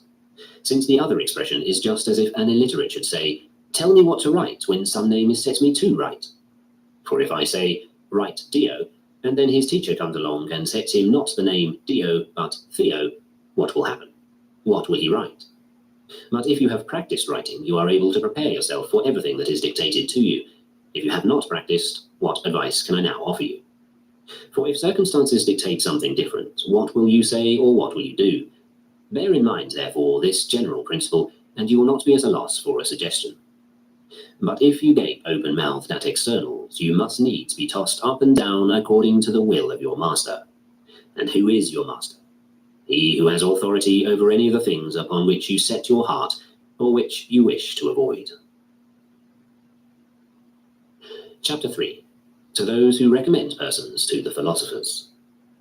That is an excellent answer of Diogenes to the man who asked for a letter of recommendation from him. That you are a man, he says, he will know at a glance, but whether you are a good or a bad man, he will discover if he has the skill to distinguish between good and bad. And if he is without that skill, he will not discover the facts, even though I write him thousands of times. For it is just as though a drachma asked to be recommended to someone in order to be tested. If the man in question is an assayer of silver, you will recommend yourself. We ought, therefore, to have also in everyday life the sort of thing that we have in the case of silver, so that I may be able to say, as the assayer of silver says, "Bring me any drachma you please, and I will appraise it." Now, in the case of syllogisms, I say, "Bring any man that you please, and I will distinguish for you the man who knows how to resolve syllogisms and the man who does not." How so? Because I know how to analyze syllogisms myself. I have the faculty which the man must have who is going to appraise those who handle syllogisms properly. But in everyday life, what do? Sometimes I call a thing good and sometimes bad. What is the reason? The opposite of what was true in the case of syllogisms, namely ignorance and inexperience. Chapter 4. To the man who had once been caught in adultery. As Epictetus was remarking that man is born to fidelity, and that the man who overthrows this is overthrowing the characteristic quality of man, there entered one who had the reputation of being a scholar, and who had once been caught in the city in the act of adultery. But, goes on Epictetus, if we abandon this fidelity to which we are by nature born, and make designs against our neighbour's wife, what are we doing? Why, what but ruining and destroying? Whom? The man of fidelity, of self-respect, of piety. Is that all? Are we not overthrowing also neighbourly feeling, friendship, the state? In what position are we placing ourselves? As what am I to treat you, fellow? As a neighbour, as a friend? Of what kind? As a citizen, what confidence am I to place in you? If you were a vessel so cracked that it was impossible to use you for anything, you would be cast forth upon the dunghills, and even from there no one would pick you up. But if, although a man, you cannot fill a man's place, what are we going to do with you? For, assuming that you cannot hold the place of a friend, can you hold that of a slave? And who is going to trust you? Are you not willing, therefore, that you too should be cast forth upon some dunghill as a useless vessel, as a piece of dung? For all that, will you say, "Nobody cares for me, a scholar"? No, for you are an evil man and useless. It is just as if the wasps complains that nobody cares for them, but all run away from them, and if anyone can, he strikes them and knocks them down. You have such a sting that you involve in trouble and pain whomever you strike. What do you want us to do with you? There is no place where you can be put. What then, you say? Are not women by nature common property? I agree. And the little pig is the common property of the invited guests. But when portions have been assigned, if so it pleases you, approach and snatch up the portion of the guest who reclines at your side.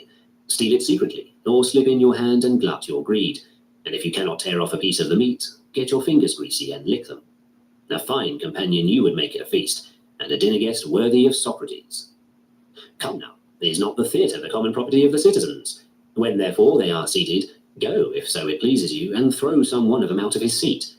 In the same way, women also are by nature common property, but when the lawgiver, like a host at a banquet, has apportioned them, are you not willing, like the rest, to look for your own portion, instead of filching away and glutting your greed upon that which is another's? But I am a scholar, and understand Archidamus. Very well, then, understand Archidamus, and be an adulterer and faithless, and a wolf or an ape instead of a man. For what is there to prevent you? Chapter 5.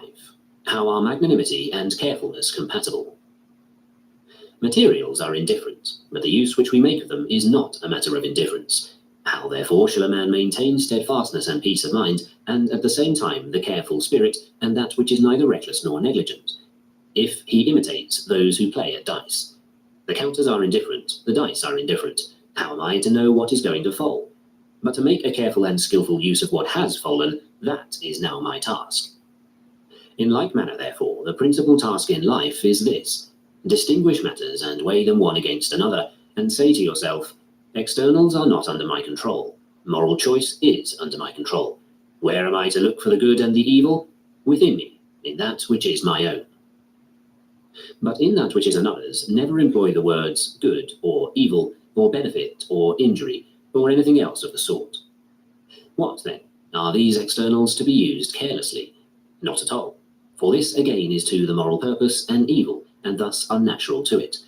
They must be used carefully, because their use is not a matter of indifference, and at the same time with steadfastness and peace of mind, because the material is indifferent. For in whatever really concerns us, there no man can either hinder or compel me. The attainment of those things in which I have been hindered or compelled is not under my control, and is neither good nor bad, but the use which I make of them is either good or bad, and that is under my control. It is indeed difficult to unite and combine these two things, the carefulness of the man who is devoted to material things, and the steadfastness of the man who disregards them, but it is not impossible. Otherwise, happiness would be impossible. But we act very much as though we were on a voyage. What is possible for me? To select the helmsman, the sailors, the day, the moment. Then the storm comes down upon us. Very well, what further concern have I? For my part has been fulfilled. The business belongs to someone else, that is, the helmsman. But more than that, the ship goes down. What then have I to do? What I can, that is the only thing I do. I drown without fear, neither shrieking nor crying out against God, but recognizing that which is born must also perish. For I am not eternal but a man, a part of the whole as an hour is part of a day. I must come on as the hour, and like the hour pass away. What difference then is it to me how I pass away, whether by drowning or by fever? For by something of the sort I must needs pass away. This is what you will see skillful ball players doing also. None of them is concerned about the ball as being something good or bad, but about throwing and catching it. Accordingly, form has to do with that, skill with that, and speed and grace. Where I cannot catch the ball even if I spread out my cloak, the expert catches it if I throw. Yet if we catch or throw the ball in a flurry or in fear, what fun is there left? And how can a man be steady or see what comes next in the game? But one player will say, throw, another, don't throw, and yet another, don't throw it up. That, indeed, would be a strife, and not a game. In that sense, then, Socrates knew how to play ball. How so? He knew how to play in the law court. Tell me, says he, Anytus, what do you mean when you say that I do not believe in God? In your opinion, who are the demons? Are they not either the offspring of the gods or a hybrid race, the offspring of men and gods? And when Anytus had agreed to that statement, Socrates went on, who then do you think can believe that mules exist but not asses? In so speaking, he was like a man playing bowl. And at that place and time, what was the bowl that he was playing with? Imprisonment, exile, drinking poison, being deprived of wife, leaving children orphans. These were the things with which he was playing, but nonetheless he played and handled the bowl in good form. So ought we also to act, exhibiting the ball player's carefulness about the game, but the same indifference about the object played with, as being a mere ball. For a man ought by all means to strive to show his skill in regard to some of the external materials, yet without making the material a part of himself, but merely lavishing his skill in regard to it, whatever it may be. So also the weaver does not make wool, but lavishes his skill on whatever wool he receives. Another gives you sustenance and properties, and can likewise take them away, yes, and your paltry body itself. Do you accordingly accept the material and work it up? Then, if you come forth without having suffered any harm, the others who meet you will congratulate you on your escape. But the man who knows how to observe such matters, if he sees that you have exhibited good form in this affair, will praise you and rejoice with you. But if he sees that you owe your escape to some dishonorable action, he will do the opposite. For where a man may rejoice with good reason, there others may rejoice with him. How then can it be said that some externals are natural and others unnatural? It is just as if we were detached from them. For I will assert of the foot as much as that it is natural for it to be clean, but if you take it as a foot and not as a thing detached, it will be appropriate for it to step into mud and trample on thorns, and sometimes to be cut off for the sake of the whole body. Otherwise it will no longer be a foot. We ought to hold some such view also about ourselves. What are you? A man. Now if you regard yourself as a thing detached, it is natural for you to live to old age, to be rich, to enjoy health. But if you regard yourself as a man and as a part of some whole, on account of that whole it is fitting for you now to be sick, and now to make a voyage and run risks, and now to be in want, and on occasion to die before your time. Why then are you vexed? Do you not know that as the foot, if detached, will no longer be a foot, so you too, if detached, will no longer be a man? For what is a man? A part of the state, first of that state which is made up of gods and men, and then of that which is said to be very close to the other, the state that is a small copy of the universal state. Must I then be put on trial now? Well, would you have someone else be sick of a fever now? Someone else go on a voyage? Someone else die? Someone else be condemned? For it is impossible in such a body as ours, in this universe that envelops us, among these fellow creatures of ours, that such things should not happen, some to one man and some to another. It is your task, therefore, to step forward and say what you should to arrange these matters as is fitting. Then the judge says, I adjudge you guilty. I reply, may it be well with you. I have done my part, and it is for you to see whether you have done yours. For the judge, too, runs a risk. Do not forget that. Chapter 6. Of Indifference in Things. The hypothetical syllogism in itself is a matter of indifference, yet the judgment about it is not indifferent, but is either knowledge or opinion or delusion. In like manner, although life is a matter of indifference, the use which you make of it is not a matter of indifference. Therefore, when someone tells you, these things also are indifferent, do not become careless. And when someone exhorts you to be careful, do not become abject and overawed by material things. It is good also to know one's own training and capacity, so that where you have had no training you may keep quiet, and not be annoyed if some other persons outshine you in those matters. For you in your turn will expect to outshine them in syllogisms, and if they are annoyed at that, you will console them by saying, I have learned this, and you have not. So also in a case where some acquired skill is needed, do not seek that which only practice can give, but leave that to those who have acquired the knack, and be content yourself to remain steadfast. Go and salute so-and-so. I salute him. How? In no abject spirit. But the door was shut in your face. Yes, for I have not learned how to crawl in at the window, but when I find the door closed, I must either go away or crawl in at the window. But go and do speak to him. I do so speak. In what manner? In no abject spirit. But you did not get what you wanted. Surely that was not your business, was it? Nay, it was his. Why then lay claim to that which is another's? If you always bear in mind what is your own and what is another's, you will never be disturbed. Therefore, Chrysippus well says, as long as the consequences are not clear to me, I cleave ever to what is better adapted to secure those things that are in accordance with nature, for God himself has created me with the faculty of choosing things. But if I really knew that it was ordained for me to be ill at this present moment, I would even seek illness, for the foot also, if it had a mind, would seek to be covered with mud. For example, why do heads of grain grow? Is it not that they may also become dry? But when they become dry, is it not that they may also be harvested, since they do not grow for themselves alone? If, therefore, they had feeling, ought they to pray that they should never at all be harvested? But never to be harvested at all is a curse for heads of grain. In like manner, I would have you know that in the case of men as well, it is a curse never to die. It is like never growing ripe, never being harvested. But since we are ourselves those who must both be harvested and also be aware of the very fact that we are being harvested, we are angry on that account. For we neither know who we are, nor have we studied what belongs to man, as horsemen study what belongs to horses. But Chrysantas, when he was on the point of striking the foe, refrained because he heard the bugle sounding the recall. It seemed so much more profitable to him to do the bidding of his general than to follow his own inclination. Yet no one of us is willing, even when necessity calls, to obey her readily. But what we suffer with fears and groans, and call it circumstances. What do you mean by circumstances, man? If you call circumstances your surroundings, all things are circumstances. But if you use the word of hardships, what hardship is involved when that which has come into being is destroyed? The instrument of destruction is a sword, or a wheel, or the sea, or a tile, or a tyrant. What concern is it to you by what road you descend to the house of Hades? They are all equal. But if you care to hear the truth, the road by which the tyrant sends you is the shorter. No tyrant ever took 6 months to cut a man's throat, but a fever often takes more than a year. All these things are a mere noise and a vaunting of empty names. I run the risk of my life in Caesar's presence.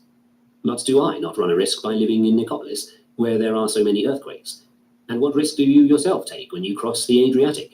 Do you not risk your life? But I also risk my opinion at court. Your own opinion? How so? Why, who can compel you to opine anything against your will? But do you mean some other man's opinion? And what kind of risk is it of yours that others should entertain false opinions? But I run the risk of banishment. What is banishment? To be somewhere else than in Rome? Yes. What then? Suppose that I am sent to Chiara. If it is to your good, you will go. If not, you have a place to which you may go instead of Chiara, where he too will go, whether he will or no, who is sending you to Chiara. Why then do you go up to Rome as though it were some great thing? It amounts to less than your preparation for it, so that a young man of parts may say, it was not worth so much to have listened to so many lectures, and to have written so many exercises, and to have sat so long at the side of a little old man who was not worth very much himself. Only remember that distinction which is drawn between what is yours and what is not yours. Never lay claim to anything that is not your own. A platform and a prison is each a place, the one high and the other low, but your moral purpose can be kept the same, if you wish to keep it the same, in either place. And then we shall be emulating Socrates when we are able to write paeans in prison. But considering what has been our state hitherto, I wonder if we should have endured it had someone else said to us in prison, would you like to have me read you paeans? Why bother me? Do you not know the trouble that I am in? What, is it possible for me in this condition? In what condition then? I am about to die. But will other men be immortal? Chapter 7. How should one employ divination? Because we employ divination when there is no occasion for it, many of us neglect many of the duties of life. For what can the diviner see that is of greater import than death, or danger, or illness, or in general such things as these? If then it becomes necessary for me to risk my life for my friend, and if it becomes my duty even to die for him, where do I find beyond that any occasion to employ divination? Have I not within me the diviner that has told me the true nature of good and of evil, that has set forth the signs characteristic of both of them? What further use have I then of entrails or of birds? But when he says, it is expedient for you, do I accept it? Why? Does he know what is expedient? Does he know what is good? Has he learned the signs characteristic of things good and things evil, as he has the signs characteristic of entrails? For if he knows the signs characteristic of these, he knows also those of things honourable and base, and right and wrong. Man, it is for you to tell me what is indicated by signs, life or death, poverty or wealth, but whether these things are expedient or inexpedient, am I going to ask of you? Why don't you speak on points of grammar? Well then, on this matter in which we mortals are all astray and in conflict with one another, you do speak. Wherefore, that was an admirable answer which the woman gave who wished to send a boatload of supplies to Cratilla after she had been exiled. To a man who said, Domitian will confiscate them, she replies, I should rather have him confiscate them than myself fail to send them. What then induces us to employ divination so constantly? Cowardice, fear of the consequences. This is why we flatter the diviners, saying, "Master, shall I inherit my father's property? Let us see. Let us offer a sacrifice about that matter." "Yes, master, as fortune wills." Then, if the diviner says, "You will inherit the property," we thank him as though we had received the inheritance from him. That is why they in their turn go on making mock of us. Well, what then? We ought to go to them without either desire or aversion, just as the wayfarer asks the man who meets him which of two roads leads to his destination, without any desire to have the right-hand road lead there any more than the left-hand road. For he does not care to travel one particular road of the two, but merely the one that leads to his destination. So also we ought to go to God as a guide, making use of him as we make use of our eyes. We do not call upon them to show us such and such things by preference, but we accept the impressions of precisely such things as they reveal to us. But as it is, we tremble before the bird augur, lay hold upon him, and appealing to him as if he were a god, we beg of him, saying, "Master, have mercy, grant that I come off safe." You slave, what? Do you want anything but what is best for you? Is anything else best for you than what pleases God? Why do you do all that in you lies to corrupt your judge, to mislead your counselor? Chapter 8. What is the true nature of the good? God is helpful, but the good also is helpful. It would seem, therefore, that the true nature of the good will be found to be where we find that of God to be. What then is the true nature of God? Flesh? Far from it. Land? Far from it. Fame? Far from it. It is intelligence, knowledge, right reason. Here, therefore, and only here, shall you seek the true nature of the good. Surely you do not seek it at all in a plant, do you? No. Nor in an irrational creature? No. If then you seek it in that which is rational, why do you keep on seeking it somewhere else than in that which differentiates the rational from the irrational? Plants are incapable of dealing even with external impressions. For that reason, you do not speak of the good in referring to them. The good requires, therefore, the faculty of using external impressions. Can that be all that it requires? For if that be all, then you must assert that things good and happiness and unhappiness are to be found in the other animals as well as in man. But as a matter of fact, you do not so assert, and you are right. For even if they have in the highest degree the faculty of using external impressions, still they do not have the faculty of understanding, at all events, their use of the external impressions. And with good reason, for they are born to serve others, and are not themselves of primary importance. The ass, for example, is not born to be of primary importance, is it? No, but because we had need of a back that was able to carry something. But, by Zeus, we had need that it should be able also to walk around. Therefore it has further received the faculty of using external impressions, for otherwise it would not be able to walk around. And at about that stage there was an end. But if it, like man, had somehow received the faculty of understanding the use of its external impressions, it is also clear that consequently it would no longer be subject to us, nor would it be performing these services, but would be our equal and our peer. Will you not, therefore, seek the true nature of the good in that quality the lack of which in all creatures other than man prevents you from using the term good of any of these? But what, then? Are not those creatures also works of God? They are, but they are not of primary importance, nor portions of divinity. But you are a being of primary importance. You are a fragment of God. You have within you a part of him. Why then are you ignorant of your own kinship? Why do you not know the source from which you have sprung? Will you not bear in mind, whenever you eat, who you are that eat, and whom you are nourishing? Whenever you indulge in intercourse with women, who you are that do this? Whenever you mix in society, whenever you take physical exercise, whenever you converse, do you not know that you are nourishing God, exercising God? You are bearing God about with you, you poor wretch, and know it not. Do you suppose that I am speaking of some external God, made of silver or gold? It is within yourself that you bear him, and do not perceive that you are defiling him with impure thoughts and filthy actions. Yet in the presence of even an image of God, you would not dare do anything of the things you are now doing. But when God himself is present within you, seeing and hearing everything, are you not ashamed to be thinking and doing such things as these, O insensible of your own nature, and object of God's wrath?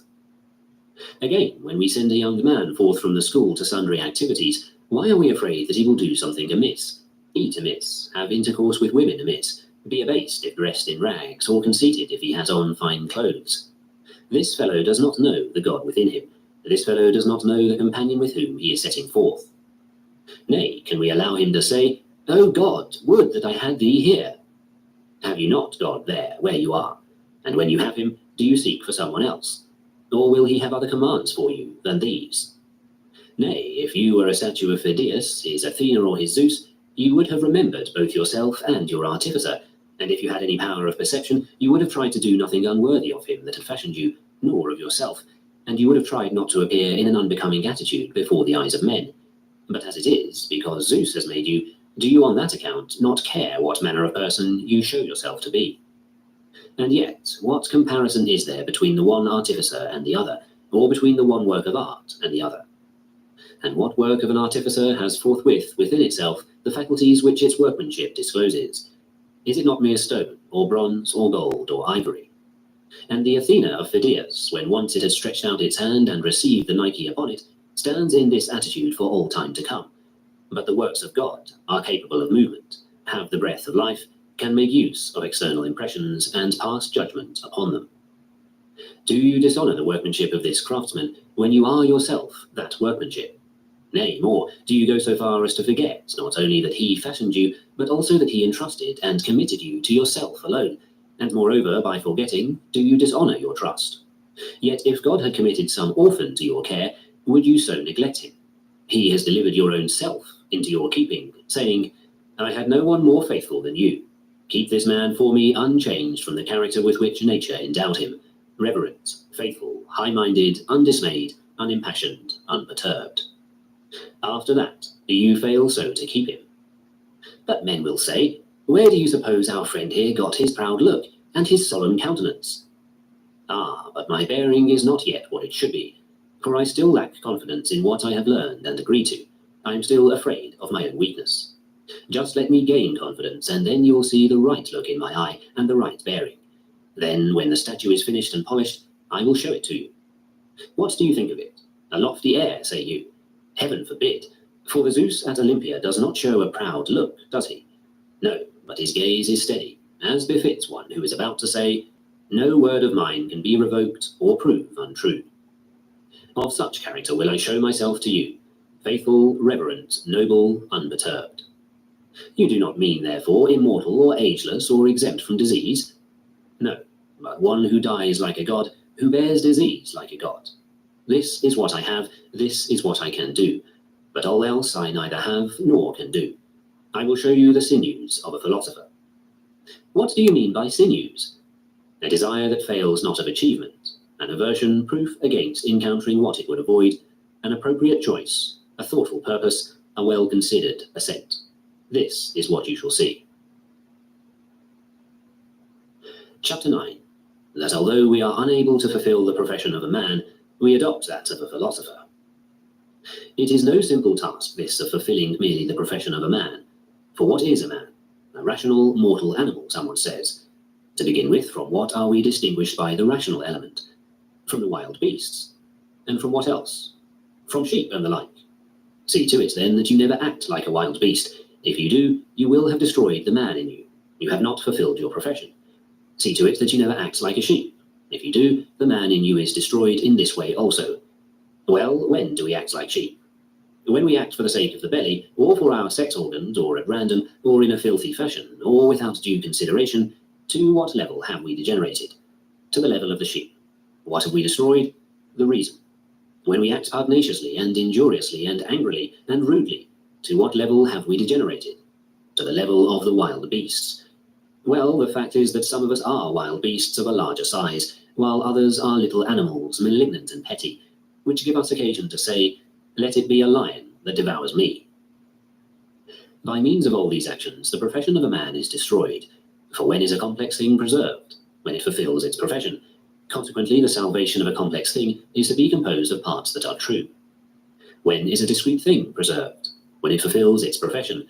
When are flutes, a lyre, a horse, a dog preserved? What is there to be surprised at, then, if a man also is preserved in the same way, and in the same way destroyed? Now, deeds that correspond to his true nature strengthen and preserve each particular man. Carpentry does that for the carpenter, grammatical studies for the grammarian. But if a man acquires the habit of writing ungrammatically, his art must necessarily be destroyed and perish. So modest acts preserve the modest man, whereas immodest acts destroy him, and faithful acts preserve the faithful man, while acts of the opposite character destroy him. And again, acts of the opposite character strengthen men of the opposite character. Shamelessness strengthens the shameless man, faithlessness the faithless, abuse the abusive, wrath the wrathful, a disproportion between what he receives and what he pays out, the miserly. That is why the philosophers admonish us not to be satisfied with merely learning, but to add thereto practice also, and then training. For in the course of years we have acquired the habit of doing the opposite of what we learn, and have in use opinions which are the opposite of the correct ones. If, therefore, we do not also put in use the correct opinions, we shall be nothing but the interpreters of other men's judgments. For who is there among us here and now that cannot give a philosophical discourse about good and evil? It will run like this. Of things that be, some are good, others evil, and others indifferent. Now good things are virtues, and everything that partakes in the virtues. Evil are the opposite, while indifferent are wealth, health, reputation. Then, if we are interrupted in the midst of our speech by some unusually loud noise, or if someone in the audience laughs at us, we are upset. Where, you philosopher, are the things you are talking about? Where did you get what you were just saying? From your lips, and that is all. Why then do you pollute the helpful principles that are not your own? Why do you gamble about matters of the very utmost concern? For to store away bread and wine in a pantry is one thing, and to eat them is another. What is eaten is digested, distributed, becomes sinews, flesh, bones, blood, a good complexion, easy breathing. What is stored away you can readily take and show whenever you please, but you get no good from it, except in so far as you are reputed to possess it. For how much better is it to set forth these principles than those of other schools of thought? Sit down now and give a philosophical discourse upon the principles of Epicurus, and perhaps you will discourse more effectively than Epicurus himself. Why then do you call yourself a Stoic? Why do you deceive the multitude? Why do you act the part of a Jew when you are a Greek? Do you not see in what sense men are severally called Jew, Syrian, or Egyptian? For example, whenever we see a man halting between two faiths, we are in the habit of saying, he is not a Jew, he is only acting the part. But when he adopts the attitude of mind of the man who has been baptized and has made his choice, then he is both a Jew in fact and is also called one. So we also are counterfeit Baptists, ostensibly Jews, but in reality something else, not in sympathy with our own reason, far from applying the principles which we profess, yet priding ourselves upon them as being men who know them. So, although we are unable even to fulfill the profession of man, we take on the additional profession of the philosopher, so huge a burden. It is as though a man who was unable to raise 10 pounds wanted to lift the stone of Ajax. Chapter 10. How is it possible to discover a man's duties from the designations which he bears? Consider who you are. To begin with, a man. That is one who has no quality more sovereign than moral choice, but keeps everything else subordinate to it, and this moral choice itself free from slavery and subjection. Consider, therefore, what those things are from which you are separated by virtue of the faculty of reason. You are separated from wild beasts, you are separated from sheep.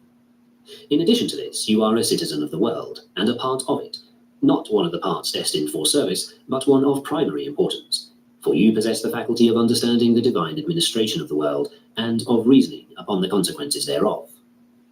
What, then, is the profession of a citizen? To treat nothing as a matter of private profit, not to plan about anything as though he were a detached unit, but to act like the foot or the hand, which, if they had the faculty of reason and understood the constitution of nature, would never exercise choice or desire in any other way but by reference to the whole. Hence the philosophers well say that if the good and excellent man knew what was going to happen, he would help on the processes of disease and death and maiming, because he would realize that this allotment comes from the orderly arrangement of the whole, and the whole is more sovereign than the part, and the state more sovereign than the citizen. But as it is, seeing that we do not know beforehand what is going to happen, it is our duty to cleave to that which is naturally more fit to be chosen, since we are born for this purpose. Next, bear in mind that you are a son. What is the profession of this character? To treat everything that is his own as belonging to his father, to be obedient to him in all things, never to speak ill of him to anyone else, nor to say or do anything that will harm him, to give way to him in everything and yield him precedence, helping him as far as is within his power. Next, know that you are also a brother. Upon this character also there is incumbent deference, obedience, kindly speech, never to claim as against your brother any of the things that lie outside the realm of your free moral choice, but cheerfully to give them up, so that in the things that do lie within the realm of your free moral choice, you may have the best of it. Foresee what it is at the price of a head of lettuce, if it so chance, or of a seat, for you to acquire his goodwill, how greatly you get the best of it there. Next, if you sit in the town council of some city, remember that you are a councillor. If you are young, remember that you are young. If old, that you are an elder. If a father, that you are a father. For each of these designations, when duly considered, always suggests the acts that are appropriate to it. But if you go off and speak ill of your brother, I say to you, you have forgotten who you are and what your designation is. Why, if you were a smith and used your hammer amiss, you would have forgotten the smith you were. But if you forget the brother you are and become an enemy instead of a brother, will you seem to yourself to have exchanged nothing for nothing? And if, instead of being a man, a gentle and social being, you have become a wild beast, a mischievous, treacherous, biting animal, have you lost nothing? What, must you lose a bit of money so as to suffer damage? And does the loss of nothing else damage a man? Yet, if you lost your skill in the use of language or in music, you would regard the loss of it as damage. But if you are going to lose self-respect and dignity and gentleness, do you think that does not matter? And yet those former qualities are lost from some external cause that is beyond the power of our will, but these latter are lost through our own fault. And it is neither noble to have nor disgraceful to lose these former qualities, but not to have these latter, or having had them to lose them, is a disgrace and a reproach and a calamity. What is lost by the victim of unnatural lust? His manhood, and by the agent, beside a good many other things, he also loses his manhood no less than the other. What does the adulterer lose? He loses the man of self-respect that was, the man of self-control, the gentleman, the citizen, the neighbor. What does the man lose who is given to anger? Something else. Who is given to fear? Something else. No one is evil without loss or damage. Furthermore, if you look for your loss in health, all those whom I have just mentioned suffer neither injury nor loss. Nay, if it so chance, they even get gain and profit, when through some of their deeds just mentioned, they also acquire pelf. But observe that if you make paltry pelf your standard for everything, not even the man who loses his nose will, in your eyes, have suffered an injury. Oh, yes, he has, someone says, for his body is mutilated. Come now, and does the man who has lost his entire sense of smell lose nothing? Is there, then, no such thing as a faculty of the mind, the possession of which means gain to a man, and the loss injury? What faculty do you mean? Have we not a natural sense of self-respect? We have. Does not the man who destroys this suffer a loss? Is he not deprived of something? Does he not lose something that belonged to him? Do we not have a natural sense of fidelity, a natural sense of affection, a natural sense of helpfulness, a natural sense of keeping our hands off one another? Shall, therefore, the man who allows himself to suffer loss in such matters be regarded as having suffered neither injury nor loss? Well, what then? Am I to injure the man who has injured me? First, consider what injury is, and call to mind what you have heard the philosophers say.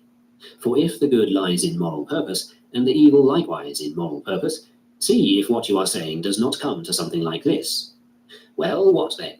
Since so-and-so has injured himself by doing me some wrong, shall I not injure myself by doing him some wrong? Why then do we not represent the case to ourselves in some such light as that? Instead of that, where there is some loss affecting our body or our property, there we count it injury. But is there no injury where the loss affects our moral purpose? For the man who has been deceived or has done some wrong has no pain in his head or his eye or his hip, neither does he lose his land. But these are the things we care for and nothing else.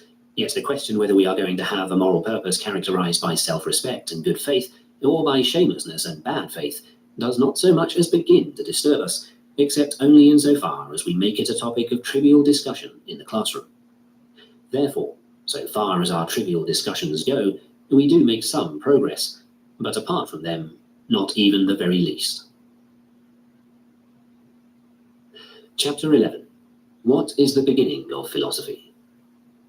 The beginning of philosophy with those who take it up as they should, and enter in, as it were, by the gate, is a consciousness of man's own weakness and impotence with reference to the things of real consequence in life. For we come into being without any innate concept of a right-angled triangle or of a half-tone musical interval, but by a certain systematic method of instruction, we are taught the meaning of each of these things, and for that reason, those who do not know them also do not fancy that they do. But, on the other hand, who has come into being without an innate concept of what is good and evil, honourable and base, appropriate and inappropriate, and happiness, and of what is proper and falls to our lot, and what we ought to do and what we ought not to do? Wherefore, we all use these terms and endeavour to adapt our preconceptions about them to the individual instances. He has done well as he ought, or as he ought not. He has been unfortunate or fortunate. He is a wicked man, or he is a just man. Who of us refrains from expressions of this kind? Who of us waits before he uses them until he has learned what they mean, as those who have no knowledge of lines or sounds wait before they use the terms relating to them? The reason is that we come into the world with a certain amount of instruction upon this matter already given us, as it were, by nature, and that starting with this, we have added thereto our opinion. Yes, by Zeus, for do I in my own case not have by gift of nature knowledge of what is noble and base? Do I not have a concept of the matter? You do. Do I not apply it to individual circumstances? You do. Do I not then apply it properly? There lies the whole question, and there opinion comes in. For men start with these principles upon which they are agreed, but then, because they make an unsuitable application of them, get into disputes. Since if, in addition to having the principles themselves, they really possessed also the faculty of making suitable application of the same, what could keep them from being perfect? But now, since you think that you can also apply your preconceptions suitably to the individual cases, tell me, whence do you get this gift? It is because I think so. But on this precise point, someone else does not think so, and yet he too fancies that he is applying the principles properly, does he not?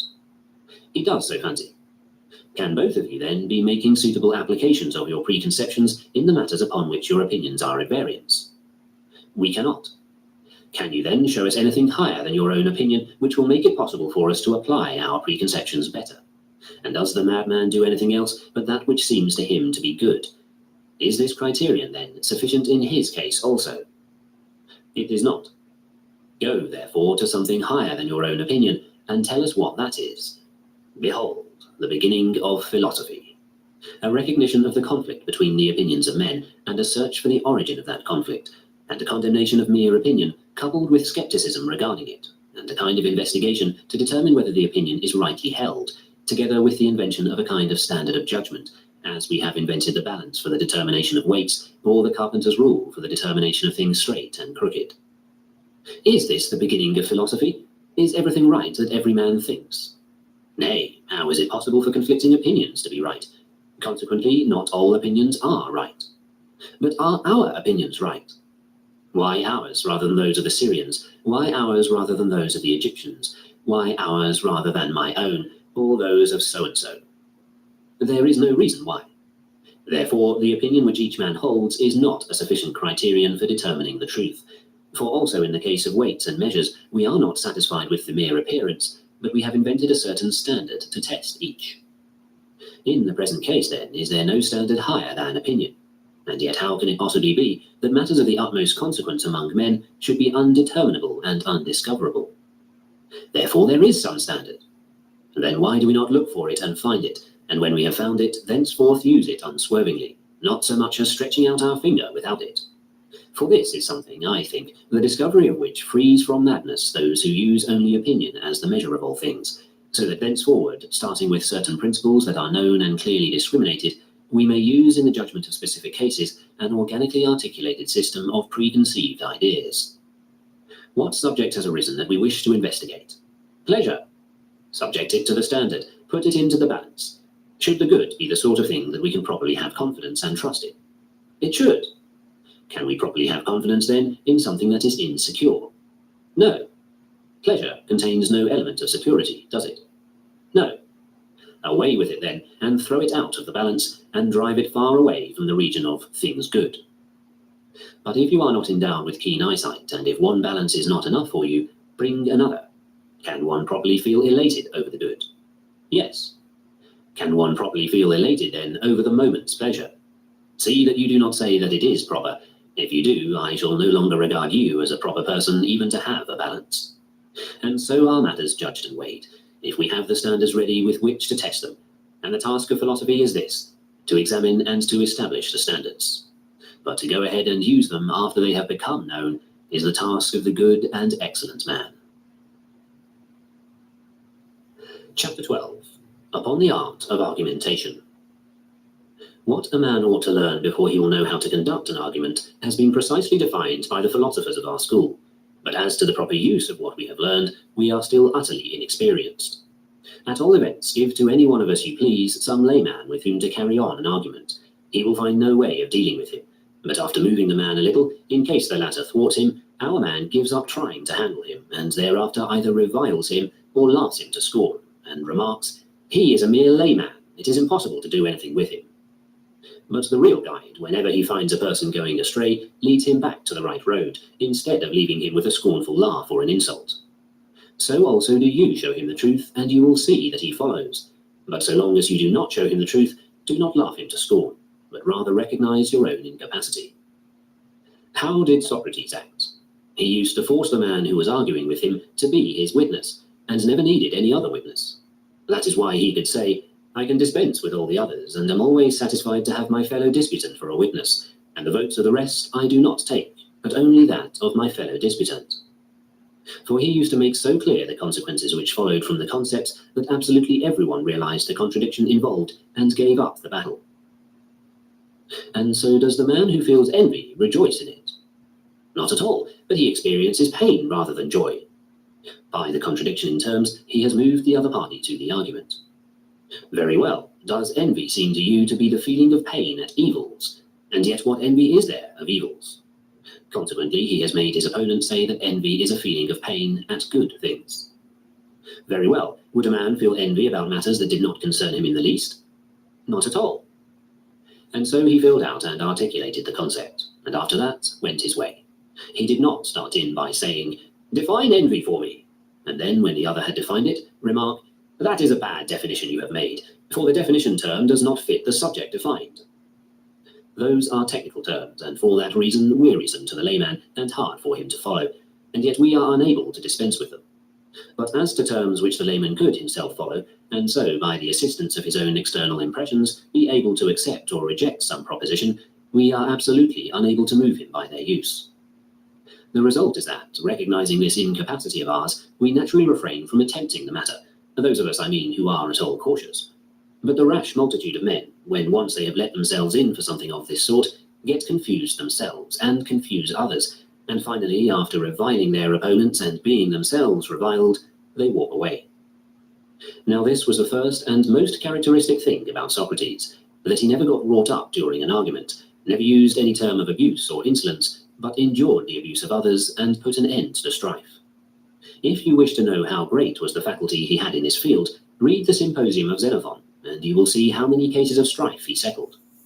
Therefore, and with good reason, among the poets also very high praise has been accorded to the following sentiment: "Soon doth he shrewdly make an end of a quarrel, though weighty." Well, what then? Nowadays this activity is not a very safe one, and especially so in Rome. For the man who engages in it will clearly be under obligation not to do it in a corner, but he must go up to some rich person of consular rank, if it so chance, and ask him, "You there, can you tell to whose care you have entrusted your horses?" "I can indeed," answers the man.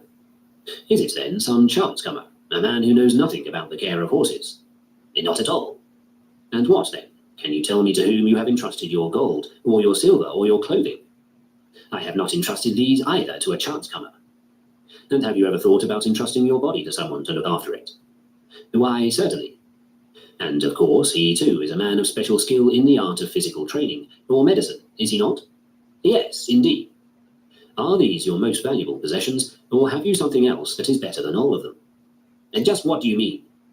"That, by Zeus, which utilizes these things, and puts each of them to the test, and exercises deliberation." "Ah, so you are talking about my soul, are you?" "You have understood me aright, for it is precisely this that I am talking about. By Zeus, I regard this as far and away the most valuable of all my possessions." "Can you then tell in what way you have taken care of your soul? For it is not to be supposed that as wise a man as yourself, and one so honored in the city, is recklessly and at random allowing the very best of his possessions to go to ruin through neglect." "Certainly not." But have you yourself taken care of that possession? Did you learn how to take care of it from somebody else, or did you discover how yourself? Then comes the danger that first he will say, "What is it to you, good sir? Are you my master?"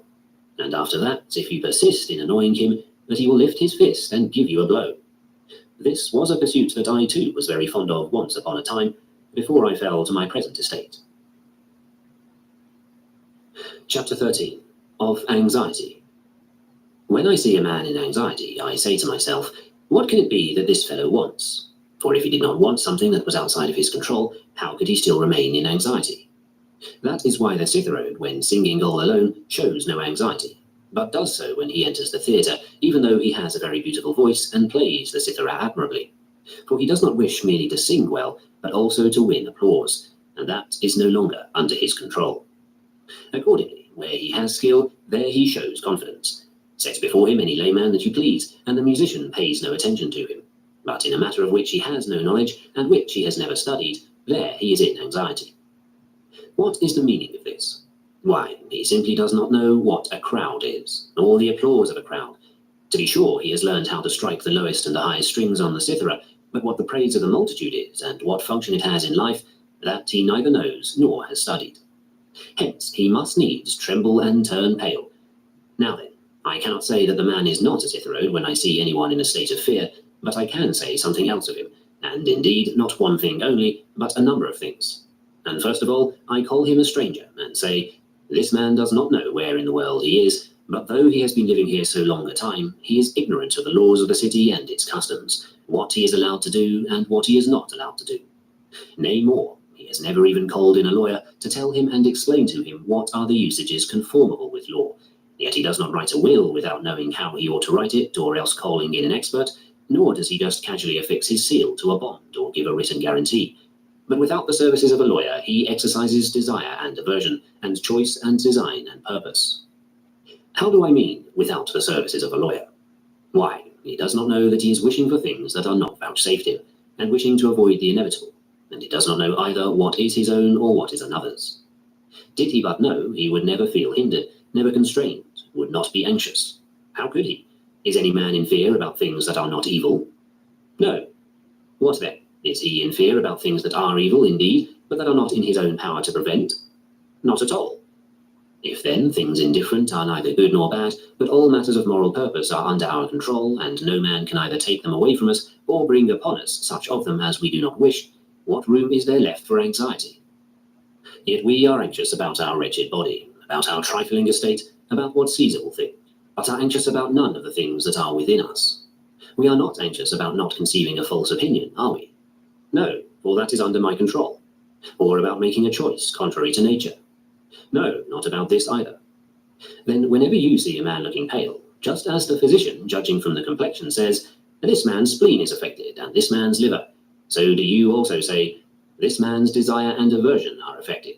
He is not getting along well, he is feverish. For there is nothing else that changes a man's complexion, or makes him tremble, or his teeth to chatter, or to shift from knee to knee and rest on either foot. That is why Zeno was not anxious when he was about to meet Antigonus, for over none of the things that Zeno regarded highly did Antigonus have power, and what Antigonus did have power over, Zeno cared nothing about. But Antigonus was anxious when he was about to meet Zeno, and very naturally so, for he wanted to please him, and that lay outside of his control. Yet Zeno did not care about pleasing him, any more than any other artist cares about pleasing one who has no knowledge of his art. Do I care to please you? What do I gain thereby? For do you know the standards according to which man is judged by man? Have you been concerned to know what a good man is, and what an evil man, and how each becomes what he is? Why then are you not a good man yourself? How do you make out, he answers, that I am not a good man?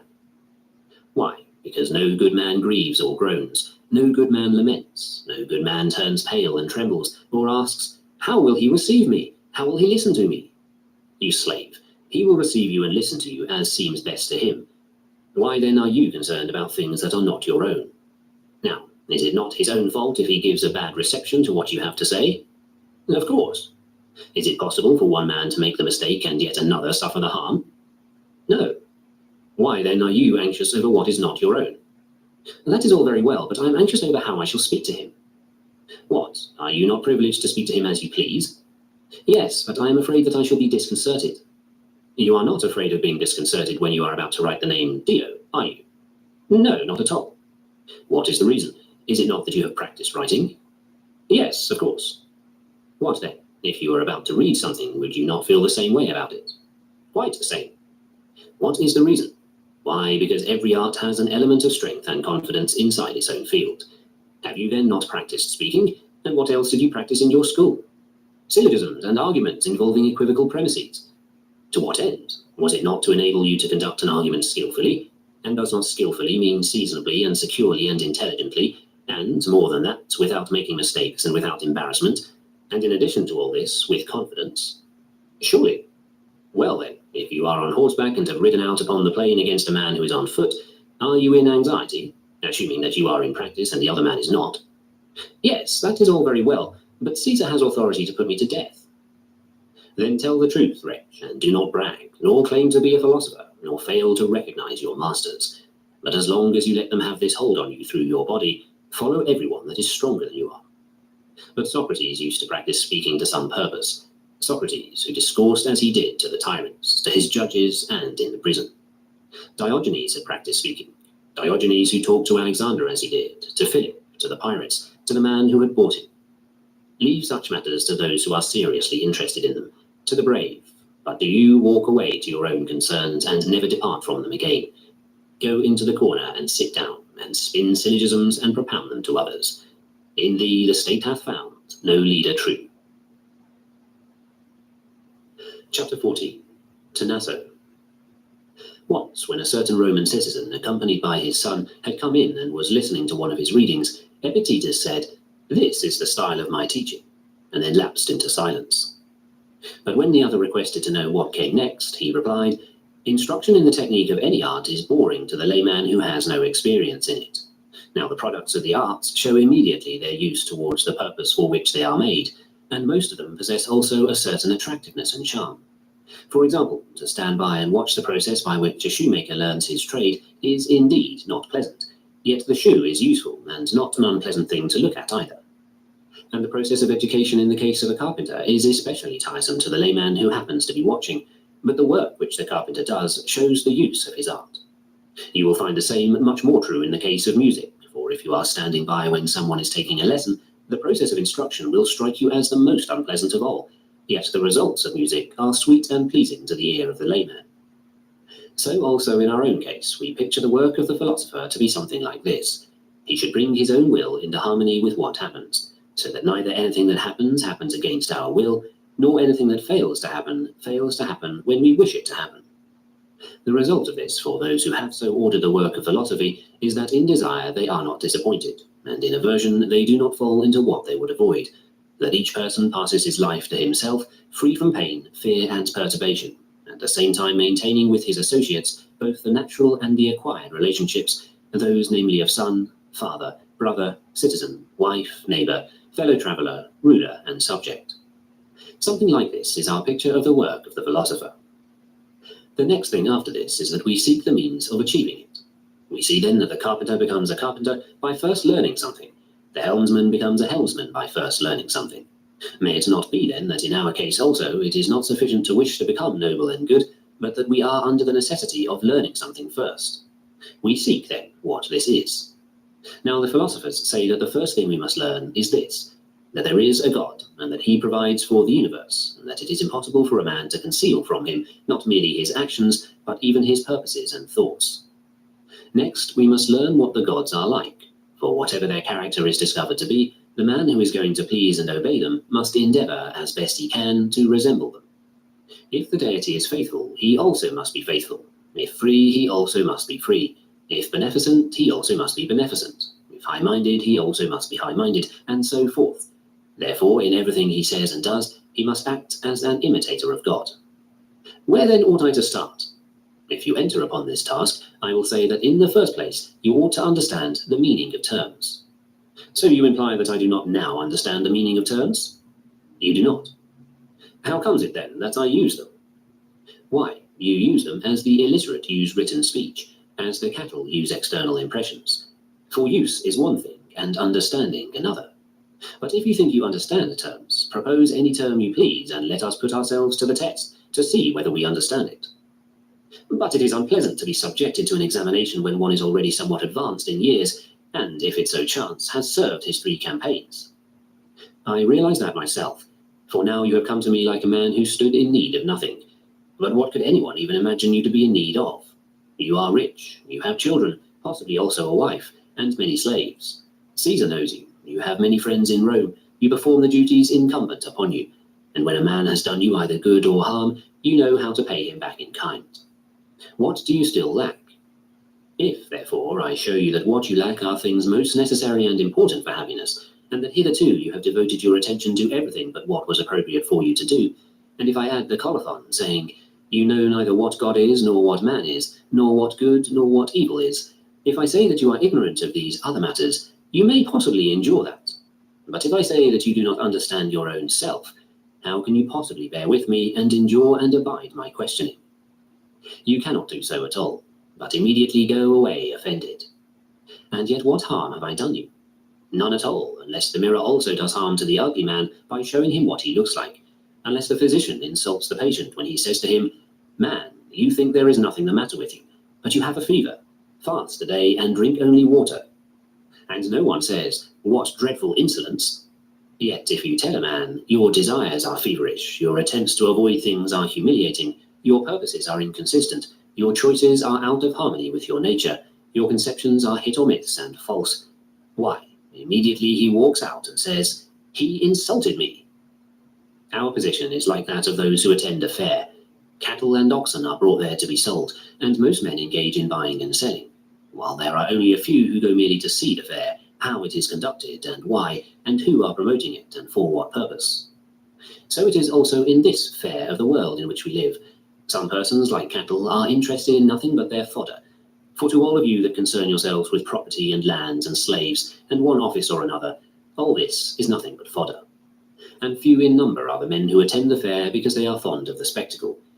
What then is the universe, they ask, and who governs it?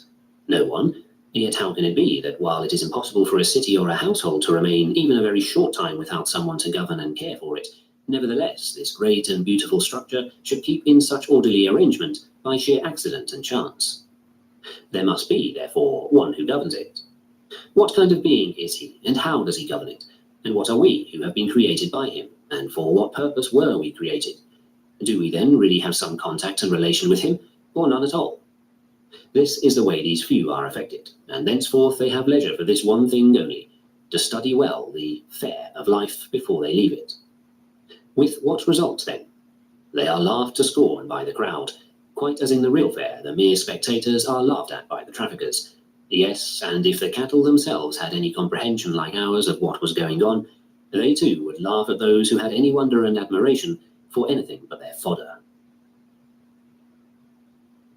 Chapter 15. To those who cling obstinately to the judgments which they have once formed.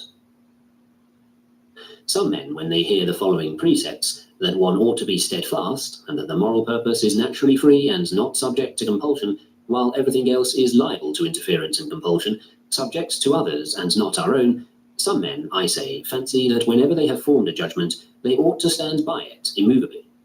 And yet the first requirement is that the judgment formed be a sound one.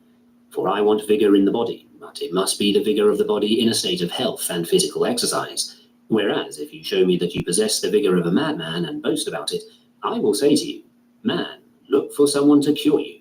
This is not vigor, but feebleness. The following is another way in which the minds of those are affected who hear these precepts amiss. For example, a friend of mine, for no reason at all, made up his mind to starve himself. I learned about it when he was already in the 3rd day of his fasting, and went and asked him what had happened. I have decided, he answered. Very well, but still what was it that induced you to make up your mind? For if your judgment was good, see, we are at your side and ready to help you make your exit from this life. But if your judgment was irrational, change it. I must abide by my decisions. Why, man, what are you about? You mean not all your decisions, but only the right ones. For example, if you are convinced at this moment that it is night, do not change your opinion, if that seems best to you, but abide by it and say that you ought to abide by your decisions. Do you not wish to make your beginning and your foundation firm? That is, to consider whether your decision is sound or unsound, and only after you have done that, proceed to rear thereon the structure of your determination and your firm resolve. But if you lay a rotten and crumbling foundation, you cannot rear thereon even a small building. But the bigger and stronger your superstructure is, the more quickly it will fall down. Without any reason, you are taking out of this life, to our detriment, a human being who is a familiar friend, a citizen of the same states, both the large state and the small, and then, though in the act of murder, and while engaged in the destruction of a human being that has done no wrong, you say that you must abide by your decisions. But if the idea ever entered your head to kill me, would you have to abide by your decisions? Well, it was hard work to persuade that man, but there are some men of today whom it is impossible to move, so that I feel that I now know what I formerly did not understand, the meaning of the proverb, a fool you can neither persuade nor break. God forbid that I should ever have for a friend a wise fool. There is nothing harder to handle. I have decided, he says. Why, yes, and so have madmen. But the more firm their decision is about what is false, the more hellebore they need. Will you not act like a sick man and summon a physician? I am sick, sir, help me. Consider what I ought to do. It is my part to obey you. So also in the present instance, I know not what I ought to be doing, but I have come to find out. Thus one should speak. No, but this is what one hears. Talk to me about anything else, but on this point I have made my decision. Anything else, indeed.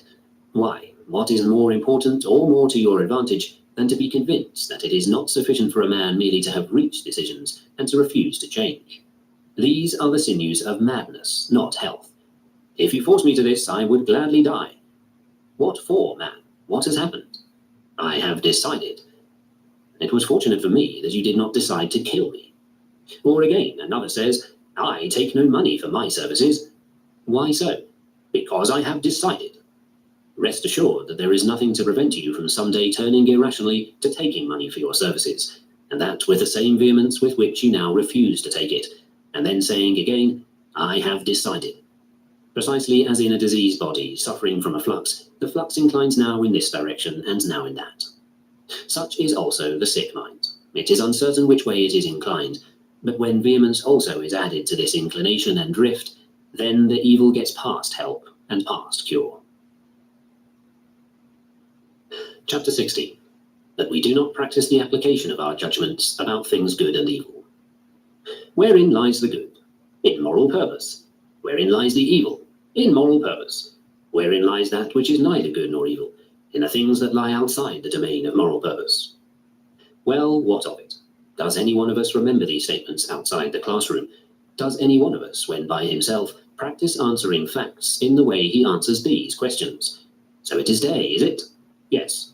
What then? Is it night? No. What then? Is the number of stars even? I cannot say. When you are shown money, have you practiced giving the proper answer, namely that it is not a good thing? Have you trained yourself in answers of this kind, or merely to answer sophisms? Why then are you surprised to find that in the fields in which you have practiced, you surpass yourself, but in that in which you have not practiced, you remain the same? For why is it that the orator, although he knows that he has composed a good speech, has memorized what he has written, and is bringing a pleasing voice to his task, is still anxious despite all that? Because he is not satisfied with the mere practice of oratory. What then does he want? He wants to be praised by his audience. Now he has trained himself with a view to being able to practice oratory, but he has not trained himself with reference to praise and blame. For when did he ever hear anyone say what praise is, what blame is, and what is the nature of each? What kinds of praise are to be sought, and what kinds of blame are to be avoided? And when did he ever go through this course of training in accordance with these principles? Why then are you any longer surprised because he surpasses all others in the field in which he has studied, but in that in which he has not practiced, he is no better than the multitude? He is like a citharode who knows how to play the harp, sings well, has a beautiful flowing gown, and still trembles when he comes upon the stage. For all that has gone before he knows, but what a crowd is he does not know, nor what the shouting and the scornful laughter of a crowd are. Nay, he does not even know what this anxiety itself is, whether it is something that we can control or beyond our powers, whether he can stop it or not. That is why, if he is praised, he goes off the stage all puffed up. But if he is laughed to scorn, that poor windbag of his conceit is pricked and flattens out. We too experience something of the same kind. What do we admire? Externals. What are we in earnest about? About externals. Are we then at a loss to know how it comes about that we are subject to fear and anxiety? Why, what else can possibly happen when we regard impending events as things evil? We cannot help but be in fear. We cannot help but be in anxiety. And then we say, "No, Lord God, how may I escape anxiety?" Fool, have you not hands? Did not God make them for you? Sit down now and pray, forsooth, that mucus in your nose may not run. Nay, rather wipe your nose and do not blame God. What then? Has he given you nothing that helps in the present case? Has he not given you endurance? Has he not given you magnanimity? Has he not given you courage? When you have such serviceable hands as these, do you still look for someone to wipe your nose? But these virtues we neither practice nor concern ourselves withal. Why? Show me one single man who cares how he does something, who is concerned not with getting something, but with his own action. Who is there that is concerned with his own action while he is walking around? Who, when he is planning, is concerned with the plan itself, and not with getting what he is planning about? And then if he gets it, he is all set up and says, "Yes, indeed, what a fine plan we made. Did I not tell you, brother, that if there was anything at all in my views, it was impossible for the plan to fall out otherwise?" But if the plan goes the other way, he is humbled and wretched, and cannot even find any explanation of what has happened. Who of us ever called in a seer for a case of this kind? Who of us ever slept in a temple for enlightenment about our action? Who? Show me but one, that I may see him, the man that I have long been looking for, the truly noble and gifted man, be he young or old, only show him. Why, then, do we wonder any longer that, although in material things we are thoroughly experienced, nevertheless in our actions we are dejected, unseemly, worthless, cowardly, unwilling to stand the strain, utter failures one and all? For we have not troubled ourselves about these matters in time past, nor do we even now practice them. Yet if we were afraid not of death or exile, but of fear itself, then we should practice how not to encounter those things that appear evil to us.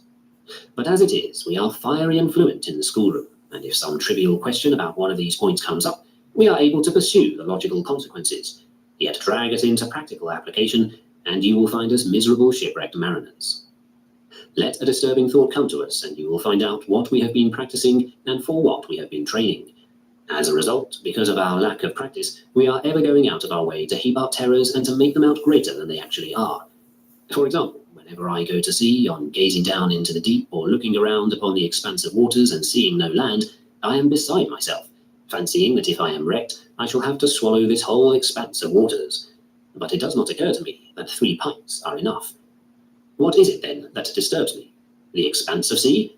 No, but my judgment. Again, when there is an earthquake, I fancy that the whole city is going to fall upon me. What, is not a little stone enough to knock out my brains? What, then, are the things that weigh us down and drive us out of our senses? Why, what else but our judgments? For when a man goes hence, abandoning the comrades, the places, and the social relations to which he is accustomed, what else is the burden that is weighing him down but a judgment? Children, indeed, when they cry a little because their nurse has left, forget their troubles as soon as they get a cookie. Would you, therefore, have us resemble children? No, by Zeus, for I claim that we should be influenced in this way, not by a cookie, but by true judgments. And what are these? The things which a man ought to practice all day long, without being devoted to what is not his own, either comrade or place or gymnasia, nay, not even to his own body. But he should remember the law and keep that before his eyes. And what is the law of God? To guard what is his own, not to lay claim to what is not his own, but to make use of what is given him and not to yearn for what has not been given. When something is taken away, to give it up readily and without delay, being grateful for the time in which he had the use of it. All this, if you do not wish to be crying for your nurse and your mammy. For what difference does it make what object a man has a weakness for and depends upon? In what respect are you superior to the man who weeps for a maid if you grieve for a trivial gymnasium, a paltry colonnade, a group of youngsters, and that way of spending your time? Someone else comes and grieves because he is no longer going to drink the water of Dirce. What, is the water of the Marcian aqueduct inferior to that of Dirce? Nay, but I was accustomed to that water. And you will get accustomed to this in turn, and then if you become addicted to something of this kind, weep for this too in turn, and try to write a line after the pattern of that of Euripides. To Nero's baths and Marcian founts once more. Behold how tragedy arises when everyday events befall fools. When then shall I see Athens once more, and the Acropolis? Poor man, are you not satisfied with what you are seeing every day? Have you anything finer or greater to look at than the sun, the moon, the stars, the whole earth, the sea? And if you really understand him that governs the universe, and bear him about with you, do you yet yearn for bits of stone and a pretty rock? When, therefore, you are about to leave the sun and the moon, what will you do? Will you sit and cry as little children cry? What was it you did at school? What was it you heard and learned? Why did you record yourself as a philosopher when you might have recorded the truth in these words? I studied a few introductions and did some reading in Chrysippus, but I did not even get past the door of a philosopher. Since what part have I in that business in which Socrates, who died so nobly and so nobly lived, had a part, or in that in which Diogenes had a part? Can you imagine one of these men crying or fretting because he is not going to see such and such a man, or such and such a woman, or to live in Athens or in Corinth, but if it so happen in Susa or in Ecbatana? What, does he who is at liberty to leave the banquet when he will, and to play the game no longer, keep on annoying himself by staying? Does he not stay, like children, only as long as he is entertained? Such a man would be likely, forsooth, to endure going into exile for life, or the exile of death, if this were his sentence. Are you not willing at this late date, like children, to be weaned, and to partake of more solid food, and not to cry for mammies and nurses, old wives' lamentations? But if I leave, I shall cause those women sorrow. You cause them sorrow? Not at all, but it will be the same thing that causes sorrow to you yourself. Bad judgment. What then can you do? Get rid of that judgment, and if they do well, they will themselves get rid of their judgment. Otherwise, they will come to grief and will only have themselves to thank for it. Man, do something desperate, as the expression goes, now if never before, to achieve peace, freedom, and mindedness. Lift up your neck at last, like a man escaped from bondage. Be bold to look towards God and say, use me henceforward for whatever thou wilt. I am one mind with thee. I am thine. I crave exemption from nothing that seems good in thy sight. Where thou wilt, lead me. In what raiment thou wilt, clothe me. Wouldst thou have me to hold office, or remain in private life, to remain here or go into exile, to be poor or be rich? I will defend all these thy acts before men. I will show what the true nature of each thing is. Nay, you will not. Sit rather in the house as girls do, and wait for your mammy until she feeds you. If Heracles had sat about at home, what would he have amounted to? He would have been Eurystheus, and no Heracles. Come, how many acquaintances and friends did he have with him as he went up and down through the whole world? Nay, he had no dearer friend than God. That is why he was believed to be a son of God, and was. It was therefore in obedience to his will that he went about clearing away wickedness and lawlessness. But you are no Heracles, you say, and you cannot clear away the wickedness of other men. Nay, nor are you even a Theseus, to clear away the ills of Attica merely. Very well, clear away your own then. From just here, from out your own mind, cast not Procrustes and Scyron, but grief, fear, desire, envy, joy at others' ills. Cast out greed, effeminacy, incontinency. These things you cannot cast out in any other way than by looking to God alone, being specially devoted to him only, and consecrated to his commands. But if you wish anything else, with lamentation and groaning, you will follow that which is stronger than you are, ever seeking outside yourself for peace, and never able to be at peace. For you seek peace where it is not, and neglect to seek it where it is. Chapter 17. How ought we adjust our preconceptions to individual instances? What is the first business of one who practices philosophy?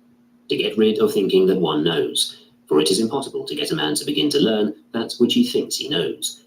However, as we go to the philosophers, we all babble hurly-burly about what ought to be done and what ought not, good and evil, fair and foul, and on these grounds assign praise and blame, censure and reprehension, passing judgment on fair and foul practices, and discriminating between them. But what do we go to the philosophers for? To learn what we do not think we know. And what is that? General principles. For some of us want to learn what the philosophers are saying, thinking that it will be witty and shrewd, others because they wish to profit thereby. But it is absurd to think that when a man wishes to learn one thing, he will actually learn something else, or, in short, that a man will make progress in anything without learning it. But the multitude are under the same misapprehension as was Theopompus, the orator, who actually censures Plato for wishing to define every term. Well, what does he say?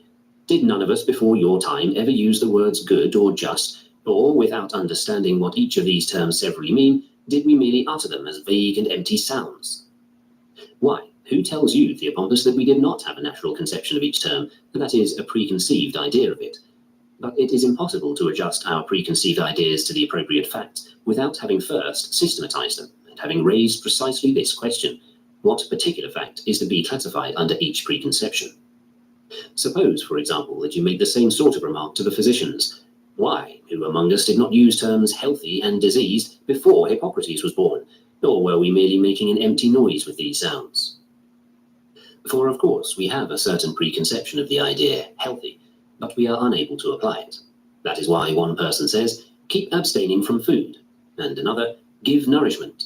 And again one says, cut a vein, and another says, use the cupping glass. What is the reason? Is it really anything but the fact that a person is unable properly to apply the preconceived idea of healthy to the specific instances? So it stands here also in the affairs of life. Who among us has not upon his lips the words good and evil, advantageous and disadvantageous? For who among us does not have a preconceived idea of each of these terms? Very well. Is it fitted into a system and complete? Prove that it is. How shall I prove it? Apply it properly to specific facts. To start with, Plato classifies definitions under the preconception, the useful, but you classify them under that of the useless. Is it then possible for both of you to be right? How can that be? Does not one man apply his preconceived idea of the good to the fact of wealth, while another does not, and another to that of pleasure, and yet another to that of health?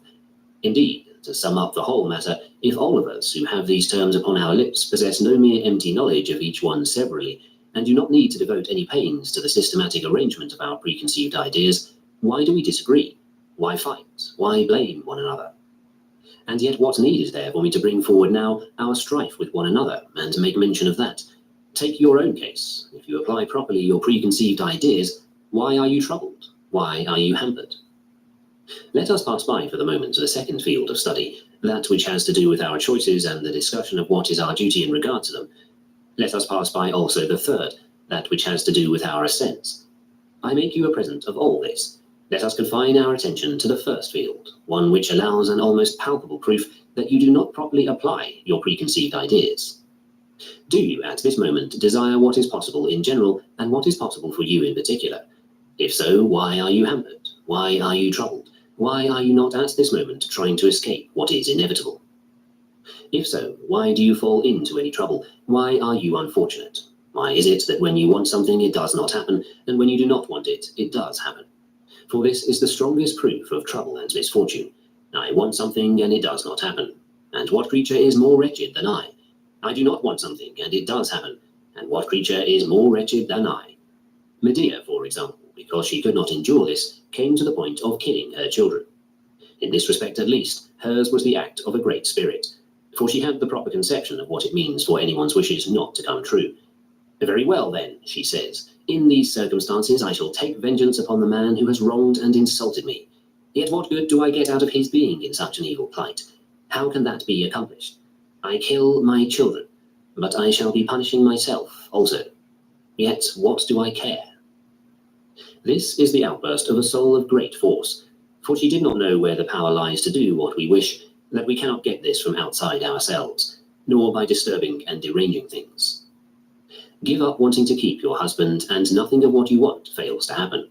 Give up wanting him to live with you at any cost. Give up wanting to remain in Corinth, and in a word, give up anything but what God wants. And who will prevent you? Who will compel you? No one, any more than anyone prevents or compels Zeus.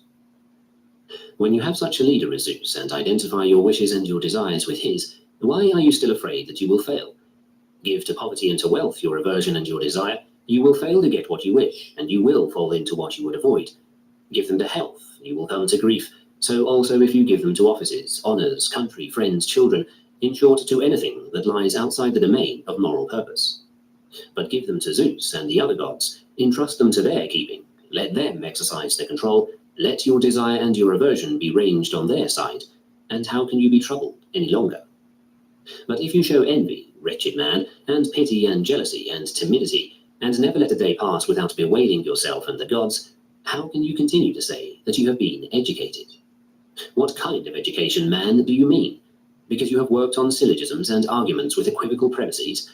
Will you not unlearn all this, if that be possible, and begin at the beginning, realizing that hitherto you have not even touched the matter, and for the future, beginning at this point, add to your foundations that which comes next in order, provision that nothing shall be that you do not wish, and that nothing shall fail to be that you do wish.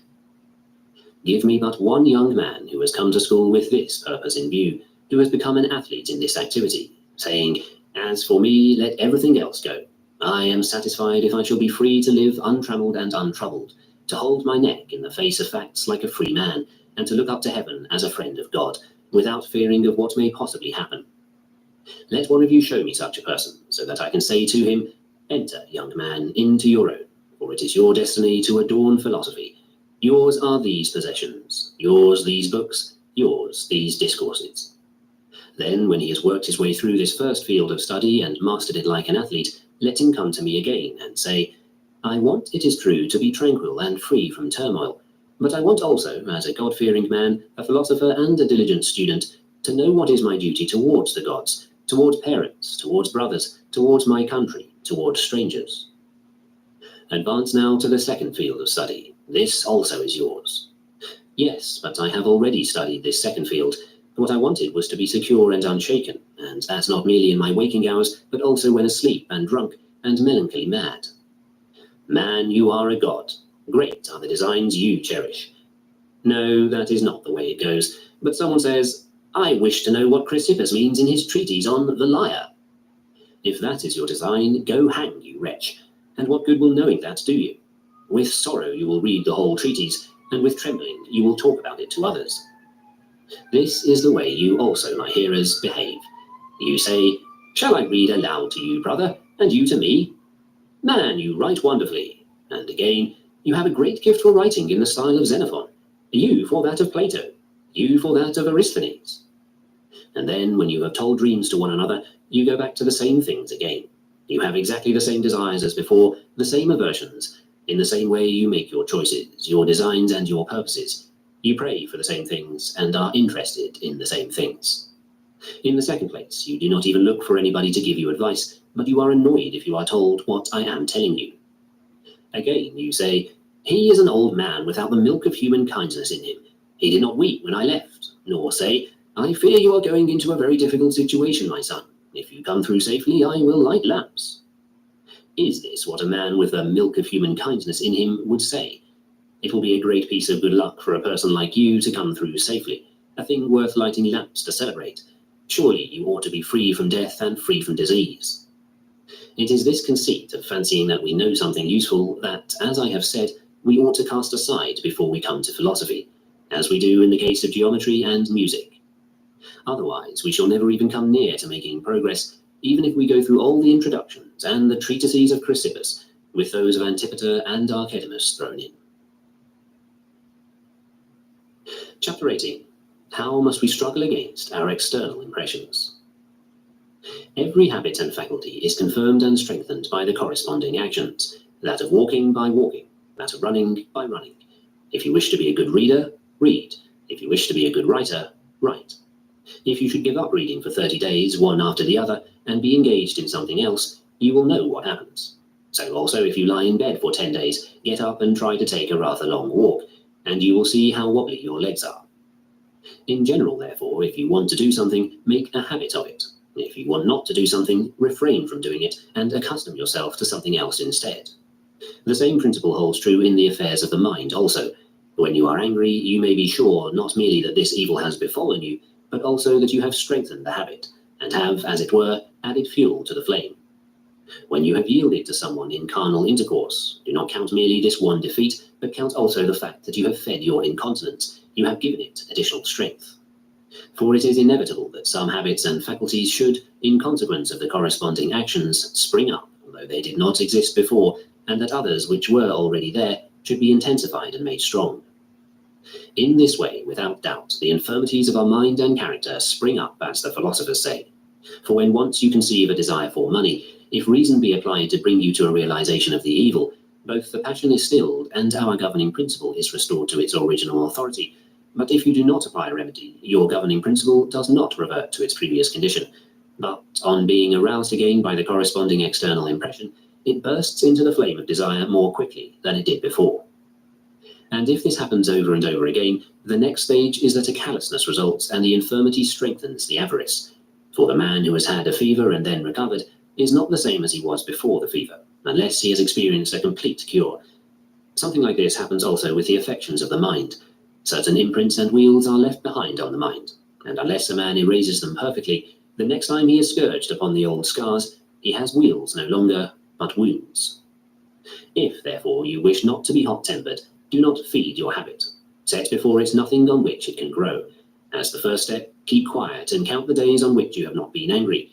I used to be angry every day, after that every other day, then every third, and then every fourth day. If you go as much as 30 days without a fit of anger, sacrifice to God, for the habit is weakened and then utterly destroyed. Today I was not grieved, and so the next day and thereafter for 2 or 3 months, but I was on my guard when certain things happened that were capable of provoking grief. Know that things are going splendidly with you. Today, when I saw a handsome lad or a handsome woman, I did not say to myself, would that a man might sleep with her, and her husband is a happy man. For the man who uses the expression happy of the husband means happy is the adulterer also. I do not even picture to myself the next scene, the woman herself in my presence, disrobing and lying down by my side. I pat myself on the head and say, well done, Epictetus, you have solved a clever problem, one much more cleverer than the so-called master.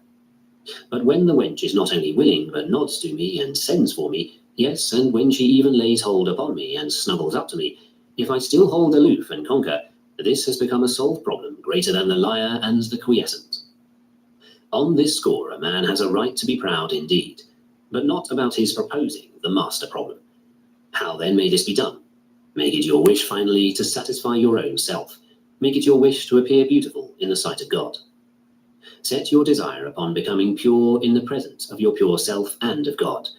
Then, when an external impression of that sort comes suddenly upon you, says Plato, go and offer an expiatory sacrifice. Go and make offering as a suppliant to the sanctuaries of the gods who avert evil. It is enough if you only withdraw to the society of the good and excellent men, and set yourself up to comparing your conduct with theirs, whether you take as your model one of the living or one of the dead. Go to Socrates and mark him as he lies down beside Alcibiades and makes light of his youthful beauty. Bethink yourself how great a victory he once won and knew it himself, like an Olympic victory, and what his rank was, counting in order from Heracles, so that by the gods one might justly greet him with the salutation, Hail, wondrous man! For he was victor over something more than these rotten boxers and pancratiasts and the gladiators who resemble them. If you confront your external impression with such thoughts, you will overcome it and not be carried away by it. But to begin with, be not swept off your feet, I beseech you, by the vividness of the impression, but say, wait for me a little, O impression, allow me to see who you are and what you are an impression of, allow me to put you to the test.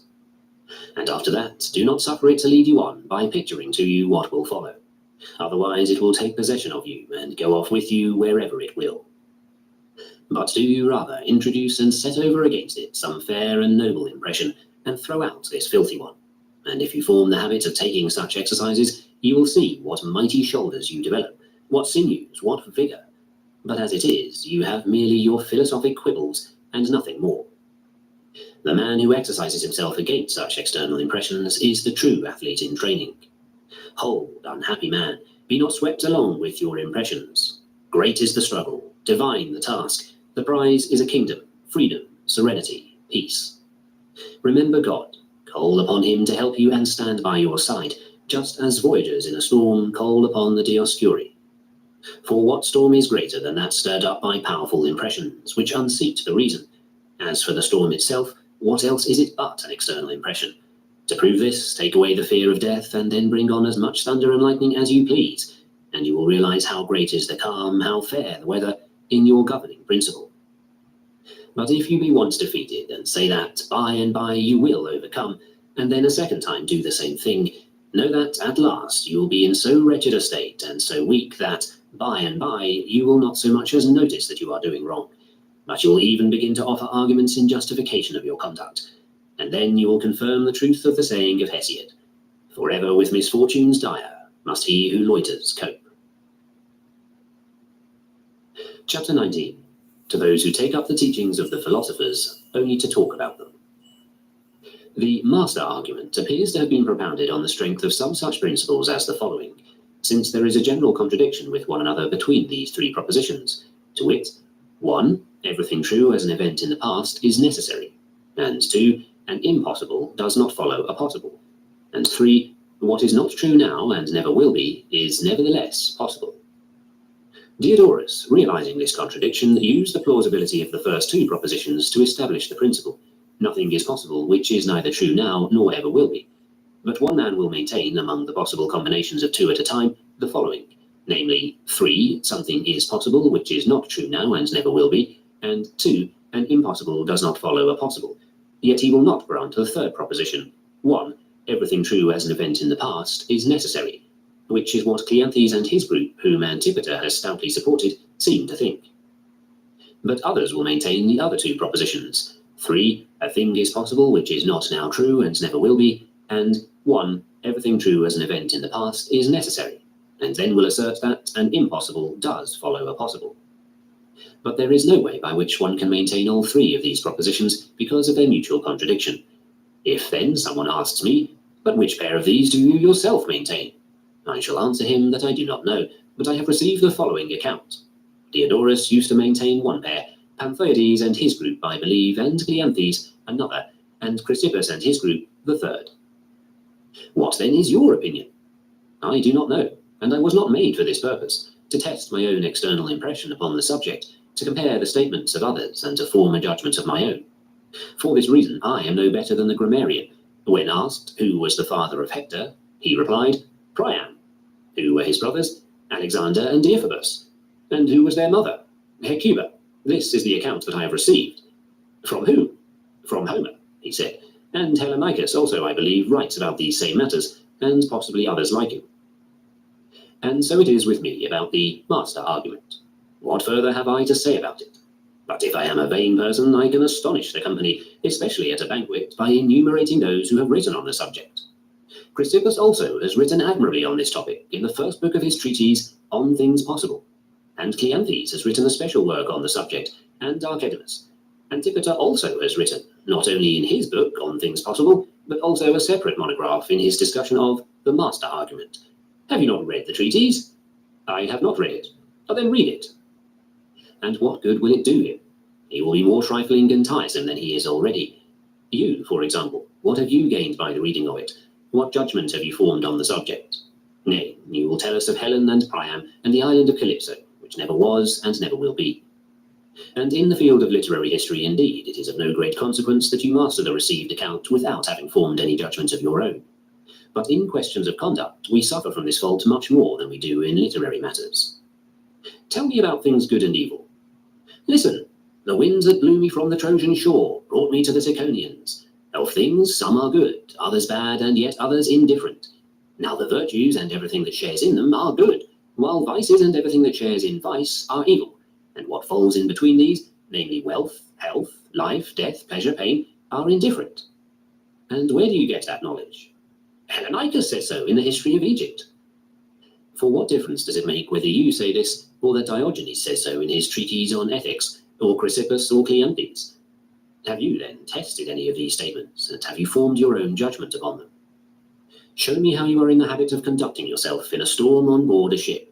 Do you bear in mind this logical distinction between good and evil when the sail crackles, and you have screamed, and some fellow passenger, untimely humorous, comes up and says, Tell me, I beseech you by the gods, just what were you saying a little while ago? Is it a vice to suffer shipwreck? Is there any vice in that? Will you not pick up a piece of wood and cudgel him? What have we to do with you, fellow? We are perishing, and you come and crack jokes. And if Caesar sends for you to answer an accusation, do you bear in mind this distinction?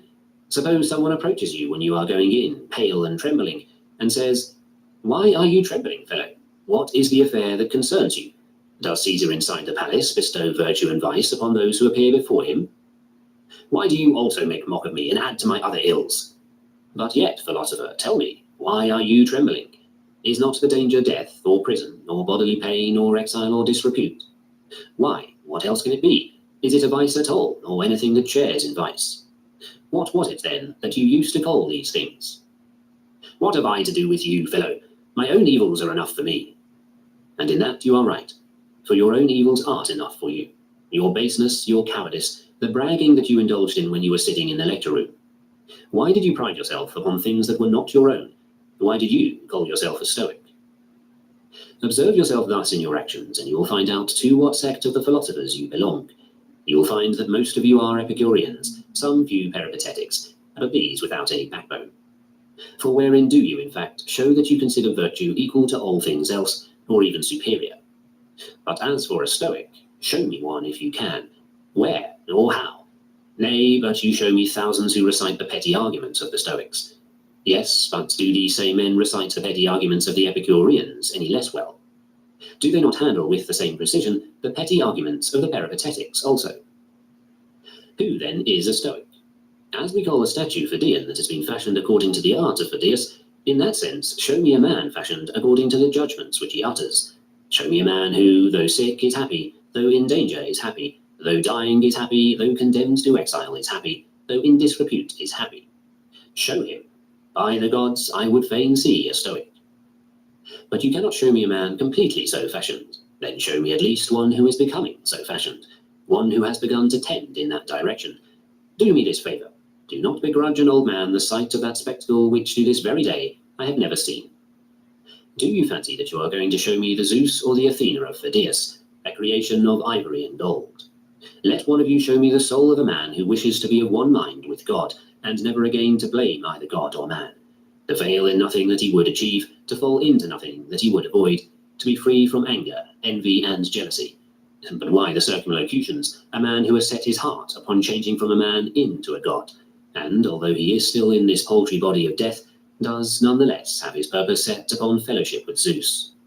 Show him to me, but you cannot. Why then do you mock your own selves and cheat everybody else? And why do you put on a guise that is not your own, and walk about as veritable thieves and robbers who have stolen these designations and properties that in no sense belong to you? And so now I am your teacher, and you are being taught in my school, and my purpose is this, to make of you a perfect work, secure against restraint, compulsion, and hindrance, free, prosperous, happy, looking to God in everything, both small and great. And you are here with the purpose of learning and practicing all this. Why then do you not complete the work, if it is true that you on your part have the right kind of purpose, and I on my part, in addition to the purpose, have the right kind of preparation? What is it that is lacking? When I see a craftsman who has material lying ready at hand, I look for the finished product. Here also then is the craftsman, and here is the material. What do we yet lack? Cannot the matter be taught? It can. Is it then not under our control? Nay, it is the only thing in the whole world that is under our control. Wealth is not under our control, nor health, nor fame, nor, in a word, anything else except the right use of external impressions. This alone is by nature secure against restraint and hindrance. Why, then, do you not finish the work? Tell me the reason, for it lies either in me, or in you, or in the nature of the thing. The thing itself is possible, and is the only thing that is under our control. Consequently, then, the fault lies either in me, or in you, or, what is nearer the truth, in us both. What, then? Would you like to have us at last begin to introduce here a purpose such as I have described? Let us let bygones be bygones. Only let us begin, and take my word for it, you shall see. Chapter 20. Against Epicureans and Academics. The propositions which are true and evident must of necessity be employed even by those who contradict them, and one might consider as perhaps the strongest proof of a proposition being evident the fact that even the man who contradicts it finds himself obliged at the same time to employ it. For example, if a man should contradict the proposition that there is a universal statement which is true, it is clear that he must assert the contrary and say, no universal statement is true. Slave, this is not true either, for what else does this assertion amount to than, if a statement is universal, it is false? Again, if a man comes forward and says, I would have you know that nothing is knowable, but that everything is uncertain, or if someone else says, believe me, and it will be to your advantage when I say, one ought not to believe a man at all, or again, someone else, learn from me, man, that it is impossible to learn anything. It is I who tell you this, and I will prove it to you, if you wish. What difference is there between these persons and, oh, whom should I say, those who call themselves academics? O men, say the academics, Give your assent to the statement that no man assents to any statement. Believe us when we say that no man can believe anybody. So also Epicurus, when he wishes to do away with the natural fellowship of men with one another, at the same time makes use of the very principle that he is doing away with. For what does he say? Be not deceived, men, nor led astray, nor mistaken. There is no natural fellowship with one another among rational beings. Believe me, those who say the contrary are deceiving you and leading you astray with false reasons. Why do you care, then? Allow us to be deceived. Will you fare any the worse if all the rest of us are persuaded that we do have a natural fellowship with one another, and that we ought by all means to guard it? Nay, your position will be much better and safer. Man, why do you worry about us? Why keep vigil on our account? Why light your lamp? Why rise betimes? Why write such big books? Is it to keep one or another of us from being deceived into the belief that the gods care for men? Or is it to keep one or another of us from supposing that the nature of the good is other than pleasure? For if this is so, off to your couch and sleep, and lead the life of a worm, of which you have judged yourself worthy. Eat and drink and copulate and defecate and snore. What do you care how the rest of mankind will think about these matters, or whether their ideas be sound or not? For what have you to do with us? Come, do you interest yourself in sheep because they allow themselves to be shorn by us and milked, and finally to be butchered and cut up? Would it not be desirable if men could be charmed and bewitched into slumber by the Stoics, and allow themselves to be shorn and milked by you and your kind? Is not this something that you ought to have said to your fellow Epicureans only, and to have concealed your views from outsiders, taking special pains to persuade them, of all people, that we are by nature born with a sense of fellowship, and that self-control is a good thing, so that everything may be kept for you? Or ought we to maintain this fellowship with some, but not with others? With whom, then, ought we to maintain it? With those who reciprocate by maintaining it with us, or with those who are transgressors of it? And who are greater transgressors of it than you Epicureans, who have set up such doctrines? What then was it that roused Epicurus from his slumbers and compelled him to write what he did? What else but that which is the strongest thing in men, nature, which draws a man to do her will, though he groans and is reluctant? For, says she, since you hold these antisocial opinions, write them down and bequeath them to others, and give up your sleep because of them, and become in fact yourself the advocate to denounce your own doctrines. Shall we speak of Orestes as being pursued by the Furies and roused from his slumbers? But are not the Furies and the Avengers that beset Epicurus more savage? They roused him from sleep and would not let him rest, but compelled him to herald his own miseries, just as madness and wine compel the Galli. Such a powerful and invincible thing is the nature of man. For how can a vine be moved to act not like a vine, but like an olive, or again an olive to act not like an olive, but like a vine? It is impossible, inconceivable. Neither then is it possible for a man absolutely to lose the affections of a man, and those who cut off their bodily organs are unable to cut off the really important thing, their sexual desires. So with Epicurus, he cut off everything that characterizes a man, the head of a household, a citizen, and a friend, but he did not succeed in cutting off the desires of human beings. For that he could not do any more than the easygoing academics are able to cast away or blind their own sense perceptions, although they have made every effort to do so. Ah, what a misfortune! A man has received from nature measures and standards for discovering the truth, and then does not go on and take the pains to add to these and to work out additional principles to supply the deficiencies, but does exactly the opposite, endeavoring to take away and destroy whatever faculty he does possess for discovering the truth. What do you say, philosopher? What is your opinion of piety and sanctity? If you wish, I shall prove that it is good. By all means, prove it, that our citizens may be converted and may honor the divine, and at last cease to be indifferent about the things that are of supreme importance. Do you then possess the proofs? I do, thank heaven. Since then you are quite satisfied with all this, hear the contrary. The gods do not exist, and even if they do, they pay no attention to men, nor have we any fellowship with them, and hence this piety and sanctity which the multitude talk about is a lie told by impostors and sophists, or, I swear, by legislators to frighten and restrain evildoers. Well done, philosopher. You have conferred a service upon our citizens. You have recovered our young men who were already inclining to despise things divine. What then? Does not all this satisfy you? Learn now how righteousness is nothing, how reverence is folly, how a father is nothing, how a son is nothing. Well done, philosopher. Keep at it. Persuade the young men that we may have more who feel and speak as you do. It is from principles like these that our well-governed states have grown great.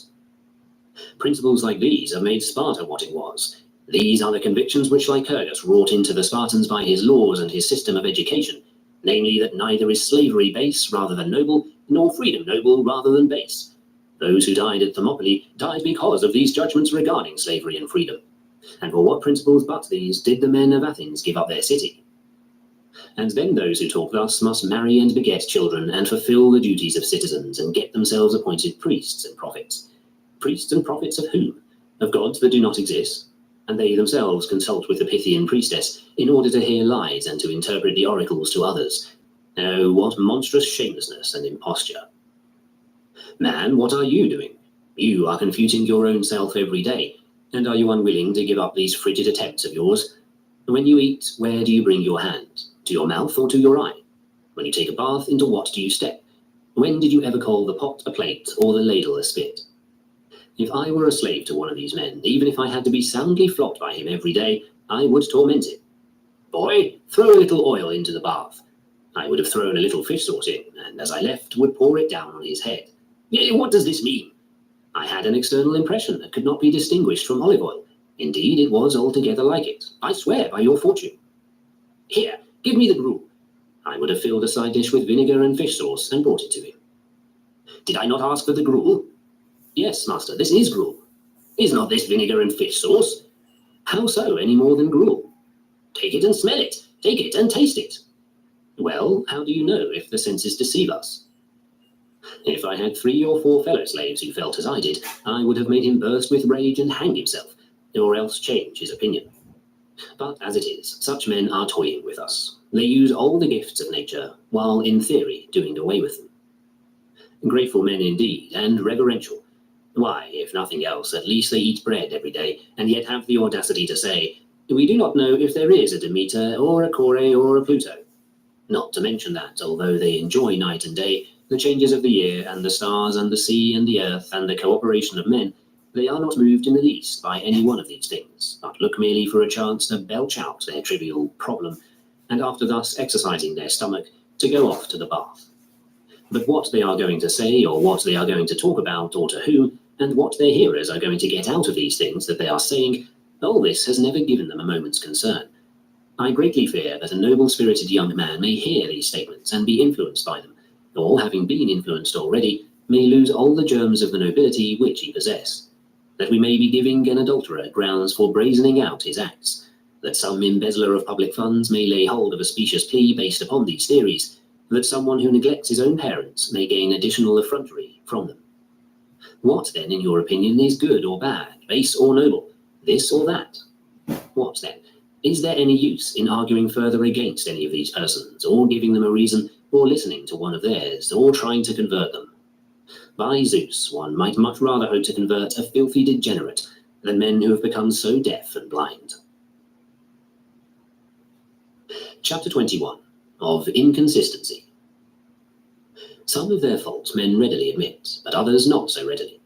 Now no one will admit that he is foolish or unintelligent, but quite the contrary, you hear everyone say, I wish I had as much luck as I have sense. But they readily admit that they are timid and say, I am a bit timid, I admit, but in general you will not find me to be a fool. A man will not readily admit that he is incontinent, not at all that he is unjust, and will never admit that he is envious or meddlesome, but most men will admit that they are moved by pity. What is the reason for this? The principal reason is confusion of thought and an unwillingness to admit a fault in matters which involve good and evil. But apart from that, different people are affected by different motives, and as a rule, they will never admit anything that they conceive to be disgraceful. Timidity, for example, they conceive to be an indication of a prudent disposition, and the same is true of pity. But stupidity they conceive to be a slave's quality altogether. Also, they will never plead guilty to offences against society. Now, in the case of most errors, the principal reason why men are inclined to admit them is because they conceive that there is an involuntary element in them, as, for instance, in timidity and pity. And if a man ever does grudgingly admit that he is incontinent, he adds that he is in love, expecting to be excused as for an involuntary act. But injustice they do not at all conceive of as involuntary. In jealousy there is also, as they fancy, an element of the involuntary, and therefore this too is a fault which men grudgingly admit. When such are the men we live among, so confused, so ignorant both of what they mean by evil and what evil quality they have, or whether they have one, or if so, how they come to have it, or how they will get rid of it. Among such men, I wonder whether it is not worthwhile for us also to watch ourselves, each one asking himself the questions. Is it possible that I too am one of these people? What conceit am I cherishing regarding myself? How do I conduct myself? Do I for my part act like a wise man? Do I for my part act like a man of self-control? Do I for my part ever say that I have been educated to meet whatever comes? Have I the consciousness proper to a man who knows nothing that I do know nothing? Do I go to my teacher like one who goes to consult an oracle, prepared to obey?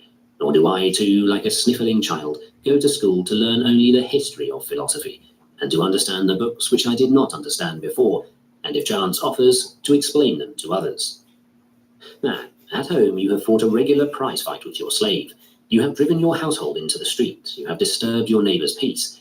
And now do you come to me with a solemn air, like a philosopher, and sitting down pass judgment on the explanation I gave of the reading of the text and on the application, forsooth, of the comments I made as I babbled out whatever came into my head. You have come in a spirit of envy, in a spirit of humiliation, because nothing is being sent you from home, and you sit there while the lecture is going on, thinking on your part of nothing in the world but how you stand with your father or your brother. You reflect, what are my people at home saying about me? At this moment they are thinking that I am making progress in my studies, and they are saying, he will know everything when he comes back home. I did want, at one time I suppose, to learn everything before going back home, but that requires a great deal of hard work, and nobody sends me anything. And at Nicopolis they have rotten accommodations at the baths, and my lodgings are bad, and the school here is bad. And then people say, nobody gets any good from going to school. Well, who goes to school? Who, I repeat, with the expectation of being cured? Who with the expectation of submitting his own judgments for purification? Who with the expectation of coming to a realization of what judgments he needs? Why then are you surprised if you carry back home from your school precisely the judgments you bring to it? For you do not come with the expectation of laying them aside, or of correcting them, or of getting others in exchange for them. Not at all, nor anything like it. Look rather to this at least, whether you are getting what you came for. You want to be able to speak fluently about philosophic principles. Well, are you not becoming more of an idle babbler? Do not these petty philosophic principles supply you with material for making exhibitions? Do you not resolve syllogisms and arguments with equivocal premises? Do you not examine the assumptions in the liar syllogism and in hypothetical syllogisms? Why then are you still vexed if you are getting what you came for? Yes, but if my child or my brother dies, or if I must die or be tortured, what good will such things do me? But was it really for this that you came? Is it really for this that you sit by my side? Do you ever really light your lamp or work late at night for this? Or when you went out into the covered walk, did you ever set before yourself, instead of a syllogism, some external impression, and examine this with your fellow students? When did you ever do that? And then you say, the principles are useless. To whom? To those who do not use them properly? For instance, eye salves are not useless to those who rub them on when and as they ought, and poultices are not useless. Jumping weights are not useless, but they are useless to some people, and, on the other hand, useful to others. If you ask me now, are our syllogisms useful? I will tell you that they are, and if you wish, I will show you how they are useful. Have they then helped me at all? Man, you did not ask, did you, whether they are useful to you, but whether they are useful in general. Let the man who is suffering from dysentery ask me whether vinegar is useful, I will tell him that it is useful. Is it useful then to me? I will say no. Seek first to have your discharge stopped, the little ulcers healed. So do you also, men. First cure your ulcers, stop your discharges, be tranquil in mind, bring it free from distraction into the school, and then you will know what power reason has. Chapter 22. Of Friendship. Whatever a man is interested in, he naturally loves. Now, do men take an interest in things evil? Not at all. Well, do they take an interest in things which in no respect concern them? No, not in these either. It remains, therefore, that men take an interest in good things only, and if they take an interest in them, they love them. Whoever, then, has knowledge of good things would know how to love them too. But when a man is unable to distinguish things good from things evil, and what is neither good nor evil from both the others, how could he take the next step and have the power to love? Accordingly, the power to love belongs to the wise man and to him alone. How so, says someone, for I am foolish myself, but yet I love my child. By the gods, I am surprised at you, At the very outset, you have admitted that you are foolish. For something is lacking in you. What is it? Do you not use sense perception? Do you not distinguish between external impressions? Do you not supply the nourishment for your body that is suitable to it, and shelter and a dwelling? How comes it then that you admit you are foolish? Because, by Zeus, you are frequently bewildered and disturbed by your external impressions, and overcome by their persuasive character, and at one moment you consider these things good, and then again you consider them, though the very same, evil, and later on as neither good nor evil, and in a word, you are subject to pain, fear, envy, turmoil, and change. That is why you are foolish, as you admit you are. And in loving are you not changeable. But as for wealth and pleasure, and in a word material things, do you not consider them at one moment good, at another bad? And do you not consider the same persons at one moment good and at another bad?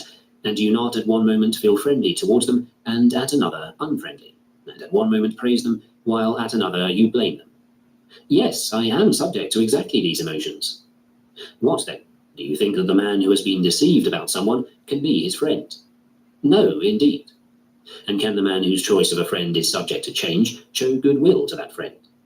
No, neither can he. And the man who now reviles someone and later on admires him? No, neither can he.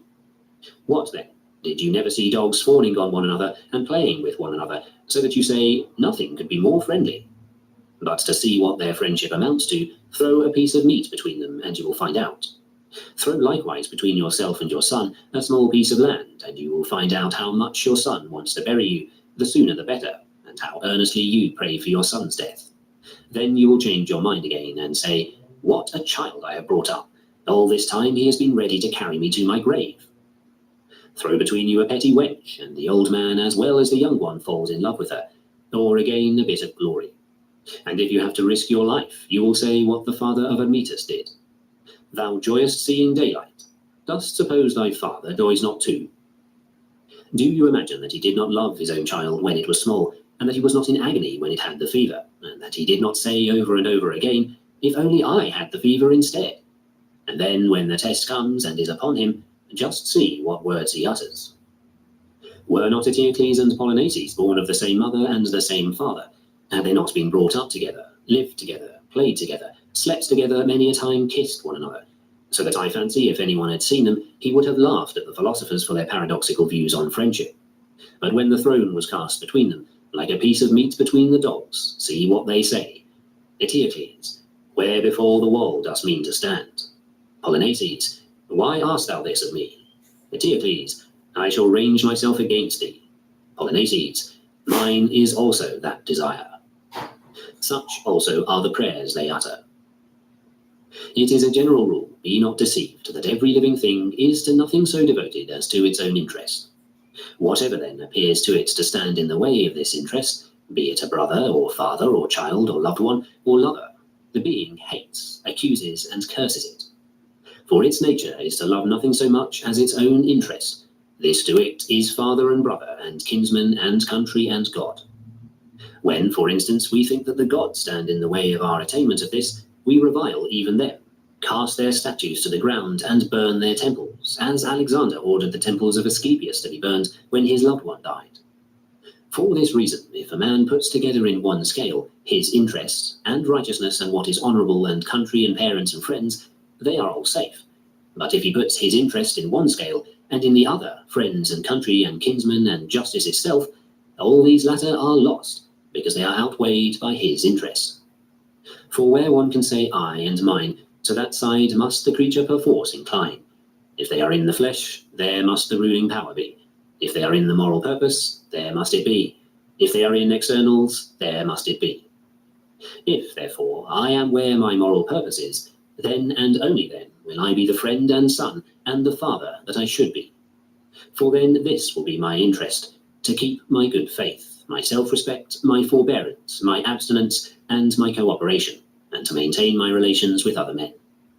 But if I put what is mine in one scale and what is honourable in the other, then the statement of Epicurus assumes strength, in which he declares that the honourable is either nothing at all, or at best only what people hold in esteem. It was through ignorance of this that the Athenians and Lacedaemonians quarrelled, and the Thebans with both of them, and the great king with Greece, and the Macedonians with both of them, and in our days the Romans with the Getae, And yet earlier than any of these, what happened at Ilium was due to this. Alexander was a guest of Menelaus, and if anyone had seen their friendly treatment of one another, he would have disbelieved any man who said they were not friends. But there was thrown in between them a morsel, a pretty woman, and to win her, war arose. So now, when you see friends or brothers who seem to be of one mind, do not instantly make pronouncement about their friendship, nor even if they swear to it, nor even if they say that they cannot be separated from one another. The ruling principle of bad men is not to be trusted. It is insecure, incapable of judgment, a prey now to one external impression and now to another.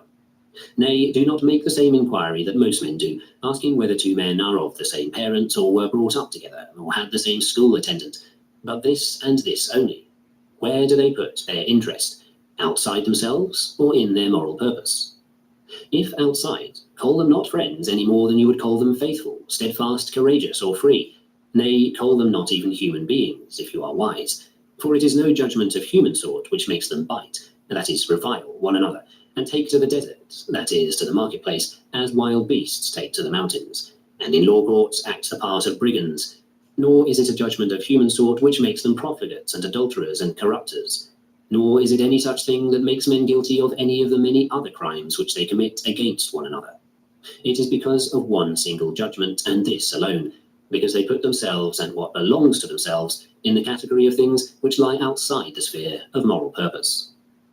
But if you hear these men assert that in all sincerity they believe the good to be where moral purpose lies, and where there is the right use of external impressions, then you need no longer trouble yourself as to whether they are son and father, or brothers, or have been schoolmates a long time and are comrades, but though this is the only knowledge you have concerning them, you may confidently declare them friends, just as you may declare them faithful and upright. For where else is friendship to be found than where there is fidelity, respect, a devotion to things honourable, and to naught beside? But he has paid attention to me all these years, and did he not love me? How do you know, slave, whether he has paid attention to you just as he sponges his shoes or curries his horse? How do you know but that when you have lost your utility as that of some utensil, he will throw you away like a broken plate? But she is my wife, and we have lived together all these years. But how long did Eriphale live with Amphiaraus? Yes, and bore him children, and many of them. But a necklace came in between them. And what does a necklace signify? One's judgment about things like a necklace. That was the brutish element. That was what sundered the bond of love, what would not allow a woman to be a wife, a mother to remain a mother. So let every one of you who is eager to be a friend to somebody himself, or to get somebody else for a friend, eradicate these judgments, hate them, banish them from his own soul. When this is done, first of all, he will not be reviling himself, fighting with himself, repenting, tormenting himself. And in the second place, in relation to his comrade, he will be always straightforward to one who is like him himself, while to one who is unlike, he will be tolerant, gentle, kindly, forgiving, as to one who is ignorant or is making a mistake in things of the greatest importance. He will not be harsh with anybody, because he knows well the saying of Plato that every soul is unwillingly deprived of the truth. But if you fail to do this, you may do everything else that friends do, drink together and share the same tent and sail on the same ship, and you may be sons of the same parents. Yes, and so may snakes. But they will never be friends, and no more will you, as long as you retain these brutish and abominable judgments. Chapter 23, of the Faculty of Expression. Everyone would read with greater pleasure and ease the book that is written in the clearer characters. Therefore, everyone would also listen with greater ease to those discourses that are expressed in appropriate and attractive language. We must not, therefore, say that there is no faculty of expression, for this is to speak both as an impious man and as a coward. As an impious man, because one is thereby disparaging the gifts received from God, as though one were denying the usefulness of the faculty of vision, or that of hearing, or that of speech itself. Did God give you eyes to no purpose? Did he to no purpose put them in a spirit so strong and so cunningly devised that it reaches out to a great distance and fashions the forms of whatever is seen? And what messenger is so swift and so attentive as the eye? And did he to no purpose make also the intervening air so active and so intent that the vision passes through it as through some tense medium? And did he to no purpose create light, without the presence of which all else were useless? Man, be neither ungrateful for these gifts, nor yet forgetful of the better things, but for sight and hearing, yes, and by Zeus, for life itself and for what is conducive to it, for dry fruits, for wine, for olive oil, give thanks unto God. and at the same time remember that he has given you something better than all these things, the faculty which can make use of them, pass judgment upon them, estimate the value of each. For what is it that, in the case of each of these faculties, shows what it is worth? Is it each faculty itself? Did you ever hear the faculty of sight say anything about itself, or the faculty of vision? No, but they have been appointed as servants and slaves to minister to the faculty which makes use of external impressions. And if you ask what each thing is worth, of whom do you ask? Who is to answer you?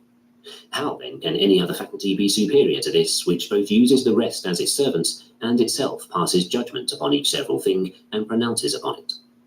For which one of them knows what it is, and what it is worth? Which one of them knows when ought to use it, and when not? What is the faculty that opens and closes the eyes, and turns them away from the things which it should turn them, but directs them toward other things? The faculty of sight? No, but the faculty of moral purpose. What is the faculty by virtue of which men are curious and inquisitive, or again unmoved by what is said? The faculty of hearing? No, it is none other than the faculty of moral purpose. When, then, this faculty sees that all the other faculties which surround it are blind and deaf, and unable to see anything but the very acts for which they have been appointed to serve and minister unto it, while it alone sees clearly and surveys not only all the rest, determining what each is worth, but itself also, is it likely to pronounce that anything else is supreme but itself? And what else can the open eye do but see? But whether it ought to see someone's wife, and how, what faculty tells it? That of moral purpose. And what faculty tells a man whether he ought to believe what he has been told, or disbelieve, and if he believes, whether he ought to be provoked by it or not? Is it not that of moral purpose? And this faculty of speech, and of the adornment of language, if it really is a separate faculty, what else does it do, when discourses arise about some topic, but ornament and compose the words, as hairdressers do the hair? But whether it is better to speak than to keep silence, and to do so in this way or in that, and whether this is appropriate or not appropriate, and the proper occasion and utility of each action, what else tells us all this but the faculty of moral purpose? Would you then have it come forward and condemn itself? What then, says the objector, if the matter stands like this, and it is possible for that which serves to be superior to what it serves, the horse to the rider, or the dog to the hunter, or his instrument to the harper, or his servants to the king? Well, what faculty is it that uses the services of the rest in this way? Moral purpose. What is it that attends to everything? Moral purpose. What is it that destroys the whole man, sometimes by hunger, sometimes by a noose, sometimes by hurling him over a cliff? Moral purpose. Is there then anything stronger than this among men? Yet how can the things that are subject to hindrance be stronger than that which is unhindered? What are by their very nature capable of hindering the faculty of vision? Both moral purpose and things that lie outside its sphere. The same hinder vision, and so it is also with speech. But what is by its very nature capable of hindering moral purpose? Nothing that lies outside its sphere, but only itself when perverted. Therefore, since it is so great a faculty and has been set over everything else, let it come before us and say that the flesh is of all things the most excellent. Nay, even if the flesh itself called itself most excellent, one would not have tolerated such a statement. But now what is it, Epicurus, that makes such a declaration, that composed the treatise On the End, or the Physics, or On the Standard, that caused you to let your beard grow long, that wrote as it was dying, we are spending what is our last and at the same time a happy day? Was it the flesh or the moral purpose? Come, do you confess that you have something superior to the flesh, and you are not insane either? Are you, in all truth, so blind and deaf? Well, what then? Does a man despise his other faculties? Far from it. Does a man say there is no use or advancement save in the faculty of moral purpose? Far from it. That is unintelligent, impious, ungrateful towards God. Nay, he is but assigning its true value to each thing. For there is some use in an ass, but not as much as there is in an ox. There is some use also in a dog, but not as much as there is in a slave. There is use also in a slave, but not as much as there is in your fellow citizens. There is use also in these, but not as much as there is in the magistrates. Yet because some things are superior, we ought not to despise the use which the others give. There is a certain value also in the faculty of eloquence, but it is not as great as that of the faculty of moral purpose. When, therefore, I say this, let no one suppose that I am bidding you neglect speech, any more than I bid you neglect eyes, or ears, or hands, or feet, or dress, or shoes. But if you ask me, what then is the highest of all things, what shall I say? The faculty of eloquence? I cannot, but rather that of moral purpose, when it becomes a right moral purpose. For it is this which uses not only the faculty of eloquence, but also all the other faculties, both small and great. When this has been set right, a man becomes good. When it has failed, a man becomes bad. It is through this that we are unfortunate and are fortunate, blame one another and are pleased with one another. In a word, it is this which, when ignored, produces wretchedness, but when attended to, produces happiness. But to do away with the faculty of eloquence, and to say that, in all truth, it is nothing, is the act not merely of a man ungrateful to those who have given it, but also cowardly. For such a person seems to me to be afraid that, if there really is a faculty of this kind, we may not be able to despise it. Such also are those who assert that there is no difference between beauty and ugliness. What? Could a man be affected in the same way by the sight of Thersites and that of Achilles, or by the sight of Helen and that of some ordinary woman? But these are the notions of foolish and boorish persons who do not know the nature of each several thing, but are afraid that if a man notices the superiority of the faculty in question, he will immediately be carried away by it and come off worsted. Nay, the great thing is this, to leave each in the possession of his own proper faculty, and so leaving him to observe the value of the faculty, and to learn what is the highest of all things, and in everything to pursue after this, to be zealous about this, treating all other things as of secondary value in comparison with it, though without neglecting these, as far as this is possible. For we must take care of our eyes too, yet not as the highest thing, but we must take care of them for the sake of the highest, because this latter will not have its natural perfection unless it uses the eyes with reason and chooses one thing instead of another. What then generally takes place? Men act like a traveller on the way to his own country who stops at an excellent inn, and since the inn pleases him, stays there. Man, you have forgotten your purpose. You are not travelling to this, but through it. But this is a fine inn. And how many other inns are fine, and how many meadows, yet simply for passing through. But your purpose is the other thing, to return to your country, to relieve the fear of your kinsmen, to do the duties of a citizen, to marry, bring up children, hold the customary offices. For you did not come into the world to select unusually fine places, I ween, but to live and go about your business in the place where you were born and were enrolled as a citizen. Something like this takes place also in the matter which we are considering. Since a man must advance to perfection through the spoken word and such instruction as you receive here, and must purify his own moral purpose and correct the faculty which makes use of external impressions, and since the instruction must necessarily be given by means of certain principles and in a particular style, and with a certain variety and impressiveness in the form of these principles, some persons are captivated by all these things and stay where they are. One is captivated by style, another by syllogisms, another by arguments with equivocal premises, another by some other inn of that sort, and staying there they moulder away as though they were among the sirens. Man, your purpose was to make yourself competent to use conformably with nature the external impressions that came to you, in desire not to fail in what you would attain, in avoidance not to fall into what you would avoid, never suffering misfortune, never ill fortune, free, unhindered, unconstrained, conforming to the governance of Zeus, obeying this, well satisfied with this, blaming no one, charging no one, able to say with your whole heart the verses beginning, "Lead thou me on, O Zeus, and destiny." And then, although you have this purpose, because some petty trick of style or certain principles catch your fancy, are you going to stay just where you are and choose to dwell there, forgetful of the things at home and saying, "This is fine"? Well, who says that it is not fine, but only like a passageway, like an inn? For what is to prevent a man having the eloquence of Demosthenes and yet being unhappy?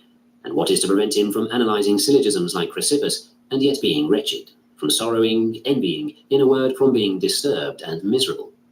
Absolutely nothing. You see then that these were inns of no value, while your purpose was something else.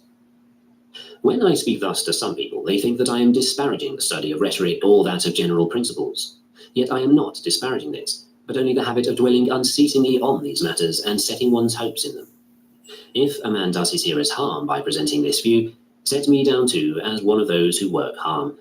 But when I see that one thing is the highest and supreme, I cannot say the same of something else in order to gratify you, my hearers. Chapter 24. To one of those whom he did not deem worthy. Someone said to him, "I have often come to you wishing to hear you, and you have never given me an answer. And now, if it be possible, I beg you to say something to me." He answered, "Do you think that, just as in everything else there is an art, so there is also an art in speaking, and that he who has this art will speak with skill, while he who does not have it will speak without skill?" I do. Then he who by speaking benefits himself and is able to benefit others would be speaking with skill, while he who confers injury rather than benefit would be without skill in this art of speaking. You would find that some are injured and others benefited. And are all those who hear benefited by what they hear? Or would you find that some of them too are benefited but others injured? Yes, this is true of them also, he said. Then in this case too, are all those that show skill in listening benefited, but all those who do not show such skill injured?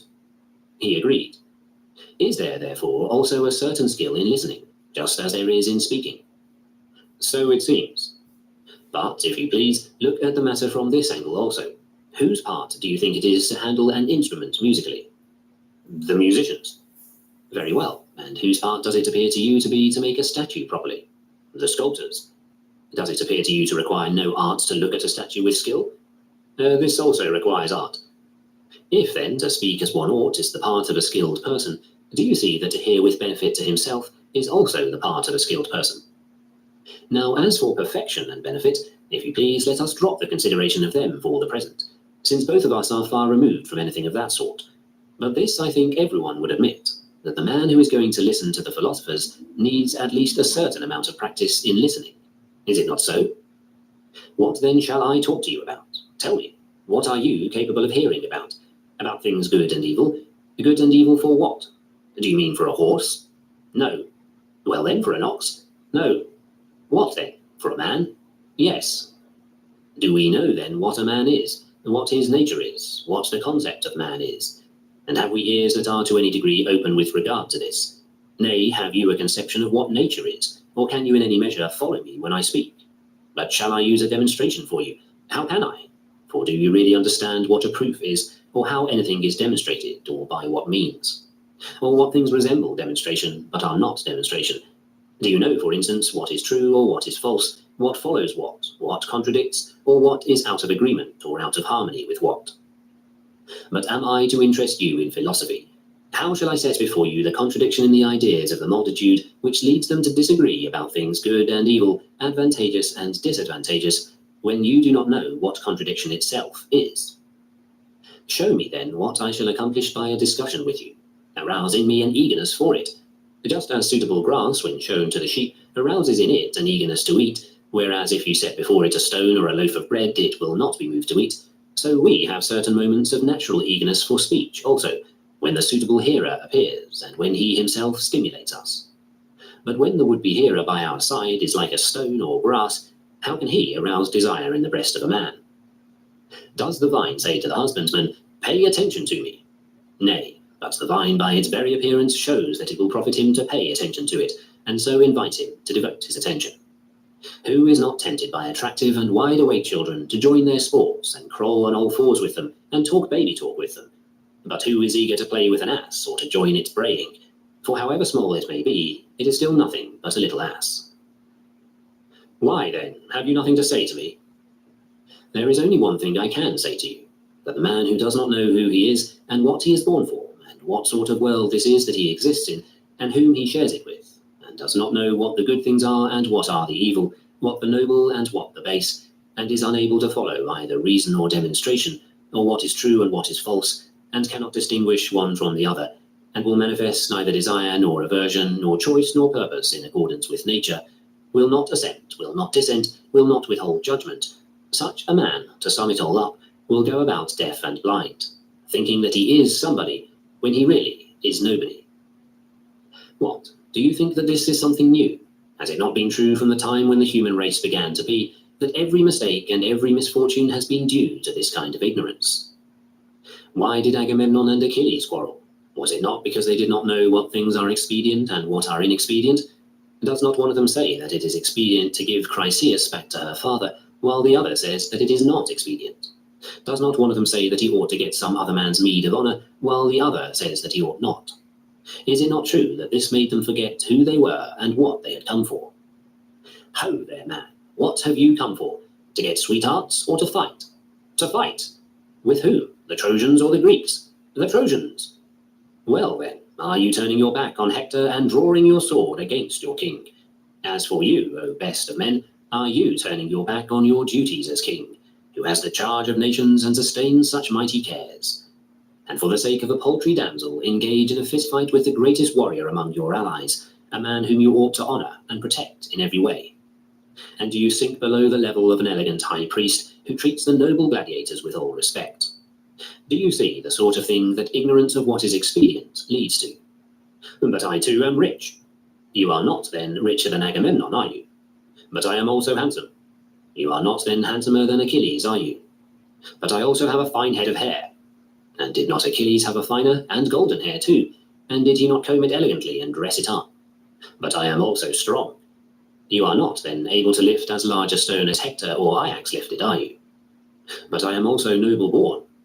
Your mother is not a goddess, is she? Or your father of the seed of Zeus? What good, then, does all this do him when he sits in tears about the damsel? But I am an orator. And was not he? Do you not observe how he has dealt with Odysseus and Phoenix, the most skillful of the Greeks in eloquence, how he stopped up their mouths? This is all I have to say to you, and even for this I have no heart. Why so? Because you have not stimulated me. For what is there in you that I may look at and be stimulated, as experts in horseflesh are stimulated when they see thoroughbred horses? At your paltry body? But you make it ugly by the shape which you give to it. At your clothes? There is something too luxurious about them also. At your hair, at your countenance, I have nothing to look at. When you wish to hear a philosopher, do not ask him, "Have you nothing to say to me?" but only show yourself capable of hearing him, and you will see how you stimulate the speaker. Chapter 25. How is logic necessary? When someone in his audience said, "Convince me that logic is necessary," he answered, "Do you wish me to demonstrate this to you?" "Yes." "Well then, must I use a demonstrative argument?" And when the questioner had agreed to that, Epictetus asked him, "How then will you know if I impose upon you?" As the man had no answer to give, Epictetus said, "Do you see how you yourself admit that all this instruction is necessary, if without it you cannot so much as know whether it is necessary or not?" Chapter 26. What is the distinctive characteristic of error? Every error involves a contradiction, for since he who is in error does not wish to err, but to be right, it is clear that he is not doing what he wishes. For what does the thief wish to achieve? His own interest. Therefore, if thievery is against his interest, he is not doing what he wishes. Now every rational soul is by nature offended by contradiction, and so, as long as a man does not understand that he is involved in contradiction, there is nothing to prevent him from doing contradictory things. But when he has come to understand the contradiction, he must of necessity abandon and avoid it, just as a bitter necessity compels a man to renounce the false when he perceives that it is false. But as long as the falsehood does not appear, he assents to it as the truth. He, then, that can show to each man the contradiction which causes him to err, and can clearly bring home to him how he is not doing what he wishes, and is doing what he does not wish, is strong in argument, and at the same time effective both in encouragement and refutation. For as soon as anyone shows a man this, he will of his own accord abandon what he is doing. But so long as you do not point this out, be not surprised if he persists in his error, for he does it because he has an impression that he is right. That is why Socrates, because he trusted in this faculty, used to say, "I am not in the habit of calling any other witness to what I say, but I am always satisfied with my fellow disputant, and I call for his vote and summon him as a witness, and he, though but a single person, is sufficient for me in place of all men." For Socrates knew what moves a rational soul, and that like the beam of a balance it will incline whether you wish or no. Point out to the rational governing faculty a contradiction, and it will desist. But if you do not point it out, blame yourself rather than the man who will not be persuaded.